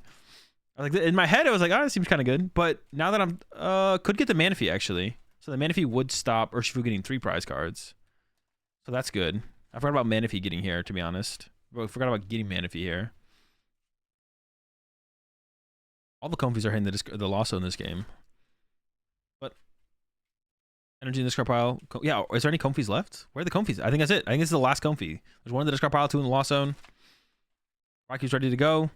Gonna get, actually, 160. It does currently get 3 prize cards. Just attach retreat, I think, here. Or has switch card as well. Attach retreat instead of using Greninja this turn. I don't know if I like that. Footed. Could have used switch card and then drawn 2. And had the Manaphy in hand, right? But should bench Manaphy here just to play around the 3 prize turn. I swear there's a Manaphy in the hand. Thinking about playing the Vacuum to play around Judge or Roxanne. You want to get those... I would... Yeah, it doesn't bench... Wait, wasn't there a Manaphy in the hand and a Kyogre? Am I trolling? Brandon might not have the play here, but now Brandon can literally just win this turn.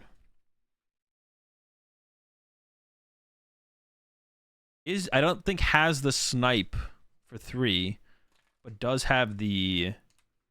So the Clara is actually going to work out pretty well here. I'm not going to lie. The Clara does work out pretty well here. It does force you to play the Clara, but I guess Brandon's hand was so mid that just using the Clara here is fine. Yeah, so here comes the Gale Thrust for 2. And then Dan's only... Well, actually, I think the game is just basically over because Brandon does have Escape Rope in hand. But Dan attacking with... the... Dragonite is the only thing that survives here, I think. I think it's Dan's only play is attack with Dragonite. I don't see another play anyways. Set up Dragonite, and then it's like the only thing that can't be KO'd for sure. And then you could like 2-hit KO the Urshifu and win that way, I guess. Hit with Dragonite, hit with Sableye or something like that if it runs away. But I guess you could try and go for... The only other thing that you could go for is like a Desperation Kyogre, to be honest. Actually, I wouldn't hate to see that. A Desperation Kyogre here is maybe just the play. Actually, you know what? I kind of like it. I think you should just go with Kyogre here and hope to win the game. It would be like a massive YOLO Kyogre. But I would actually go with that here. I would go with the YOLO Ogre. But I think Dan would have had to have used... should have benched Kyogre and used the Mirage Gate already. Goes with the Dragonite grab. Full Send Kyogre. Yeah, I kind of like the Full Send Kyogre. Hitting with Dragonite's like also pretty good here. But then you just lose to Boss or Escape Rope. So, I don't know about that. Yeah, I like the YOLO Ogre here. I think because I feel like you almost always lose. That Sableye is overly powered up. I meant to play the Recycler. That makes sense. Gate, yeah. So it has the, I don't know. You have the Dragonite Punch here, but I feel like you always lose. I don't know.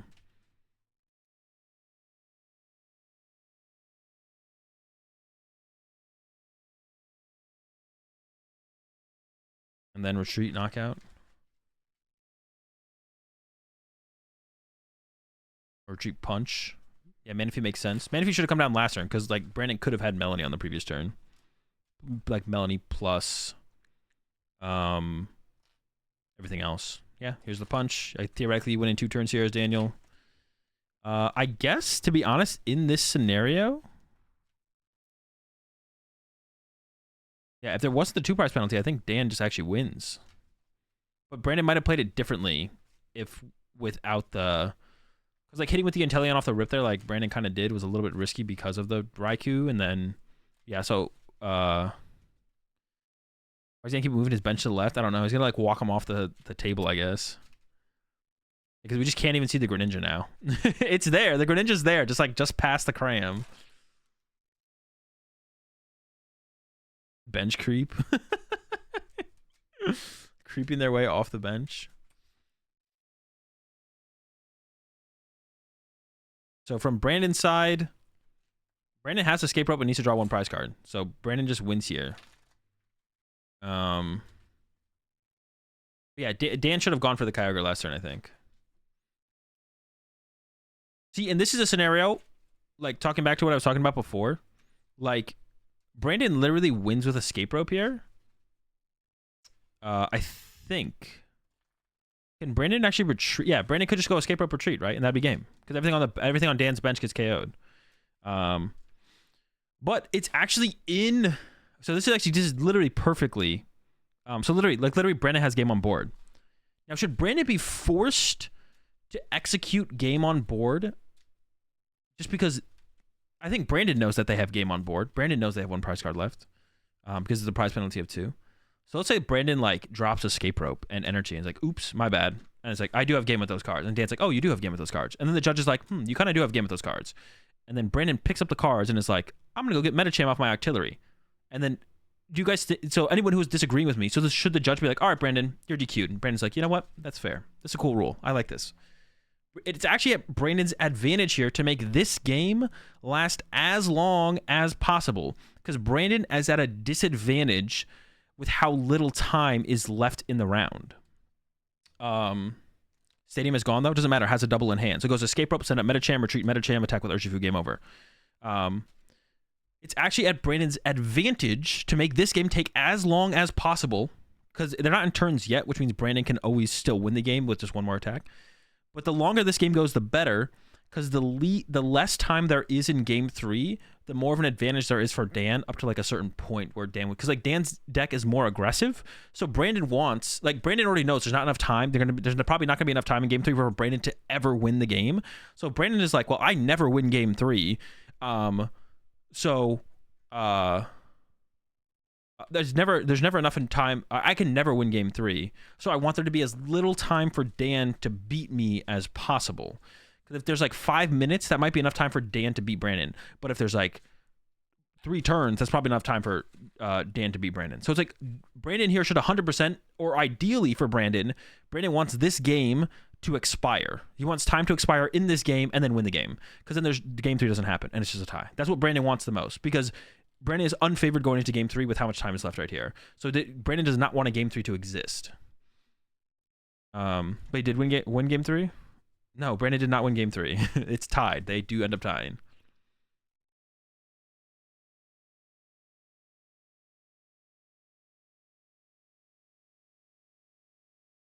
Six, 7. Oh, I don't even think Brandon gets the... Actually, no, Brandon does get the loop here.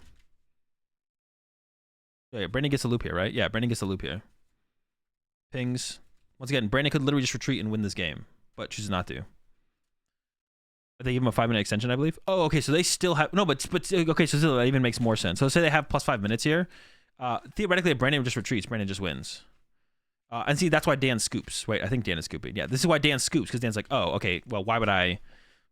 You have game. Why would I play this out any further?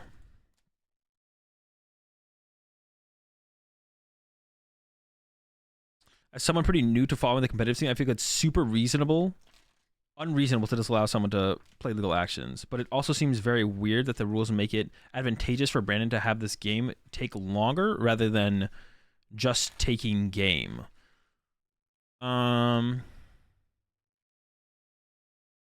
You can't, there's always going to be, that'll always be, unless you put unlimited time. Brandon did end up winning? Are you sure? I'm almost positive they tied. I could be trolling, though.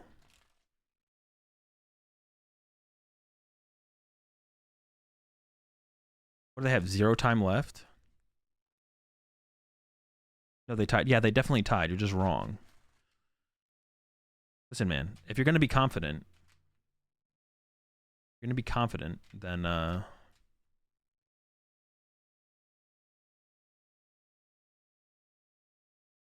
was crazy hyped. I think you're trolling. Yeah, you're thinking of literally a different game. Yeah, you're just wrong. You're just wrong. I watched it this morning. No, you didn't. You're thinking about a different game. All you see, look at, they literally just conceded and tied. The only thing you watched this morning was D's. Yeah, you're just wrong, specialist. But listen, if you're gonna be confident, I'm gonna call you out. You're definitely, yeah, you're thinking about the other game. I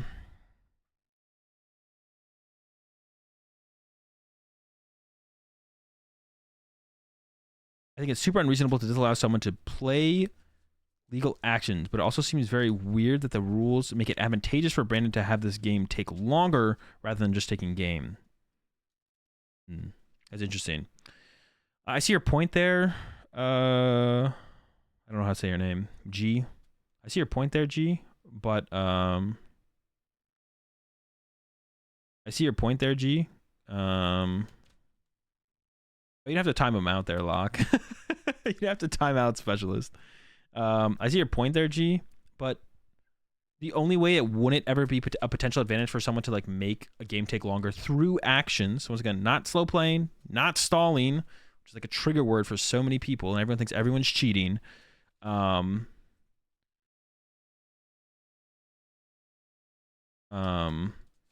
There's unless the tournament is unless the tournament is untimed, then that's always going to be a thing. Even if it was like best of 1, 30 minutes, theoretically, if you're losing the game, but you just make your turn, you just go through all your actions on every single turn, theoretically the game, like you're always going to lose. Theoretically, the game just goes like that. There would always be like something like that where it would feel unfair or feel weird that you're not just playing more Pokemon. So yeah, there would never be a solution to that. There would never be a solution to that. Has Lost Box won a major tournament yet? Yeah, of course. Lost Box has won a couple now. Not all of them. This is my OCIC win is a secret. All right, let's go to the next round. I don't know. I thought that was a good round though because it brought forth a rant. The rant was good. Hopefully, some of you got educated on what's legal and what's not legal. I think it was good. I think it was a good round. All it really did was bring forth the rant, but.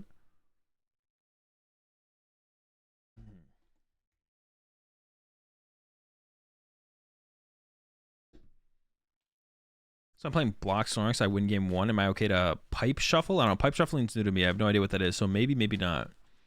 Is it okay to pile shuffle? As far as I know, it's fine to pile shuffle in that situation. It shouldn't be, but it is fine to pile shuffle.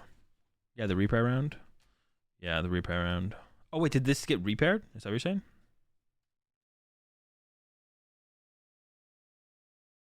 I literally became dumber after this rant.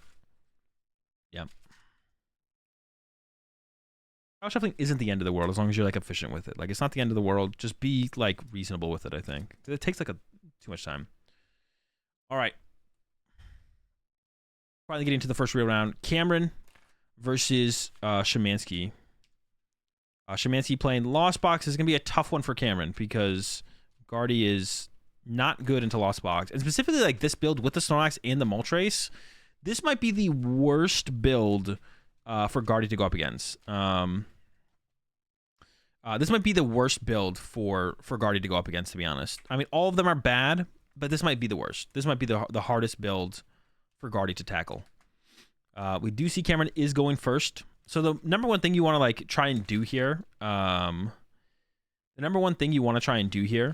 is you want to try to turn 2 attack with Zacian, which is hard. And when you don't open Zacian, it means you have to like get a turn 2 Candy Guardy. And we see even Cameron is like going immediately for the Zacian there, which is interesting. Because if you don't open the Zacian, then you can't turn 2 attack with unless you get Candy Guardy out anyway. So you don't have to get Zacian out aggressively. I think it's better to actually go for like more Ralts. But maybe Cameron just has literal access to like 4 Ralts in hand or something. I see 2 or 1, so pretty good. And here comes. So I think that should have been a Ralt and not a Zacian, to be honest, because you just want to get as many refinements off as possible. There's an Ultra Ball. I think there's no draw supporter in hand. Goes with the Fog Crystal, though. Does have 1 refinement in hand, but I almost would have liked to have seen a Greninja grab here just to get more cards. And once again, I think that Zacian should be a Ralts here, because if you have to get turn 2 Guardy anyways to get off a attack, then the one thing nice about the Zacian, though, but no, but if you get Greninja, it'd be like the same thing. See, like this setup here. No. I guess I you know what? I'm wrong on that, because Alex is going to take a knockout this turn. This is actually fine. I actually take it back, because yeah, Alex is probably going to take a knockout with Cram this turn, which will mean you can push Zacian attack with Zacian. So actually I retract my previous statement. Or if Alex plays Escape Rope as Cameron here, you could push the Zacian to let it take a hit, which you probably would do, to be honest. So actually I take it back. I take it all back here. This is fine from Cameron. In my head I was like, Alex, like you're just going to stuck with your Mew and your active anyways, but you want to attack turn 2. But Alex is probably going to knock you out next turn. And if Alex doesn't knock you out next turn, that means you get to keep your Mew, which means your chance of getting off Candy Guardy next turn is like a little bit higher. So should work out fine. So Comfy here from Alex, double Comfy in play off the Fog Crystal. And then is going to just be looking for an attack with Cram on this first turn. And then I'd just be curious to see what Cameron sends up if an Escape Rope goes down. I think probably sending up the Zacian is correct here. Because losing a Ralt and not getting another refinement setup doesn't feel great. That is a really good draw here from Alex. Switch card, Energy, and Cram. So definitely attacking this turn for Alex. We see the Nest Ball coming down. Probably just going to grab, I would guess, second Cram or third Sable. Oh, we don't have Greninja yet. Never mind. It's always getting Greninja here. Is it better for Alex to not take a KO here? That's a good question. The thing is that Cameron could just have Candy Guardy next turn, right? So I think you always take the KO here. And I would actually want to see Alex probably play an Escape Rope here and just leave the Mew in play to be picked off later by Sableye, because you don't really care about Candy Guardy happening in this situation as Alex, because the Zacian with the energies are online. So as Alex here, I think you want to either KO Ralts, or like we see Cameron goes with the Zacian setup, which I said I think the Zacian setup is correct here. Escape Rope versus Level Ball here for Alex. Probably want the Escape Rope. More switch cards is usually good. But Alex isn't sure. Yeah, I definitely like the Escape Rope keep here. Yeah. We see the ditch on the Level Ball. And yeah, Cram hit coming up with an attached retreat, I believe, off the active. Yep. Cram up. And I would like to see the Sableye benched here from Alex as well. Actually, I don't like that from Alex to not. Like, you have 2 bench spaces to work for here as Alex. Like, that's a lot of bench space to work with. So I would like to see Alex bench the Sableye here. Because if Cameron just has Judge next turn, it's just like one card you'd rather have him play than being in your deck. You're not attacking with Sableye next turn as Alex, but the turn after that you probably are.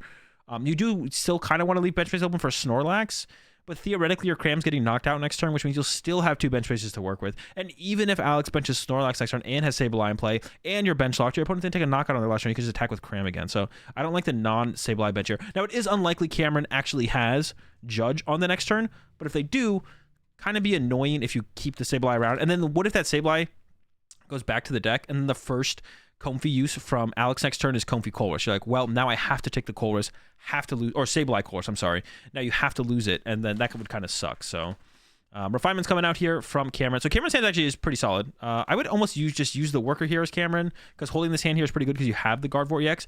Discards the Worker, though. I definitely don't. Oh, no, played the Worker. Did play the Worker. Okay. I thought it was a discard of the Worker. No, plays the Worker. I like that. Another Ralts down. Should use the other refinement before benching the Ralts. Not a big deal. Probably refinement away one of the energies. Keeping the Ultra Ball makes sense. Keeping the Guardian makes sense. The boss actually plays the Ultra Ball. What? So gonna go get... Okay, this is okay, I guess. We're gonna go get the Greninja. No, but the problem with this, actually, I do not like this. What are we... Oh, goes to get Manaphy. But we could have done that after we used for refinement. Okay, we definitely need Manaphy. Good call from Cameron. I forgot about that. But why didn't we refinement first? That doesn't make any sense to me. Because now the hand from Cameron is a Guardy EX and an Energy, and now you're not going to refinement away. This is a bad sequence here from Cameron. Cameron 100% should have used refinement first. At first I was like, Greninja, this. I forgot about Manaphy. Manaphy's a great grab from Cameron. We love it. But now you just didn't refinement. You went -1 for refinement for literally no reason. And also you could have drawn into the Manaphy off the refinement or a level ball, which is more efficient than using the Ultra Ball for the Manaphy. And then the Ultra Ball next turn could become Shiny Arcana instead, or another Curlia. So this is a really inefficient turn here from Cameron. Cameron definitely should have refinemented away one of these first, then seeing what those next 2 cards are. I'm not trolling, right? They missed a refinement there. So definitely should use refinement first there from Cameron before playing the Ultra Ball. Then we maybe play the Ultra Ball, maybe we don't.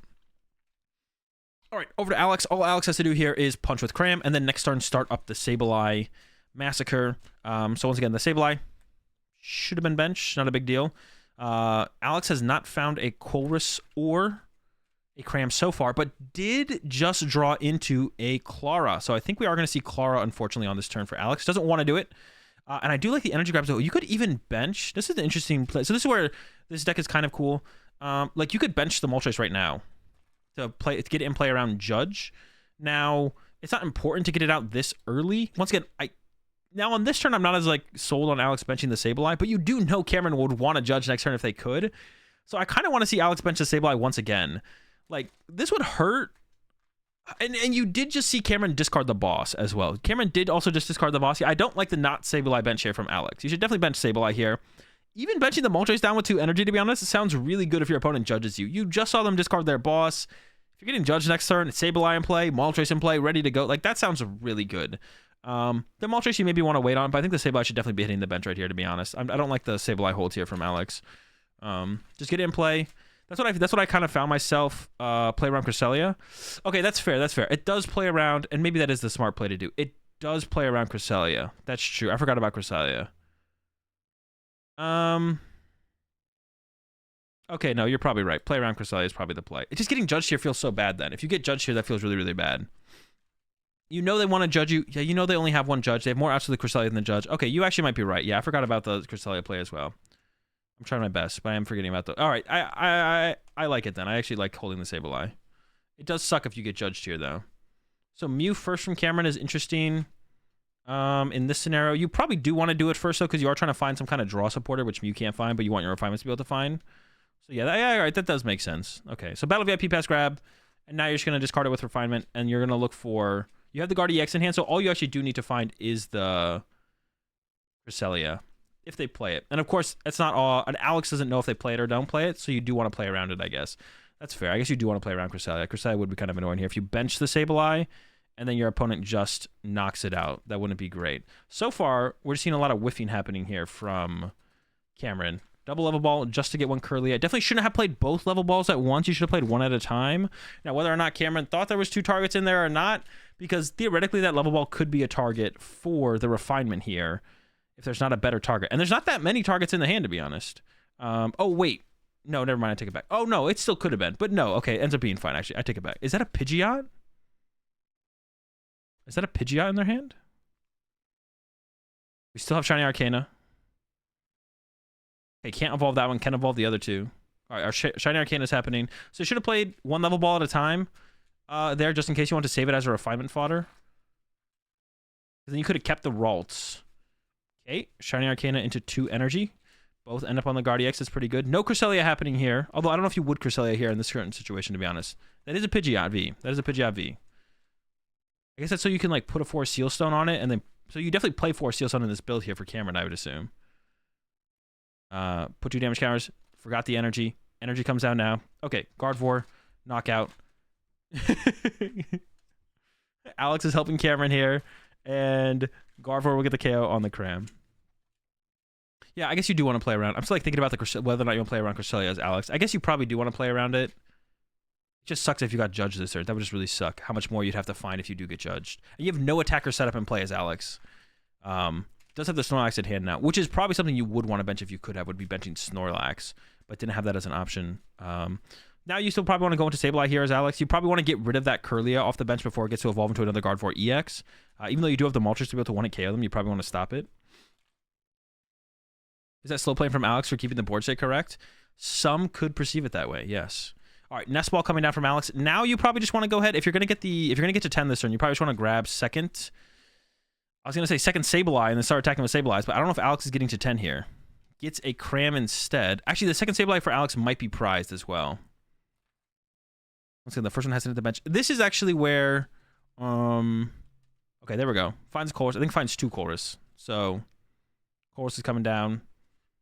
The Nest Ball on the Cram, the Nest Ball on the Cram is a little bit awkward, I guess, just a kind of, because if you do find your Heavy Ball as Alex, unless it's prized, if Alex plays Heavy Ball, I'm pretty sure Alex does, you can go like Sableye, Snorlax, because Cram is not that good of an attacker if you're attacking with Sableye this turn. So theoretically, you go like Sableye, Snorlax on your bench as Alex, attack with Sableye, then have the rest as backup.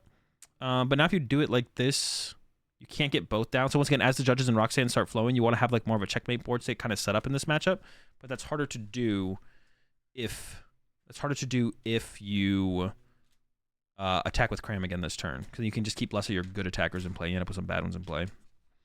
Isn't keeping the board state correct supposed to be on both players' part? He's trolling Chaos. So taking the Kyogre Escape Rope Horn, it looks like. Maybe not keeping the Horn. Yeah, get rid of Horn, Escape Rope, and then keeps the Chorus, it looks like. Chorus, Energy, Kyogre. Still has one more Comfy to use. We might see, I mean, I think we're just attacking with Cram at the end of this turn anyways.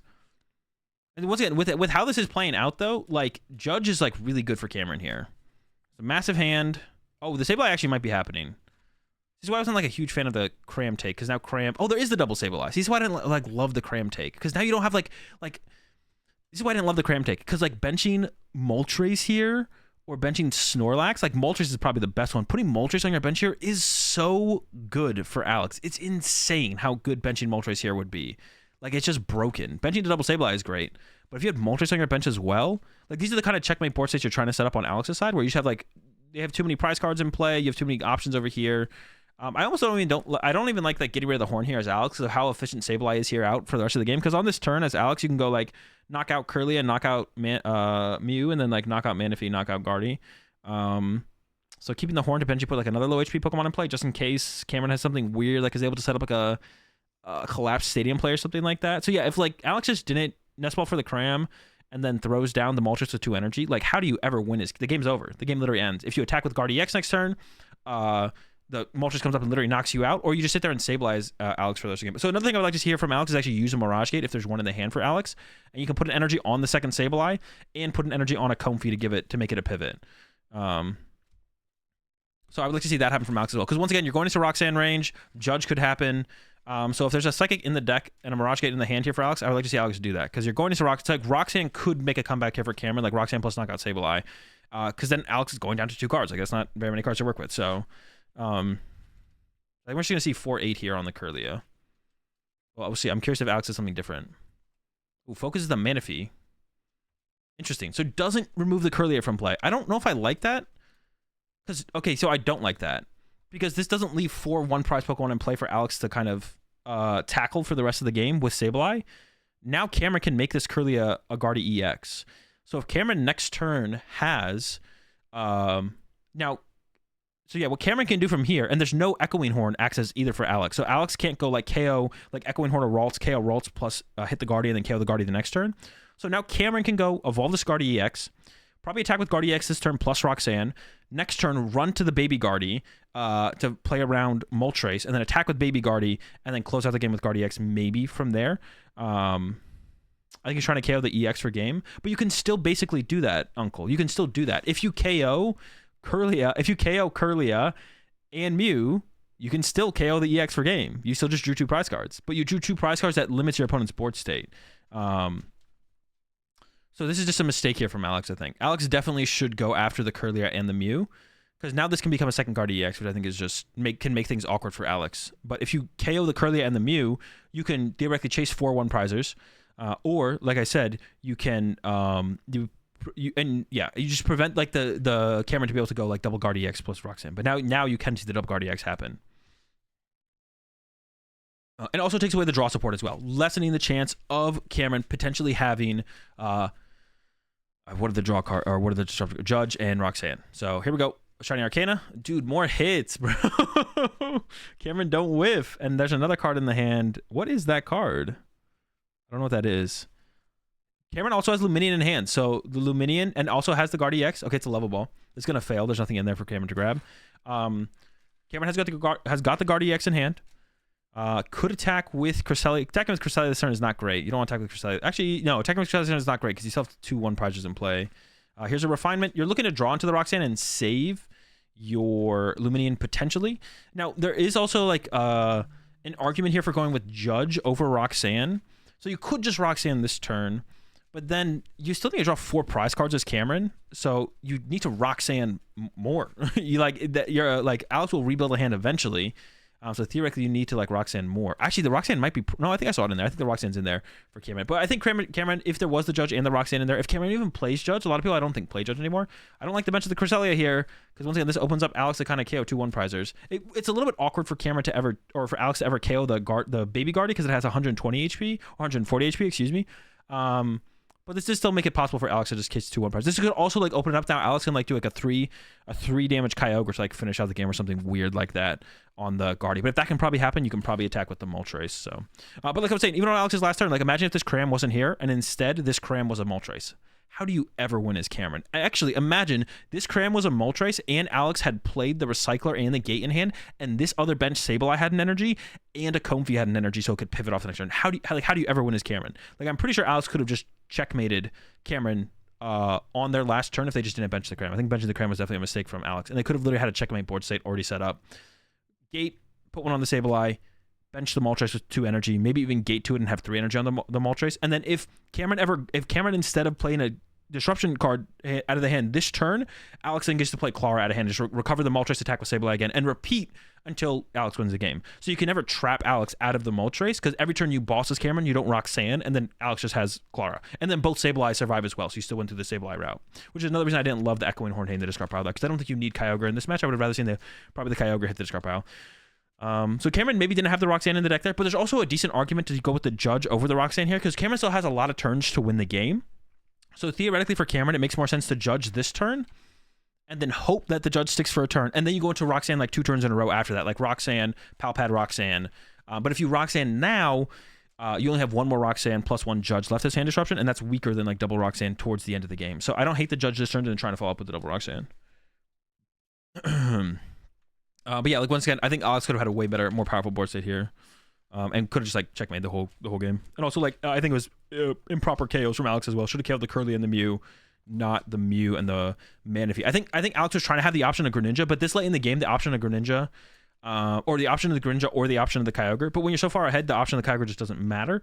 Especially when you have the Moltres, it's like the same thing. And the option of the Greninja definitely doesn't matter. So I think Alex was trying to open the possibility of the Kyogre on the next turn, but you have to assume you're getting hand disrupted there. This setup from Cameron is a little bit awkward. It shouldn't really matter too much because it would be so hard for Alex to chase the Psychic Guardy, I guess. It would be really hard for Alex to ever chase the Guardy here. So like this next attack from Alex is probably just going to be like KO the Cresselia or something like that. Roxanne's the top left. Oh, so Roxanne is prize. Okay.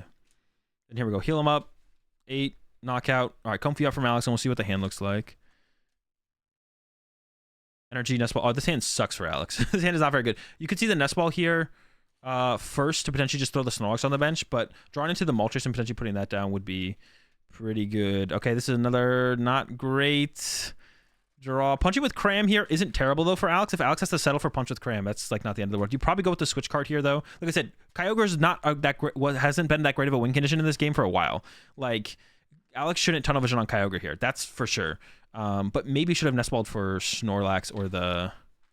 that's fine. You just go with the Pokegear here once again. Like, all you need is Sableye and Energy. If you get Sableye and Energy, you probably just win this game. So I think just going for the Pokegear here. If you get a Colress, that's fine. If you get a Clara, that's fine. Punching with Cram this turn, also fine. Because then you could follow up, possibly goes for the Gate, though. So I think wants to guarantee the attack with Sableye this turn. That's what Alex is going for here. So this guarantees the attack with Sableye. But like I said, punching with Cram here is not that bad. If you punch with Cram here into this Cresselia and take the Pokegear instead, you could next turn go Sableye, KO the Cresselia, set up the Guardian on the bench, plus even the Luminion as well. And then there's 2 things that could be KO'd on a following turn by another Sableye. So if the Pokegear just hits a Clara, that's like completely reasonable and just fine. And attacking with Cram this turn, because the Cresselia would heal again and KO your Sableye, but then on the next turn you could go Clara, cover both Sableyes attached. But you would need a way to pivot, which I guess could be a little bit annoying. But Yeah, K-Wing Crusader as soon as possible is very good. I do agree with that. So that's what Alex is going for here. Like K-Wing Sableye literally as soon as, or K-Wing the Crusader as soon as you possibly can is pretty good. But I don't think it would have hurt Alex to have played it a little bit slower. You would have had to find another switch card though to move stuff around, which could have been annoying. Attached to Greninja. That's an interesting attachment. I assume, yeah, so 12 to the active. Why would we attach to Greninja here? I feel like setting up a pivot on a Comfey is better than this from Alex. Yeah, I don't love the attach to the Greninja. I don't know. Yeah, I don't know where this is going. Attach on Comfey seems like always better. It does create a pivot, but why don't you create on a pivot on a card that is, it lets you see cards. It has to go to the active to see cards. That's an interesting choice there from Alex. Not sure I like that one. Yeah, it does create a pivot, but I don't think attacking with Greninja does a whole ton on a following turn. Attack with Greninja into attack with Sableye is something. I guess there is something there. Attack with Greninja into attack with Sableye, because you can attack with Greninja next turn and set up like 2. Because the Echoing Horn's gone. If the Echoing Horn wasn't gone, this would make a little bit more sense. Yeah, maybe Alex forgot about the Echoing Horn. Maybe Alex forgot that they lost their Echoing Horn. There's the Pidgeot here from Cameron to maybe play around Escape Rope. I don't think it really does a whole ton. It does thin out of the deck, which is something, I guess. Not many cards left in the deck here for Cameron, but there's the Palpad left in the deck here. I'm pretty sure for Cameron. There is not. I'd almost like to see the research maybe just get thrown down here. Yeah, like the chance that you like, yeah, because you can't like draw into the Palpad and then draw into the Judge again. That's your goal here though, as Cameron, is to have access to hand disruption. So Cameron here is looking for the Palpad. I'm pretty sure I saw it in the deck. Also had Greninja in hand there. You probably don't want to bench that. Ooh, does whiff the Palpad. That's unfortunate. That's actually super unfortunate for Cameron. Maybe could have played the... No. Now we're going to see the Ultra Ball and the 2 Battle VIP passes. Just thin them out. I'm pretty sure the Palpad's in the deck. It is. That's pretty unfortunate. Ooh, and the Penny, actually. The Penny could be big as well, depending if you remove a liability from the board. I think the Collapsed Stadium is in there as well. So that's a lot of potential to remove. And there's the knockout. Comfey Pusher from Alex. Energy Recycler in hand. There's a Heavy Ball. I don't think there's anything prized. I believe the Snorlax is out. It is. Has a Nest Ball in hand as well. Here we're going to start with the Greninja. Nest Ball and Mirage Gate. Double Mirage Gate, I think. Actually, this might just be game. Yeah, there's the Recycler. So actually, this should just be game for Alex, I believe. Oh, wait, gets rid of... Am I trolling? Maybe I'm trolling. Oh, maybe not Double Gate. Okay, hold up. Not game yet. So Alex needs 1 prize card here. No energy recovery left, though, because Alex took or got rid of the Recycler. No, has another Recycler in hand. Okay, still has another Recycler in hand, so it can still do this. Retreat to a new Comfey. Use a new Comfey. Doesn't want to put the Moltres in play quite yet, but does have it for next turn. Okay, so Alex still wins next turn with the Moltres. Still building up a little bit of the hand. Has the Greninja as a pivot to work with, potentially. Even if the Stadium gets bumped. So can set up that, I think, can win the game the turn after. I appreciate the 61-month resub there, Dougie. Benching Kyogre. And I think Kyogre's really good to bench here because it is a possible win condition probably. And then it also is kind of a bait. Like, if your opponent sees you bench Kyogre, you're like, dude, I got to deal with this thing. What if they have the play? So Kyogre's a great bait in these kind of situations. I have beaten a couple opponents when I probably shouldn't have because I've just benched Kyogre and then they've KO'd that over something like a Sableye. And then I just win the prize trade on board because I get to attack with that Sableye plus 1 turn. So we're not going to probably have the hand disruption here from Cameron. And we even see Cameron using the Miriam. And Cameron is going to put back the Manaphy. And this is kind of a little bit of a bait because if the Manaphy goes back to the deck, then all of a sudden they bench Manaphy and now a Sableye wins the game for Alex. Like a Clara for Sableye wins the game for Alex here. So yes, could be a little like that's what I'm saying. Like the Kyogre is like you should like count your. This is where it's very important to count your opponent's resources. How likely is it do they have the Kyogre play? What can they actually KO? And everything like that. So, and I think that is what's happening here from Alex. I think the Kyogre is definitely just like a bait here from Alex. I don't think Alex really planned to use Kyogre to win the game here. Collapse Stadium in hand. The Penny was in the deck, but we used Miriam, so the Penny's not a possibility. There's a Collapse Stadium coming down. Gets rid of the Kyogre, so you should see the Manaphy getting rid of here for Cameron. Because if you recover the Kyogre with a Clara, you can also recover a Sableye with a Clara, and Sableye can only KO Manaphy. So, as Cameron here, it never logically makes sense to discard anything besides the Manaphy. And you see how fast Alex discarded the... It's almost like that was the gotcha, though, on Cameron's side. It's like, okay, Alex made their play, and Alex is like, well, if you have Collapse Stadium here, I guess you call my bluff on the Kyogre because I'm always getting rid of Kyogre here. And then Cameron's like, oh, wait, they discarded the Kyogre. All right, hold up. They just mentioned that last turn. I just played around it. But if you have Clara for Kyogre, you have Clara for Sableye. So keeping Manaphy here doesn't make sense. Okay, Cameron figures it out. All right, solved. That's funny. That's a super funny interaction that went down there. And now we're just looking at a Moltres. Once again, Moltres for Alex is the play. Alex is unsure what to send up here. Goes to the Greninja. Double gate. There's the Nest Ball. There is the Moltres. Oh, I think Alex always just had game in hand here. But I think Alex made this a lot harder than they had to. I think Alex like basically had game like on that turn that they put Cram in play. I think they could have like set up basically a checkmated board state. And that's why this matchup is so tough, because like before you even get to the Roxanne turn as Guardy, the Lost Box player can basically have you checkmated, like on turn 3 or 4. Which makes this really tough. Not maybe fully checkmated, like maybe you can hit the Roxanne on the first time you can use Roxanne, and then the Lost Box player might have to put together like one extra Sableye besides what they just have on board. Is Moltres the move for Lost Box? It's all right. It's okay. It's good against Guardy. It's okay. I'd have to play it more. My current impressions of it are it's not worth, but I don't think Alex plays boss. Alex does play a boss, yeah. Alex plays one boss. It's like one of the changes, like one of the few things that are different between what Alex is playing here and then what Nick Moffitt played at UIC, which I think it's fair to call the deck Nick Moffitt's deck for sure. Like a couple of different changes. All right, here we go again. Prize cards. Nothing too crazy here for Alex. And then let's peep what Cameron prizes here in just a second. I'm going to go ahead and just do mini rant. This is like, so 4 energy prize is pretty bad in most other matchups. Not too bad in the Lost Box matchup, though. You don't need to more. They really need to stop making the players wait to place out their prize cards. This makes, we don't need to see them place out their prize cards. Let the players set up. Let the prize cam switch over, look at the prize cards before the game starts, but they really need to stop making the players wait to place out their prize cards, because we don't need to see them place out prize cards one at a time. It's just, it only can create issues where it messes up the game. And on the production side of thing, their goal is to have a cool, entertaining show, but then you get problems that happen like with Rahul, where Rahul drew their mulligan before laying out their prize cards, because by not laying out your prize cards immediately after you look at your hand and see they have a basic Pokemon, throws off your tempo and your flow of the game, and you just like slow down. It's like, okay, well, the next thing I do here is definitely just draw my mulligan. So you go to draw your mulligan, but now you haven't played out your prize card. So they really need to stop doing that. It's really cringe. No one needs to see each prize card go one at a time. Just like let the player set up, and then production will be like, okay, players, you can start the game after, and before they can tell the players that they can start the game, you know, the stream has already panned over to the prize cam. We see everything that's prized. Like first you're showing the casters, then you show what's prized, and then you go to the board state as the players start up the game. But you don't need to see the players lay out each prize card individually. It only creates problems. Is Zamazenta better than Moltres? I would say no. Moltres has like other cool ways that it can get into play, and I think Dark type is probably a little bit better than Metal type. There's an argument for Zam though, because like in the mid game, Zam's hitting harder, right? So I don't know. I could see both.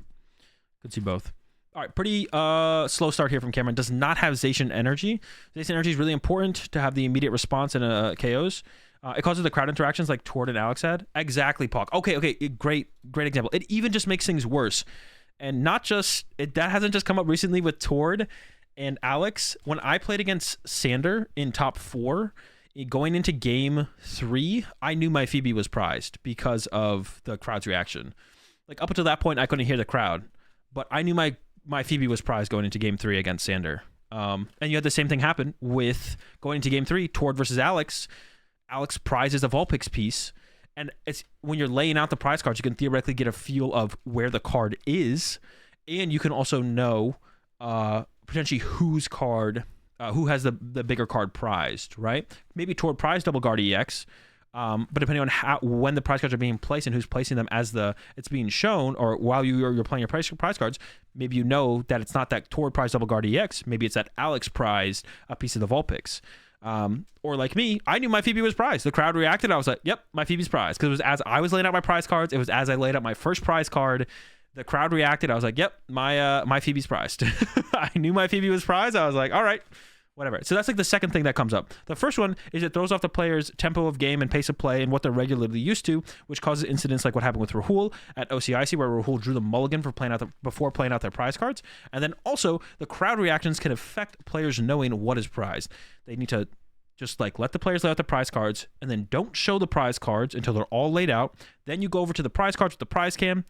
If there's a crowd reaction, it's way less impactful because who knows what the prize cards could be on the player side of things. And then you switch over to the gameplay, but don't do it as the players lay out the prize cards. It only can lead to complications with the game that jeopardize the integrity of the competition and jeopardize the integrity of the competition.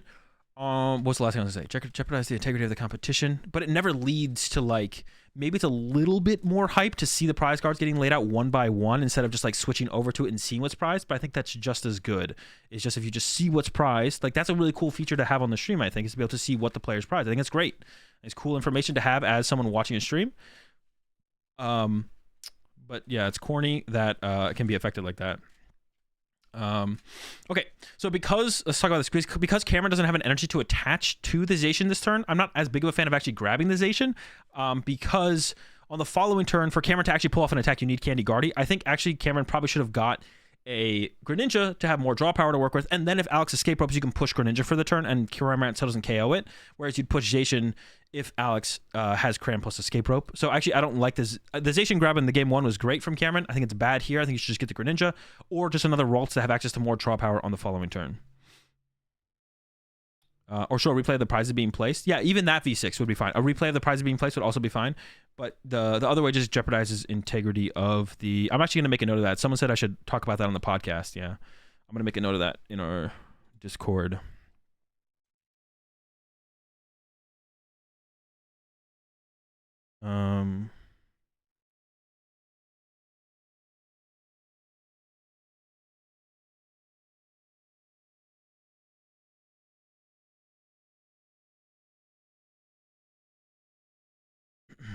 Holy smokes.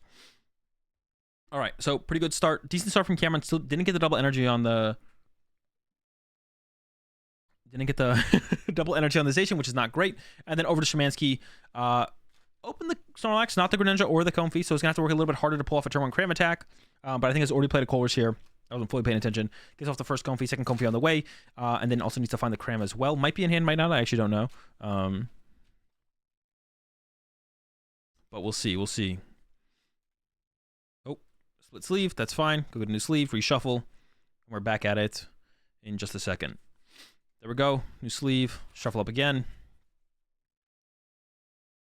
And we're going into another Comfey here with a retreat. I don't see a switch card in hand here for Alex. Clara versus Energy. Clara's really good because it recovers Sableye. And does go with the Clara. Seems fine. There's a Cram, but I don't think there's a switch card here for Alex. So I'm actually not as big of a fan of this. I'm also not a huge fan of benching the Cram here, actually, because you're not attacking with it as Alex. Because, like, theoretically, let's say Cameron does attack next turn. So, like, one of the things you're trying to do with your board state as the Lost Box player in this matchup is to make Judge and Roxanne have as little impact as possible. And, like, I kind of talked about in the last game, where you're trying to set up, like, a checkmate board state as soon as possible as Lost Box. And it's pretty easy to do. The matchup's pretty favorable for Lost Box with pretty much all builds against most standard Guardy builds. So, it's not like, even if you aren't able to pull it off, you can't win the game. But you want to be very aware of what attackers you think you'll actually truly need. So, like, if Cameron attacks with Zacian here, Szymanski probably just wants to go Snorlax, punch the Zacian. Depends what else is on the bench, and maybe you go Cram, escape rope. But theoretically, from this point on, I could see Szymanski not using this Cram for the rest of the game, and then it's just sitting there eating up a bench space for the rest of the game, which means it's harder to set up one of those checkmate board states. It's hard to get down double Sableye Moltres, all that kind of stuff, right? So I wouldn't hate Szymanski actually holding the Cram here in this situation. I'd be fine with... I think Szymanski probably should hold there. So make do or refinement number 1 happening here for Cameron. Research with double Guardy. You hate to see it. Oh, okay. I thought they were just gonna play the research. I think you just have to wait a turn here as Cameron. Yep, just use Roar the Sword. It was unlikely you were gonna be able to pull it off anyways. You could, yeah, you just Roar the Sword here. If you're Cameron here, you just Roar the Sword. Really wants to play. Oh, okay. So they should be good here. Forgot to get the Judge. Yeah, Luminian's ability, for those of you that don't know, does not shuffle your hand into your deck. There's the Judge. and plays the judge. And this is fine. It's a cool correction. Like, I like it when I can see things get fixed like this really easily, really simple. The opponent, Alex, is not pushing for some kind of penalty. It is a mistake on Cameron's side. Maybe Cameron gets a warning here for doing that, and that's probably also reasonable. But Alex being, you know, a good sport about it. You love to see it, being like, nope, just go ahead and get your judge, you're fine. Doesn't try and push for anything else. And no matter what, if the judge was in the hand or in the deck, it doesn't matter because the judge is always potentially playable through the Luminion. So judge gets played, we're good to go. And yeah, we're not going to see any attack this turn from Cameron, unfortunately, which is what you really need in this matchup. Once again, being fast is just important in this matchup, super important. And Alex will end up using this Cram here. So maybe benching the Cram was correct. Like I said, I could see it being not great, but yeah, it's going to end up working out here in the end from Alex. And I guess the tempo of Alex decks is a little bit slower than something like a Turbo Lost Box as well. So maybe Alex just knows you're almost always attacking with a Cram before you attack with like anything else almost all the time. So if Alex just kind of feels like that's how the matchup plays out majority of the time, then just always putting the Cram in play here does make sense from Alex. Because if you feel like you're always using Cram, then you know you're always using Cram. So may as well just get the Cram set up and go from there. Yeah, they put the hand on top of the deck before even searching the judge out of the deck with the Luminion. They just put their hand on top. They bench Luminion and then put their hand on top of the deck. All right, Heavy Ball from Alex. Looks like there is multiple options, but takes none of them. There was definitely a Comfy in there. But you don't always, just because you can take something out of your prize cards with Heavy Ball doesn't mean you should. Because, just to explain this really fast for some people that don't quite understand it. So you could take the Comfy out of your deck, but now you have a Comfy in your hand, so there's a Comfy in your deck, but you don't want to bench the Comfy in this scenario for Alex. So if you leave the Comfy in the prize cards, you can just take the Heavy Ball and just play the Heavy Ball. It burns the Heavy Ball, which means there's -1 card in your deck, which means if you get Judge or Roxanne later in the game, you have one less card in your deck that you don't want to see, as opposed to putting the Comfy in your deck and then not wanting to see that for the rest of the game. Switch card, Sableye, Colress here for Alex. I'm curious to see if Alex actually goes for the KO now, because Alex did take, Boss is interesting there as well. You do want, I feel like KO and Curly is over in this kind of situation is always the best thing to go with. Yeah, it's curious actually. Alex did take, okay, is going with the knockout on the active. That's what I wanted to see, but did take the escape rope, which is interesting. Is Alex took the escape, took the escape rope over the switch card, which I thought was interesting there. I feel like the switch card was probably better to take there. And then I don't even think Alex used Greninja that turn. It should be fine either way, because I think Alex's plan next turn is to use Sableye, so it doesn't really matter what switch card you have access to. But I thought for a second Alex was going to play the escape rope, and I was like, that doesn't seem very good, because I think Cameron would just push up Luminion and then Collapse Stadium and Penny kind of punish you there. But yeah, it does just go with the retreat, knockout on the active, which makes the most sense.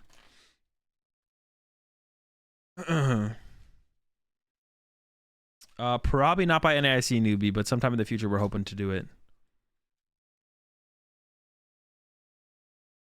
All right, no Penny, no Collapse Stadium here. Ooh, that's actually an interesting choice there from Cameron. So had the Ralts, could have benched the Ralts and actually Collapse Stadium to away the Luminion, but chose to leave the Luminion in play. It is a higher HP Pokemon, but there are ways for Alex to kind of abuse Luminion being in play. Stuff like you could do some interesting plays from here, like Alex. You could put 7 on the Manaphy, 5 on the Luminion with Sableye. Then next turn, Sableye again, KO Luminion, and that's 2 attacks for 3 prize cards. You could still probably get there with Sableye's on like the Manaphy and the Ralt. It's still like a possibility. And then also like Boss or Kyogre can also take advantage of Luminion being in play. The Boss play would be pretty hard for Alex to kind of line up, especially if you can find your Roxanne in a decent amount of time. As Cameron, we do see Cameron is using the 4 Sealstone here. I'm curious as to see what Cameron gets. It seems like, yeah, Cameron actually looks like they're going to go for...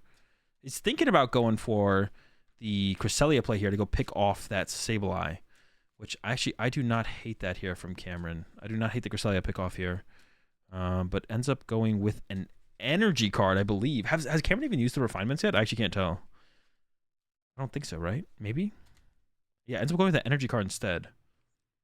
It's interesting. Has level balls. It hasn't used any refinement yet, I don't think. Should play the level balls here as well. Maybe there's something to grab here. Maybe Cameron is finally playing a little bit more disciplined and holding on to stuff like the level balls, which you definitely should do here if there's no targets for him. If there is targets for him, you should play the level balls. I think it's very possible there's no targets here. Cameron playing a little bit more disciplined than they did. No, there was a target. There was a target. There was the Curlia. So definitely a mistake here from Cameron to not play that level ball first. Didn't get punished, though, because didn't draw into it.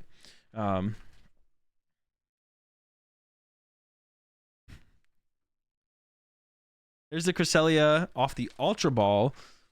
So chose not to get it initially, but maybe Cameron couldn't afford to go get the Cresselia yet because there wasn't enough energy in the discard pile. But there's also not a Guardy EX in play right here. Does Cameron realize that? Did they have one in hand? I don't think they have one in hand. Oh my gosh.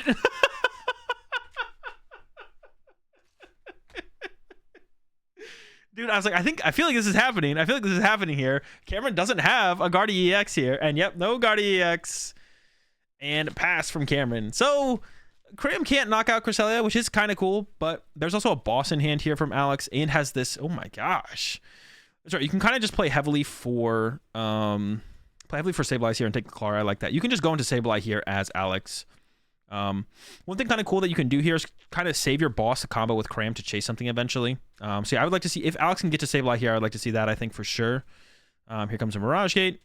Could go with a Snorlax knockout on the active, but yeah, I think chasing the Curlias before they evolve. I like chasing the Curlias before they evolve, to be honest. I would go chase a Curlia here as Alex. Like, you just give up your Sableye. That's like fine. Who really cares? I would like to see Sableye KO Curlia, throw 4 on, I don't know, the Cresselia is probably fine. Then Cram can KO Cresselia next turn, even if it does the heal attack. Yeah, just go after the Curlias before they evolve. Usually feels best. Even if you give them the Sableye attack, it just doesn't really matter, I feel like, too much. So Sableye comes up, but I'm curious to see what Alex does. The Cresselia still seems like a reasonable target, but like I would rather remove that HP, the low HP Pokemon from play before they can evolve. Because like if there's double Guardi EX comes out, yeah, see, there we go. I love that. 4 and then yeah, or 8 and then 4 on the Cresselia, just like I was saying. Seems by far to be the best route to take here. Back over to Cameron. Not in Roxanne range yet, so still not something that Alex really needs to worry about. But still but still not looking good no matter what. Yeah, that whiff on the not going for a prize, not getting a prize card last turn was pretty bad. Oh, that is all right. This one's basically over. That's a shiny Arcana Guardi. There's like no possibility for a win here from Cameron. Yeah, you're not attacking this turn again. This one is just over. Yeah, Cameron just loses. This one's over. You can chalk this one up. Can't attack this turn again and locked themselves out of Guardi EX, which I think is also a mistake. I think Cameron had a Miriam in the hand. Probably should have just played Miriam and hoped to draw into the Guardi EX there, to be honest. Yeah, probably should have just played the Miriam and drawn to the Guardi EX for sure. There's a Greninja in the hand as well, but you have to leave a bench space open for the Ralts. Grabs Mew there, which I don't really like. I would have maybe even just grabbed 2 Ralts. Because basically the way Alex is going to play this from here on out is just trap. Like, this doesn't even work because what Alex is going to do for the rest of the game is trap your lone Ralts over and over and over again. So Cameron's going to go bench Ralts with the goal of Candy Guardi next turn. And then Alex is going to go, cool, Sableye KO your Ralts. And then Cameron's going to go, okay, bench Ralts. And then with the hope of Candy KO or Candy, no, just bench the Zacian. All right, there's no win condition here. There's no win condition here. So now Alex can just go like Snorlax punch Zacian. And that's like super good because next turn you KO the Zacian and there's no energy in play for Cameron. Alex could also go 12 with Sableye on the active and then KO it next turn with Cram. Or not even 12. You could do 11. Save a damage counter somewhere. So yeah, this one is far gone. Alex is actually going to go, ooh, I like this one though. Boss on the other Zacian. This is cool. Trap that in the active. Goes with the KO. I almost like chasing. I like keeping Cameron board locked there. This is kind of nitpicky, but I mean the game's basically over. But I like KO. I like keeping Cameron board locked here and just put the damage on the Zacian. Doesn't really matter. This Zacian's not moving this turn. I guess it could. It's pretty unlikely. Shouldn't matter. Like Penny, there could be a Penny play happening here. Yeah, there's no energy in the deck either, so Shiny Arcana can't even save Cameron here. Because there's 4 energy prized, so there's not many energy to work with. So that means there's, I don't know how many Cameron plays, but there's at least 4 in the discard pile, probably 4 prize, 3 in play. Yeah, there's no energy left here for Cameron. Palpad after Shiny Arcana. Hate to see it. There's the Penny grab, though. Penny, so probably going to go Penny Judge, but probably should have used that before using the Shiny Arcana. So that way you had a chance of hitting the Penny and actually swinging this turn. Because you could have, actually, hit Penny, pick up... This is the play that could have happened, actually. Hit Penny, pick up Zacian, bench double Ralts. Next turn, Candy, Guardi, Roxanne. So that's what we could have seen Cameron play here. And Cameron gets the ability to play for that play here because Szymanski opened up the bench here for Cameron. Not happening, though, because didn't Palpad first... But that actually wasn't out for Cameron there. That Alex kind of gave Cameron. It wasn't likely to change the outcome of that game, but it was possible, I guess. But yeah.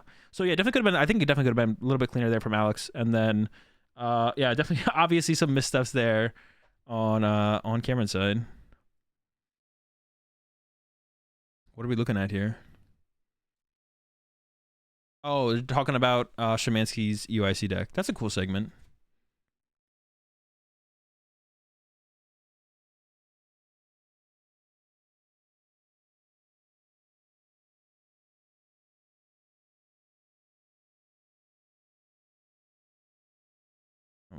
It's so hard to tell where the games are and where the... Okay, here we go.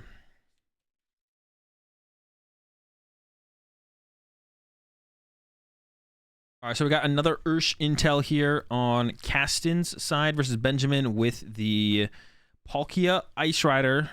I know there's some people sometimes in the chat who are big fans of Palkia Ice Rider. Palkia Ice Rider, B-Barrel, Squad.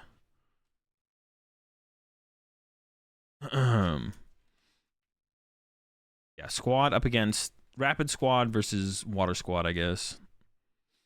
We'll see. And Caston is going first, but I feel like it's a pretty big deal. I feel like on Benjamin's side, you're trying to be like being aggressive on Benjamin's side is pretty important to like start getting early prize knockouts and stuff like that. So yeah, you get to evolve your Pokemon here as Caston more aggressively to kind of play around them getting like bopped early on. I think we're just gonna see Caston pass here. So it doesn't get a whole ton set up, but if they know the matchup, they know they're not under any threat. Now, whether or not they know the matchup, they're probably going to get a little bit of an idea here that it is a Palkia deck when they see the Empoleon, though. So they should know they're not under too much threat. Usually when people open a Drapion, there's a possibility for a bigger threat because, yeah, if you open Drapion, then it could be the Lost Zone deck. Lost Zone deck. What am I trying to say? Turbo Schmucks. Palkia Battle VIP Pass, gonna need a B-Barrel, and then probably get an Ice Rider here. Now, Ice Rider can't one-hit KO. None of Caston's Pokemon can get one-hit KO'd. But Caston also can't one-hit KO Benjamin's Pokemon. But Caston also Benjamin opened Drapion and had to put Lumineon in play, they're both pretty low HP Pokemon. And Caston has like the most powerful attacker between both of the players in Urshifu. So like the G-Max Rapidflow is like putting on the most potential pressure out of either deck. So I definitely think I favor Caston overall in the matchup because you're basically going 2-hit KO back and forth, but Caston has the Rapid Strike Urshifu. And also, because of that, has more access to their opponent's bench with the Rapid Strike Urshifu, which will allow Caston to like pick up a cleaner 6 prize card game. Whereas like, because you can like KO Bidoof, KO a 3-prizer, KO a 2-prizer, especially with Drapion and Lumineon in play, that'll be like that much easier. So on Caston's side, you can try and KO 1 Ice Rider, 1 Lumineon, 1 B-Barrel or something. And with Urshifu, you have like a ton of access to your opponent's bench to be able to like cleanly pick up that those 6 prize cards without having to like overextend and like take extra attacks, put extra damage in play. Like you're pretty clean. Ultra Ball grab there is interesting from Caston though. So played Irida, got Octillery, and then also grabbed an Ultra Ball, which is, I'm curious as to what the heck they're grabbing here with this. Okay, so they get an Urshifu V. They could have just. That's interesting, though, because they could have gotten Nest Ball. And we see they do play Nest Ball, but chose to get an Ultra Ball and discard the 2 cards from the hand. That's interesting. Maybe they feel like those cards aren't very useful right now or anymore, and they're comfortable with removing them from play. That is curious, though. All right. Has the Rapid Strike energy, so can do 140 to the active. I'm not going to be able to get too much else done here. Has the Force Seal Stone as well. Decides not to attach the Force Seal Stone. That's like reasonable, I guess. We do see the Vacuum Top deck from Benjamin. So one thing you can like think about here as Caston is like, do you want to make a judgment call on like, what do you think is more likely that Benjamin plays? Obviously, this isn't like a standard deck that you're going up against that you can like kind of draw information off of like what is the average Palkia Ice Rider deck look like? Are they thinning for a potential Karina next turn? That could be it, Horsey. That could be it. They could be thinning for potential Karina. I think that's fair. Or if they get judged, I guess they thin those cards out as well. But like the Urshifu is not bad. I don't know what the other card was, but yeah, having the Urshifu VMAX in your deck still is not a bad thing. So from Caston, you can kind of make a judgment call. What do you think is more likely that Benjamin plays? Judge or Vacuum? And Benjamin does play the Vacuum. I don't know if Benjamin plays Judge, but yeah, you don't really have like a baseline to work off with this to be like, oh, this deck never plays Judge or never plays Vacuum, really. So Medicham? Oh, Urshifu and Medicham? Yeah, Medicham biting the dust is never good, I don't think. But we do see the Vacuum Top deck there from Benjamin, so. There's the Vacuum U, so I'm pretty sure Caston is happy that they did not put the tool card in play in this one. But that's a tough call to make there, because like if you get judged here, you definitely would want your Force Seal Stone in play.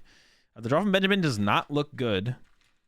Energy Search, Energy in hand. Was also not able to set up the Greninja very aggressively, which is like a big part of not just draw power in Palkia decks, but also getting energy into the discard pile. This deck has to be the worse than Lost Tina.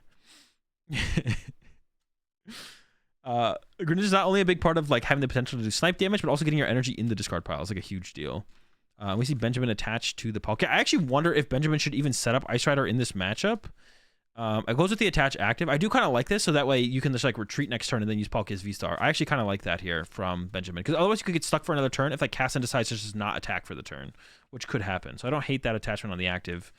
It seems like it would be pretty unreasonable for Benjamin to not attack, or Casson to not attack on the next turn. But Casson did just attach to the bench. I think it is possible here. Research, energy retrieval goes to the discard pile. Was it Metacham? It was Metacham. I don't know if I like the Metacham discard there. Metacham seems pretty good. Just like a good card in general. But I don't think you'd want to bench it. If you're going to research, you don't want to bench it. But you could have waited to see how the turn played out. Because if Benjamin did judge you next turn and you took a Nest Ball and didn't Ultra Ball it away, then it's back in your deck and you couldn't use it on a future turn possibly. I'm sure Casson probably plays the Clara. Almost everyone plays the Clara in this deck. But yeah. Why didn't he attack with the Drapion? Oh my gosh. I didn't even realize that. Yeah, I mean, I didn't realize that Benjamin could attack. I'm not going to lie. I didn't realize Benjamin could attack. Yeah, definitely should have attacked here. Yeah, that's big. That's 160 damage. 160? 190 damage missed. Yeah, I think Benjamin should have definitely attacked. I missed that as well. Dude, I never think about it up against other strikes. I only think about it up against Fusion Strike. But Rapid Strike, Single Strike, like who thinks of Drapion attacking against those things? Yeah, that's a free 190 right there. That's not good. That's a lot of missed damage. Definitely a mistake there from Benjamin.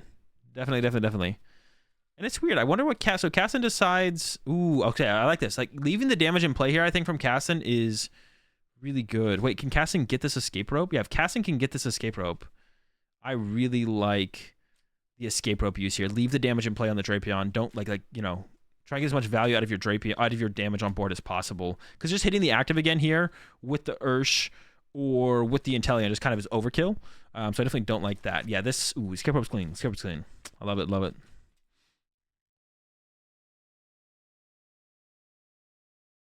Drapion's attack doesn't say if your opponent has a Mew VMAX in play, it has no attack cost. It feels like that. It definitely doesn't, but it feels like that. One thing you can take away here, like as far as the sequencing thing goes, and this is like not always going to be an impact, but it could be an impact. Casson should have stopped for a second, looked at their hand, thought through their play, used Forest Seal Stone first, took an escape rope, used the escape rope before they play any of the Nest Balls, but instead Casson played double Nest Ball first. Now, this could be because Casson didn't check their prize cards first and was like, well, I maybe prize my escape rope or escape ropes. So I'm going to play Nest Ball first to make sure it's not prize, because I might not want to use Forest Seal Stone ever. But if they didn't know if the escape ropes were prized, they probably should have attached the energy to the active, right? So yeah, definitely a mistake by Casson to not escape rope first. It's like one of those things that's like minimal, but you never know when it's going to make a difference, right? Because now that you have the Alakazam on the bench and the Inteleon on the bench, maybe Benjamin sends up something different than what they would have sent up before. So always give your opponent as little information as possible before you make your opponent make a decision, basically. Watch the attack with Inteleon.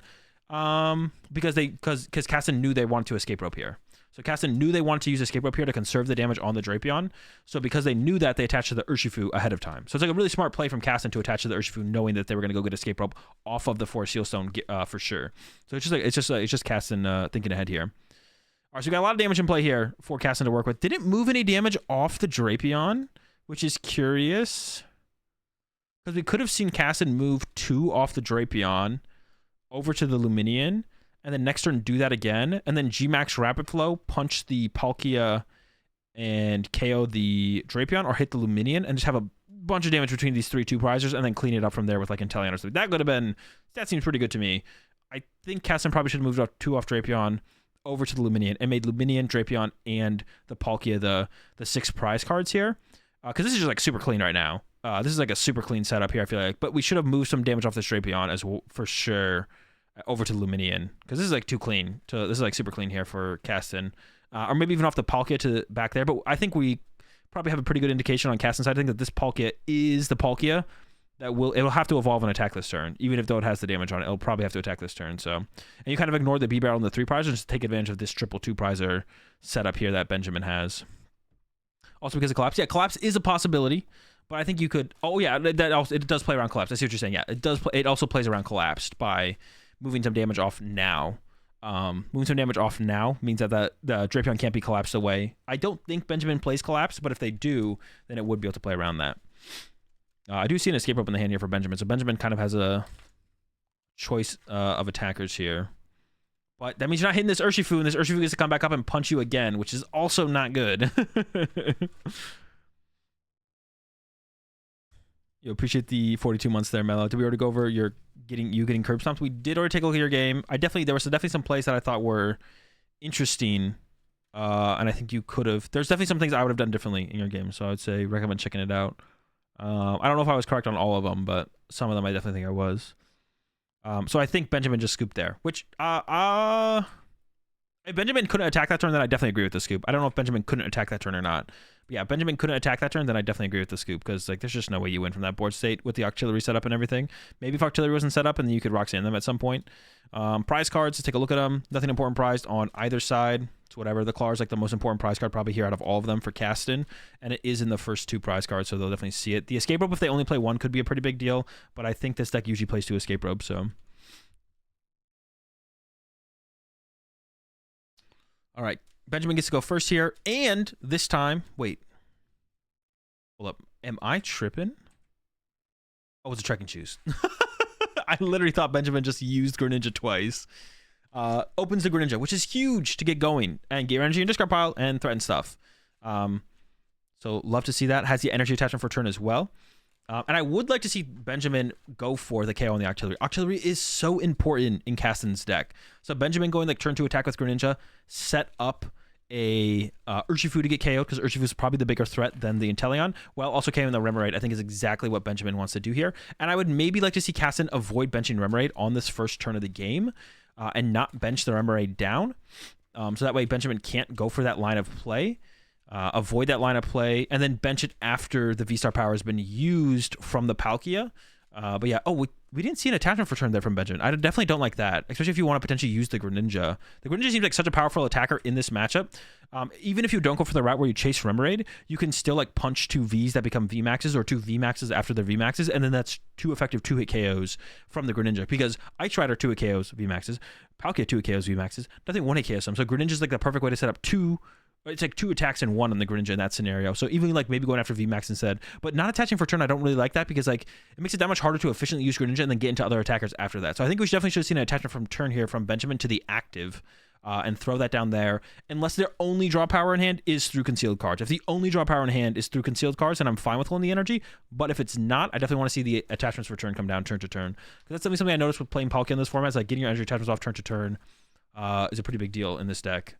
Because you can't always rely on Melanie being there. So being able to Melanie as little as possible, or setting yourselves up to potentially Melanie as little as possible, is a pretty big deal, I feel like. All right, casting with the Nest Ball here.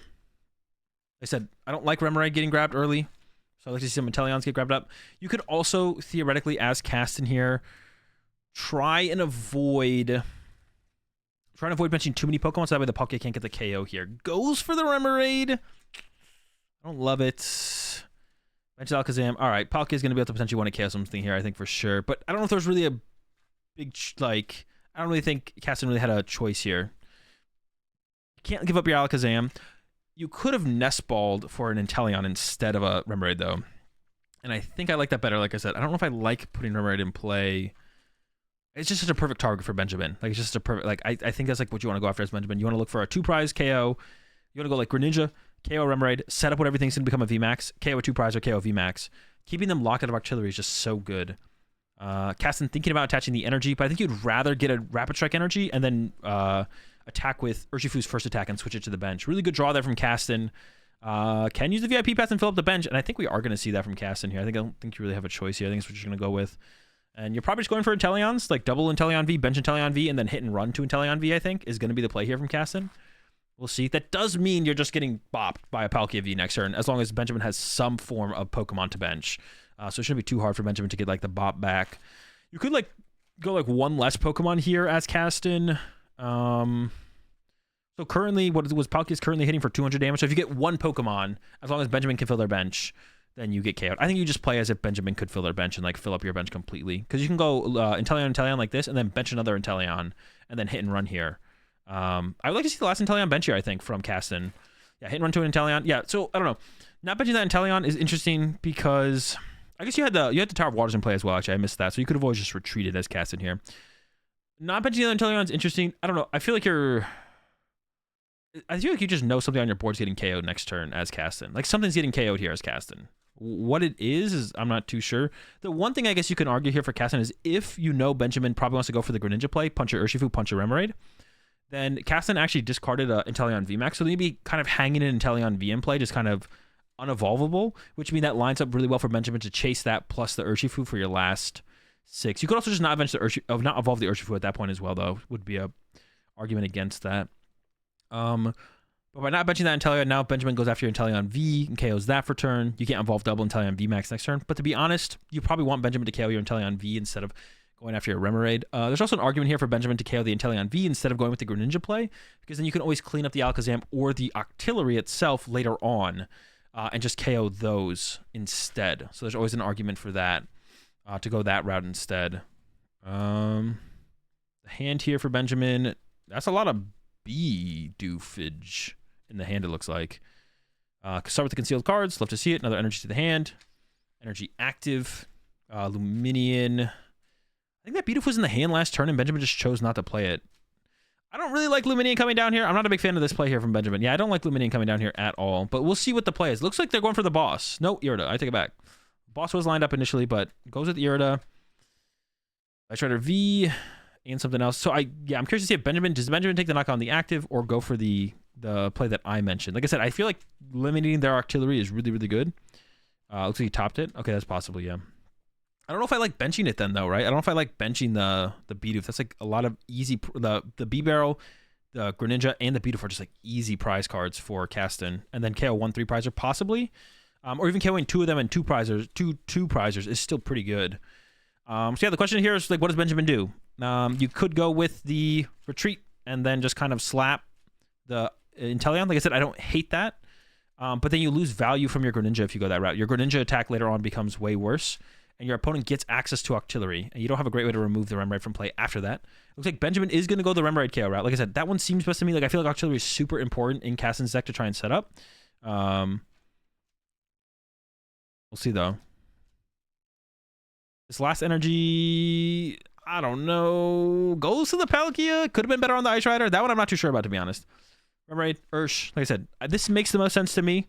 I could see just going after the Inteleon knockout being a little bit better here, just be a little bit more aggressive. You could go, like, knock out Inteleon. Then theoretically, you could still go Greninja, set up a couple VMAXs. Look for a yeah, that's your 2-prize knockout. Next turn is Benjamin. You look for the... you set up a couple VMAXs after they become VMAXs, so they're guaranteed VMAXs. Then you go Greninja, hit a couple VMAXs. But I guess this turn you have to use your V-Star power. And then you, like, Gust KO the Alakazam or the Octillery at some other point later on. All right, over to Caston again. What do you attack with here? Probably an Inteleon VMAX. I think evolving Urshifu is just incorrect at this point. You could still attack with Urshifu, though. You could retreat to the Urshifu V and attack with it as a V. Don't make it a VMAX to try and play around the possibility of Benjamin KOing your Urshifu. Or you could just keep it as a V right now on the bench and then maybe make it a VMAX to use Gmax Rapid Flow at some point later in the game. I think they're discussing how many energy Benjamin got off of the Palkia. And then Benjamin got 3 plus attached for turn, I believe. I think this is the correct amount of energy Benjamin should have in play. Yeah, 3 to the Greninja, 1 to the Palkia. Chillin'. Okay, cool. Back over to Caston. So yeah, Caston could just leave the Urshifu V as a V, and if Benjamin really wants to go out of the way to chase it, you might just be comfortable with that. You could also attack with it as a V to do 150 damage, but not put a 3-prizer on your active. But I think actually in this... I don't know, actually. In this board state, it feels like attacking with Inteleon VMAX is actually pretty good, because it's like a different 3-prizer that Benjamin has to work through, and then you could still evolve the Urshifu VMAX to a 3-prizer as well and make them work a little bit harder, it feels like. Like, if Caston can evolve Inteleon, and the Urshifu VMAX, you're kind of making Benjamin work as hard as possible. Also, hitting this Greninja this turn as Caston, I don't think is great either, but I don't know if, like, Caston can get around it. Maybe you do attack with Urshifu and just, like, knock out... You knock out Greninja plus B-Barrel or double B-Barrel? I'm kind of on the double B-Barrel train because the cost of using Greninja each turn is a little bit higher. Oh, you can't knock out the Bidoof, actually. I take it back. Bidoof, it's got that ability. So you can't knock out the Bidoof. You could go knock out Greninja, knock out B-Barrel, though. And you'd reduce the Pokemon in play on the bench of Benjamin by 2, which means, or the Pokemon in play from Benjamin by 2, which means Benjamin might not be able to get the return KO on the Urshifu. Yeah, you might not be able to get the return KO on the Urshifu here, which would be pretty good.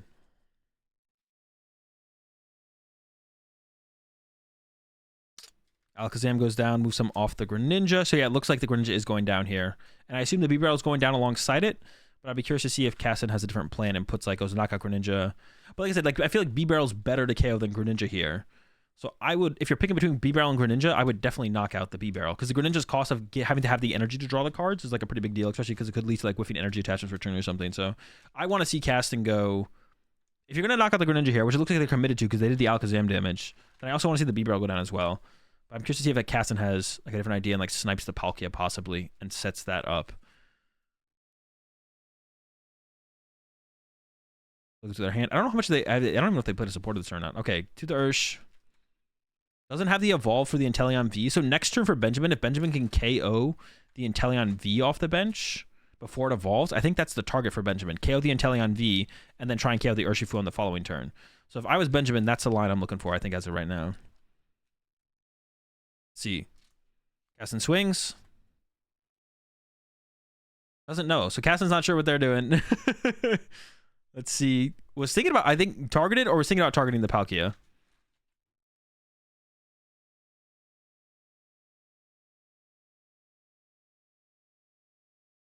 Luminion Palkia. Okay. So it doesn't remove any Pokemon from play. Interesting. Okay, so it removes no draw support from play from Benjamin. Removes no. He's trying to be like damage efficient. It feels like 120 on Luminions. That's good. 120 on the Palkia. That's good. So it's pretty. It's still damage efficient because your 4 prizes theoretically come from Greninja, Bibarel, Luminion, Palkia. I don't know. I don't love that. I don't love that though. It doesn't feel great. I don't know. So like I was saying for Benjamin though, if Benjamin can KO the Inteleon V here before it evolves, I think that's a pretty good look here for Benjamin. Yeah, if Benjamin can go KO on the Inteleon, I think that's probably a pretty good look here for Benjamin. Before it evolves, KO that, and then KO the Urshifu to close out the game. Because I think Benjamin plays like 4 cross switchers and double boss, so decent amount of gust effects in the deck to be able to pull it off. So it's definitely doable. You will lose your Palkia though, theoretically next turn, so you would need another attacker. So like theoretically this turn, oh wow.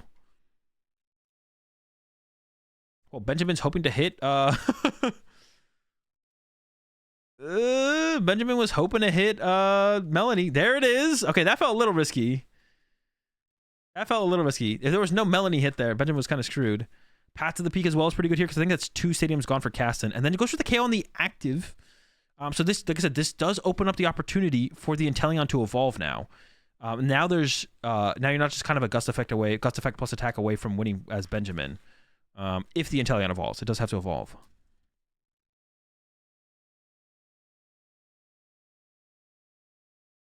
Yeah, I would have liked to have seen. I still on Caston's side, removing both draw support Pokemon there felt really good, to be honest. I don't know about that from Caston not going after the draw support Pokemon because it is still really damage efficient, right? You're drawing 2 prize cards.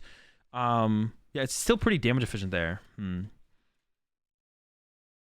we'll see if the Inteleon evolves this turn. That's definitely going to be a big deal.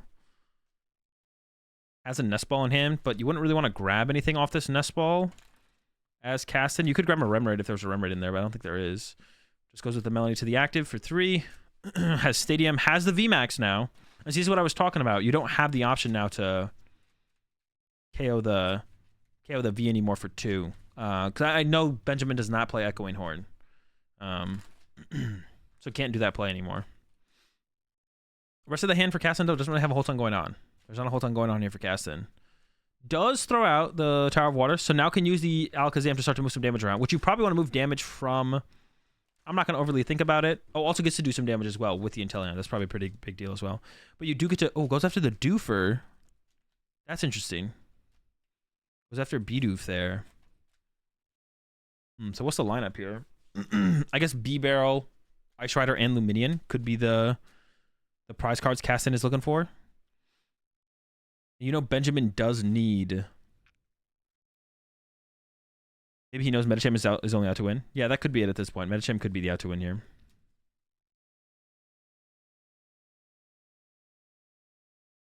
Okay, there we go. 140. Benjamin needs Path to the Peak would be pretty good here. Immediate Ditch is gonna go grab probably second B barrel. That does protect it from the Bidoof getting the KO. Did Kassan not move any damage around with the Alakazam? I feel like Kassan didn't use Alakazam there, unless I'm trolling. 140, 260, 140. Yeah, I don't think Kassan used Alakazam there, but it felt like it would have been good to put more damage on the Bidoof there. All right, check and choose. Needs a Melanie here or to attack with Palkia from Benjamin. Theoretically, you could attack with Palkia. V-Star. Yeah, theoretically, you could attack with Palkia V-Star this turn. As Benjamin. Yeah, was it correct to not Alakazam on that last turn? I don't think so. Actually, the way the prize cards are lining up here for Kassan is Kassan could chase down...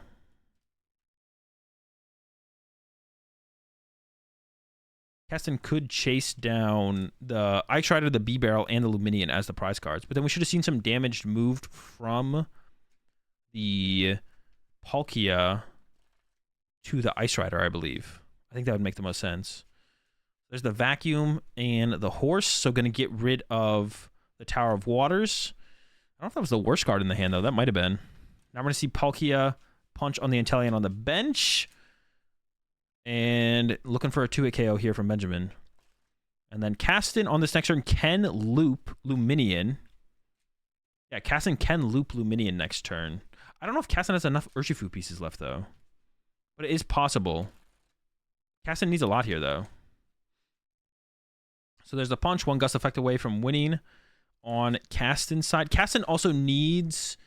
Sheesh. Kassan also needs to move this Inteleon. But if you just knock out the active Palkia, it's possible Benjamin can't knock you out and doesn't have, like... Benjamin would need, like, Melanie plus... Okay, and there's a concede.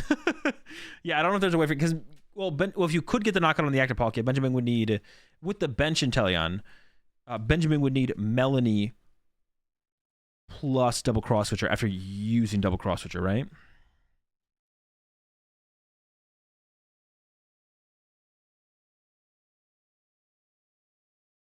All right, prize cards. Double Rapid Strike Energy prized for Kassan. Also the Medicham. The Medicham is probably the more important card to potentially have access to, but it is in the bottom two.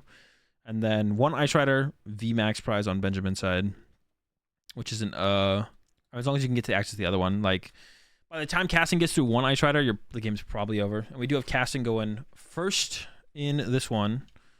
Double Inteleon. No Ursh down off the rip, though. Here comes the Irida, though. And Battle VIP Pass, plus a water Pokemon. Go for the doofer. Oh, goes for Nest Ball, actually. Oh, I think they only play one Battle VIP Pass. That makes sense. And it's prized. That's kind of unfortunate for Benjamin. Gets Greninja, though, and a Nest Ball. Does go with the Nest Ball immediately. Could have waited on the Nest Ball, so that way they could have Greninja'd first. Depends how much they value the Bidoof and the Ice Rider. I think they should have waited here. I think it's actually a mistake here from Benjamin. So plays the Nest Ball immediately, but also wants to get Ice Rider V down. So I think it's a mistake here from Benjamin. Should have like held the Nest Ball and then actually tried to get both basic Pokemon. There's the Ice Rider VMAX. Here comes the Greninja. But now we might whiff the Ice Rider. Drew it at the end there, but should have held the Nest Ball because then you could have drawn the Bidoof and the Nest Ball for the Ice Rider V. So that's definitely a sequencing error there from Benjamin. Also, don't want to whiff Energy Attachment for turn, I don't think. So I would attach active. If Benjamin can attach active here, I think you should probably attach active. Maybe you attach to the Ice Rider V because you do play a decent amount of switch cards in the deck here as Benjamin. So that way you could like maybe not use your V-Star power and you could like double cross switch or KO a V off the bench as Benjamin. So maybe attach to the bench Ice Rider V. I would definitely attach here though because you have an Ultra Ball in hand for the B Barrel. Yeah, I would definitely would have. I don't like the not. Benjamin keeps not attaching energy. I don't really like that. I think I would attach there to the Ice Rider for sure. So that way you need like less. You can potentially get more out from less there because you have the Ultra Ball in hand and the Ice Rider VMAX. So the Ultra Ball gets B Barrel. Draw B Barrel. Just like an extra energy in play feels pretty good. And then hopefully you would see an energy off of the B Barrel draw. I don't know. All right. Kassan will be able to safely get out the Octillery, which is big. Has the Alakazam in hand. Has an Irida in hand. Goes for the Irida. I think we'll probably see an Ultra Ball and an Octillery grab, or an Ultra Ball and a VMAX grab. But I'm sure those are the two Pokemon that are going to come between the Ultra Ball and the grab. And there it is. So the question is, do you get the Octillery and the Ultra Ball, or the VMAX and the Ultra Ball, which doesn't matter, I don't think. And then probably going to grab. Looks like they're already lining up the energy grab as well. So not a huge turn here happening from Kassan. So yeah, Octillery plus Ultra Ball. Then Ultra Ball, grab the Inteleon VMAX, and then Octillery to grab the energy, and then you're attacking for turn. You don't bench an Urshifu this turn, which I'm sure you would like to bench an Urshifu this turn as Caston. So that's not great. It also looked like initially was thinking about discarding the Alakazam, but no, it's going to be... Is there 2 research? No, it's an energy retrieval. Do you ever... At this point, I think Caston can probably pretty safely assume that Benjamin does not play any hand disruption. Or at least judges. I would say you could maybe pretty safely assume there's no judge in Benjamin's deck. Maybe there's a Roxanne. Maybe there's like, you could maybe still guess that there's maybe a judge, to be honest. So that's what you'd want to play around a little bit around your discard. So you'd be like, okay, if they do play a judge next turn, what would I rather have in my deck? What am I okay? What would I rather have in the discard pile? And choose the retrieval over the Urshifu in that scenario. So yeah, you should still probably play as if there's a judge there. All right, so I don't know here. Hitting the active is just really bad for Benjamin. This is why, like, this is also why getting energy down on the last turn is so good. It's because you don't have to use Palkia to, like, play the game potentially this turn. But now you maybe have to use Palkia to play the game, which is like, why not? Well, if you can save Palkia, that's better. So this turn from Benjamin, I'm sure you would love to just go, like, attach twice to Ice Rider, turn 1, turn 2, double cross your KO the Inteleon if you have the bench. That seems like the best play to hear from me. KO the Inteleon? All right, we're chilling. Hitting their active Inteleon? It's okay as well, I guess. You could also, like, Greninja, punch the Inteleon, punch the other Inteleon. Double Gus KO the Octillery is... I don't know, KO and Octillery is just really good in this matchup, so I don't hate that. But before this Inteleon evolves, you kind of want to take it out. But knowing your opponent probably has to bench an Urshifu to, like, win the game, maybe you just, like, focus that down as your 2-prize Pokemon? I don't know. Goes with the Greninja first. I don't hate that, especially if you want an Ultra Ball for multiple things, but gets the Palkia, so now the Ultra Ball is freed up to just go get the B-Barrel for sure. Has a Vacuum in hand as well, nothing to really vacuum. I think only drawing 2 cards as well off of this B-Barrel potentially, which is not great. Especially, yeah, there's no vacuum target. Maybe should have kept the other Ultra Ball. What is left in the hand there? Maybe should have Ultra Ball away like Penguin Vacuum and then Ultra Ball away the other 2 cards with the other Ultra Ball and grab like something else. That could have been the play actually. I'd have to see the rest of the hand here from Benjamin. Is thinking about actually going with the Luminian. Once again, I feel like, yeah, maybe, I think the second Ultra Ball should have been kept here from Benjamin. I think that was a mistake. And even if you grab B-Barrel initially, then you could use the second Ultra Ball to grab Luminian after you draw like 3 cards. Draw 3 cards, take a look at them, and then go again from there. But it depends what the rest of the hand here is for Benjamin. Let's see. Vacuum, Path. What is the last card? I can't tell. I really want to know what that card is, bro. Let me look. Let me look. All right, Escape Rope's happening here. I'm curious to see what Caston sends up here. It seems like you'd want to send up the Octillery here from Caston, but I don't know if you really want to give them, like, giving this. Sometimes it feels like the way prize cards trade out, it's like giving them the 2 prizes now is like fine. It's like how much you value the Octillery, and it looks like Caston heavily values the Octillery. But usually just giving your opponent less prize cards is like, it kind of, if you're in one of these situations where you're not sure what to send up, usually giving your opponent less prize cards is like always correct, because even though it seems like the way prizes trade out, it might not matter if they get 2 prize cards or 1 cards in this scenario. Usually giving them less prize cards will always lead to you having more options later on. In this scenario, though, I think it's fine for Caston to value the Octillery very highly. I don't think it's like a bad thing, but that's definitely something to keep in mind. It's like the go-to should always be should almost always be give your opponent less prize cards. The go-to should almost always be that. Ice Rider up. That's looking pretty good for Caston though, because these are the 6 prize cards for Caston. The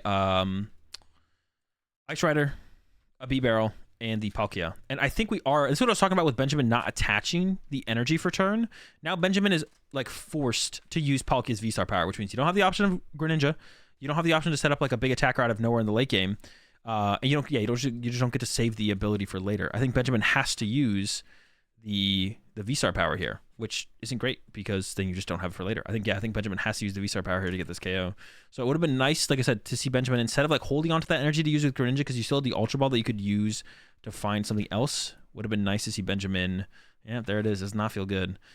Would have been nice to see Benjamin just attach for turn. And I think that could have led to a play this turn where it leads to Benjamin not having to use the V-Star power yet. And that's so much power for later in the game to have access to the V-Star power still. All right, over to Caston. Still has the Octillery. Going to be attacking with the Inteleon. Has that Urshifu VMAX in hand. We see the Alakazam coming down here for sure. That's cool. Energy of the active. Does have to lose an Urshifu VMAX here off the research. I don't see Caston ever not playing the research. Oh, it's an Urshifu V in the hand now as well. I guess you could not play the research to conserve the VMAX, but I'm pretty sure the second one's in the deck. I don't think I got prized. I'm not sure though. has a heavy ball, so Caston will know for sure here in a second, and does probably play the Clara. So like I said, could recover it potentially. Man, these full art, like, it's so hard to tell what's in the hand sometimes with these full art and gold stuff. Like, I had to like stare at that hand for a little while from Caston to figure out what the heck is in the hand. That was hard. Caston plays Cheryl? I believe no. Yeah, I don't know if they did get something off the prize cards there. I'm not sure what it was though. Oh, it was the Metacham. Yeah, it was the Metacham. Peep the discard pile. Ooh, Empoleon. And there is an Echoing Horn there for Caston. I like to see that. Now there's no option of potentially a Luminion or something on Benjamin's side. Also, Benjamin didn't play the Path to the Peak last turn, which I think maybe would have been the correct play to have played Path to the Peak last turn from Benjamin, because it shuts off a lot of options there from Caston. Alakazam, and the Double Gunner on the Inteleon. Possibly Luminion as well, which usually a lot of the Urshifu Inteleons play. Yeah, usually a lot of the Urshifu Inteleons do play Luminion. So Path last turn from Benjamin, I kind of like the idea of it. You maybe want to try and hold it to combo with Roxanne, which Benjamin does play, but I wouldn't have hated to see it, to be honest. And here comes the Double Gunner. Boom. So what do we hit here? The prizes line up best with active Palkia B-Barrel. So, but does hit this other Palkia here, which is interesting. Yeah, so puts it on B-Barrel, but then moves it to the active with the Alakazam immediately. Love to see it. And then, yeah. So I thought that, I was pretty sure that damage was going to be moved up pretty much no matter what at some point. But I think that, so like right here, yeah, I'm pretty sure Caston should have actually gone with this 20 being on this Palkia. I think that's actually correct there. Because then from there, if Caston can attack, hit the active, it shouldn't matter. Caston can probably correct it on the next turn, but Path to the Peak theoretically could lock Caston out of that play. Because then Caston can move, it could have moved this 20 could be here to 160 plus a snipe 120. If you hit this one more time with Inteleon, you go Yoga Loop the active, and then Urshifu KO, B-Barrel KO, Palkia. So yeah, I think Caston should have moved that damage over. Because theoretically, Path to the Peak from here on out could like lock you out. And if Benjamin plays Judge, like I was saying, it could make it hard for Caston to deal with that. Now on Benjamin's side, 4 prize cards left. You probably want to KO Urshifu here, I think, as Benjamin. This is why, like, it was, I don't know. Once again, like, I don't know. Technically, Greninja here is like, well, technically Greninja here is actually not that good. But having access to the V-Star power is still pretty good. But yeah, I think Ice Rider going KO. Urshifu is, yeah, you don't really want him to use G-Max Rapid Flow next turn, which they definitely could do with Melanie. So I think you are looking for Gust KO on Urshifu here as Benjamin. But then how you get your next 2 prize card actually does become pretty tough. There's like, you can just like chase like Octillery and Alakazam, I guess, at that point. That'd be like your go-to. Melanie to the bench, into Double Cross Switcher, into Track and Choose. Melanie to the bench doesn't make a ton of sense to me, though. Oh, I guess they can go with the Palkia KO, and then you don't lose your energy. You can go Palkia KO, Urshifu off the bench, which I guess that is reasonable to do, actually, to be honest.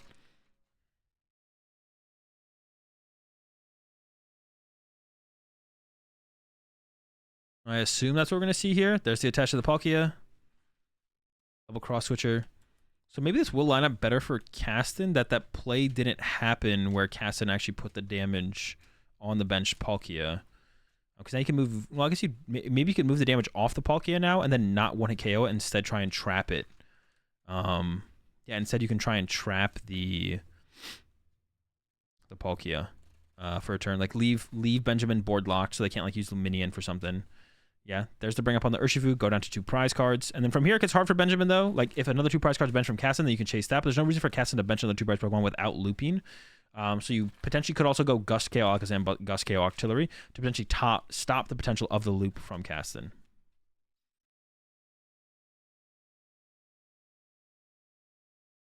The Greninja use, hasn't used that. There's the Roxanne in the hand now, though. So if Caston draws 3 prize cards on this turn, then it would be done. But I think what we're going to see Caston do is play for that loop here. I think we're going to see Caston go attach. So we could see a Caston go, I guess Caston could just KO this Palkia, and that's probably fine though, right? Isn't it fine for Caston to KO this Palkia here? I feel like it's fine for Caston to KO this Palkia here. As well, missing the misplay of having a baby too. Yes, like +1. Married with a baby, bro. Like, there's no way, can't compete anymore. Washed. So what does Caston do?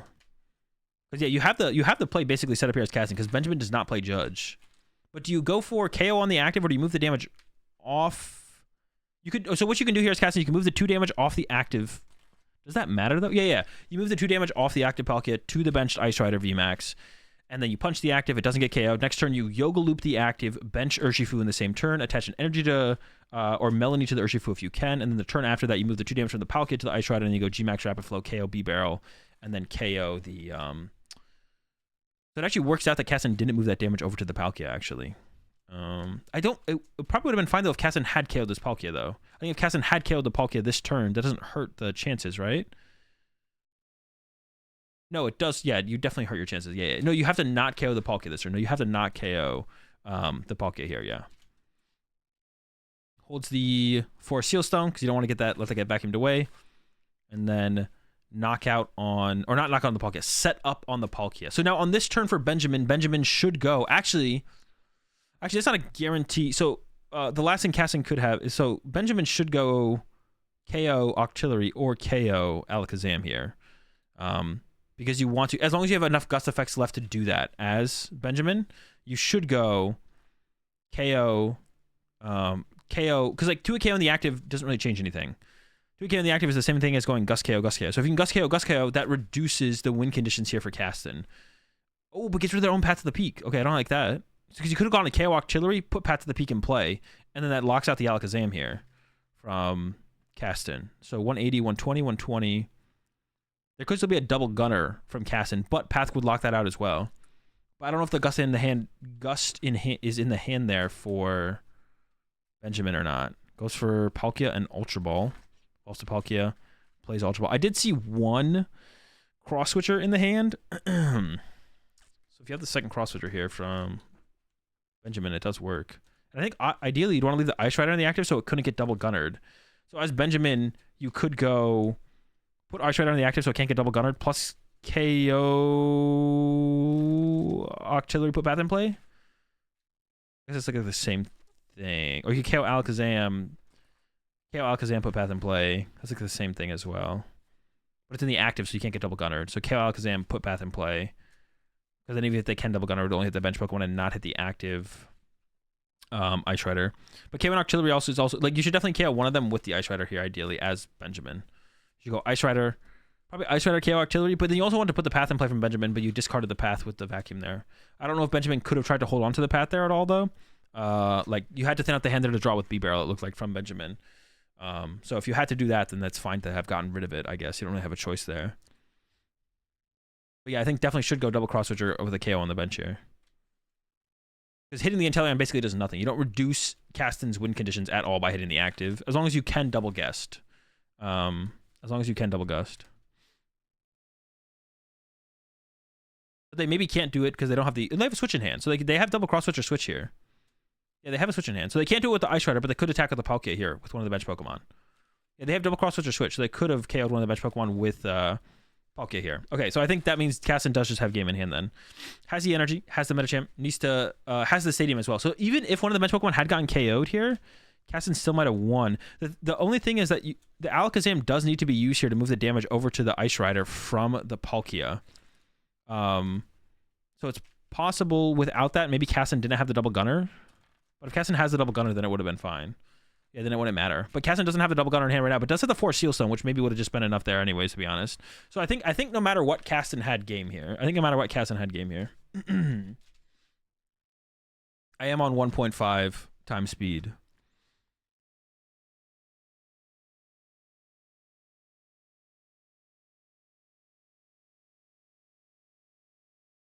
Yeah, here's the play, and this is where it's gonna happen. It'll happen eventually. Kassan's just making sure they have everything they possibly need. Doesn't want to mess up. So off of this, I think they can Ultra Ball for the Urshifu. Yeah, it doesn't matter. They have like +1 out. I think they actually literally don't need the Forest Seal Stone to make this play happen. I literally think they don't even need to use the Forest Seal Stone to make this play happen. Yeah. So I don't think Benjamin could have ever stopped this play from happening, to be honest. Like, even if you chase the Alakazam. No. It would be if you chase the Alakazam and you were able to do it with the Ice Rider. You couldn't do it with the Ice Rider, so it's just chase. Benjamin needed to go chase Alakazam and then hope that Kassan can't get the 2 damage on the Ice Rider anymore after that. I think that would have worked. Until he doesn't play Cheryl anymore. Usually not, no.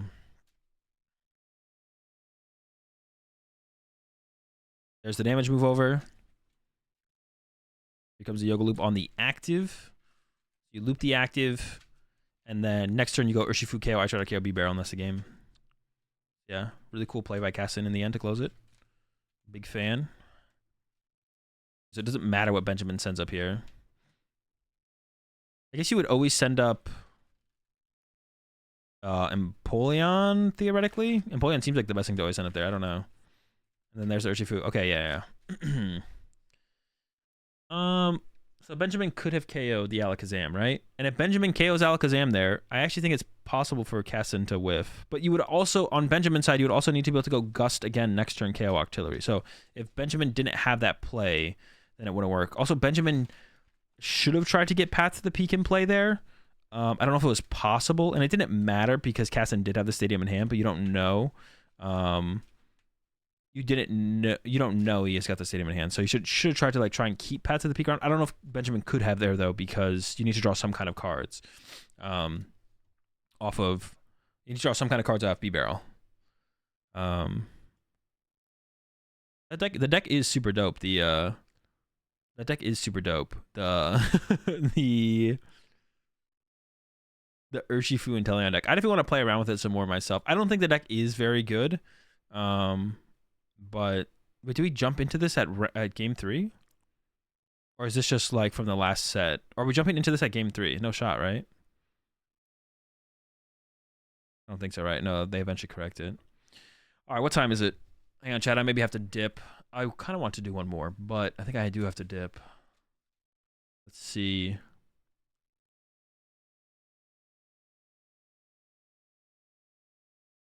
What time is it? Yeah, I do gotta go, chat. All right, chat, I'll be back. When will I catch you next? Ask Ian Rob how good the deck is. Wait, is that a meme, Davey boy? Doesn't wait to watch Lost Tina? Bro, let's get out of here before the Lost Tina starts, man. Yeesh. This match is cringe. All the matches are cringe. Literally, Pokemon is cringe. I hate this game. It's super cringe. People are telling me I'm cheating. No, but I'll catch you all tomorrow for some more. We should be able to get through the rest of this tomorrow for sure. He ripped it up after Portland. Oh, no, it wasn't after Portland. Ian ripped it up after New Jersey regionals. That deck was terrible. I can't believe they played that deck. I mean, you listen, if you're having fun with your shitty deck, good on you. But there's a lot of very good players playing a very, very bad deck. It was pretty sus. Let's see if anyone's playing live right now that I can go ahead and raid. Well, I do Sao Paulo. Was there a stream for Sao Paulo? I didn't even know that. Was there? If there was, then I will. But I didn't know there was. Is there? I was gonna do the Champions League Nagata. I was gonna watch some of that.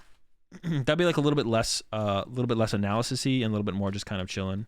It is in the Copag Twitch. What is the link? Is it just Copag? Is it twitch.tv/Copag? Maybe we will. I don't know. Let me take a look. Let me see how good a quality the stream was.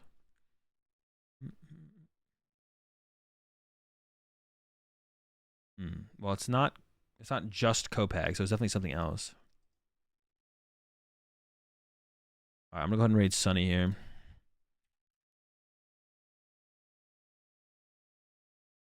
Yeah, we're definitely gonna finish the rest of Portland. We're already cruising. We only have this is the last round of day 1, I think. This is the last round here of day 1. Oh, maybe not. Maybe it is. Yeah, this is the last round of day 1, so we're cruising through day 1 here. Yeah, so we're gonna finish day 1. We'll do day 2. We'll do top cut. I do want to watch some of you. Appreciate the gifted sub there, Villa over to V6. I missed that earlier. Appreciate that. I do want to watch some of the Champions League. Maybe not all of it. Some of it. Maybe cool. Maybe skip some of the rounds in between, especially if they have like the celebrity rounds and stuff like that. I'm not sure. I'm a huge fan of that, but we'll rewatch some of that. It'll be more like reactionary as opposed to me like overly analyzing, because I don't like know the format as well as like new decks and stuff. But a lot of it seems the same, to be honest, for sure. But yeah, have a good one, chat. I'll be back tomorrow. Catch y'all. My goal. I'm gonna set a goal here. My goal is to be live by 10:30 a.m. Pacific time. That's the goal. Will I do it? We'll see tomorrow. I'll see y'all then. Have a good rest of your day. Peace.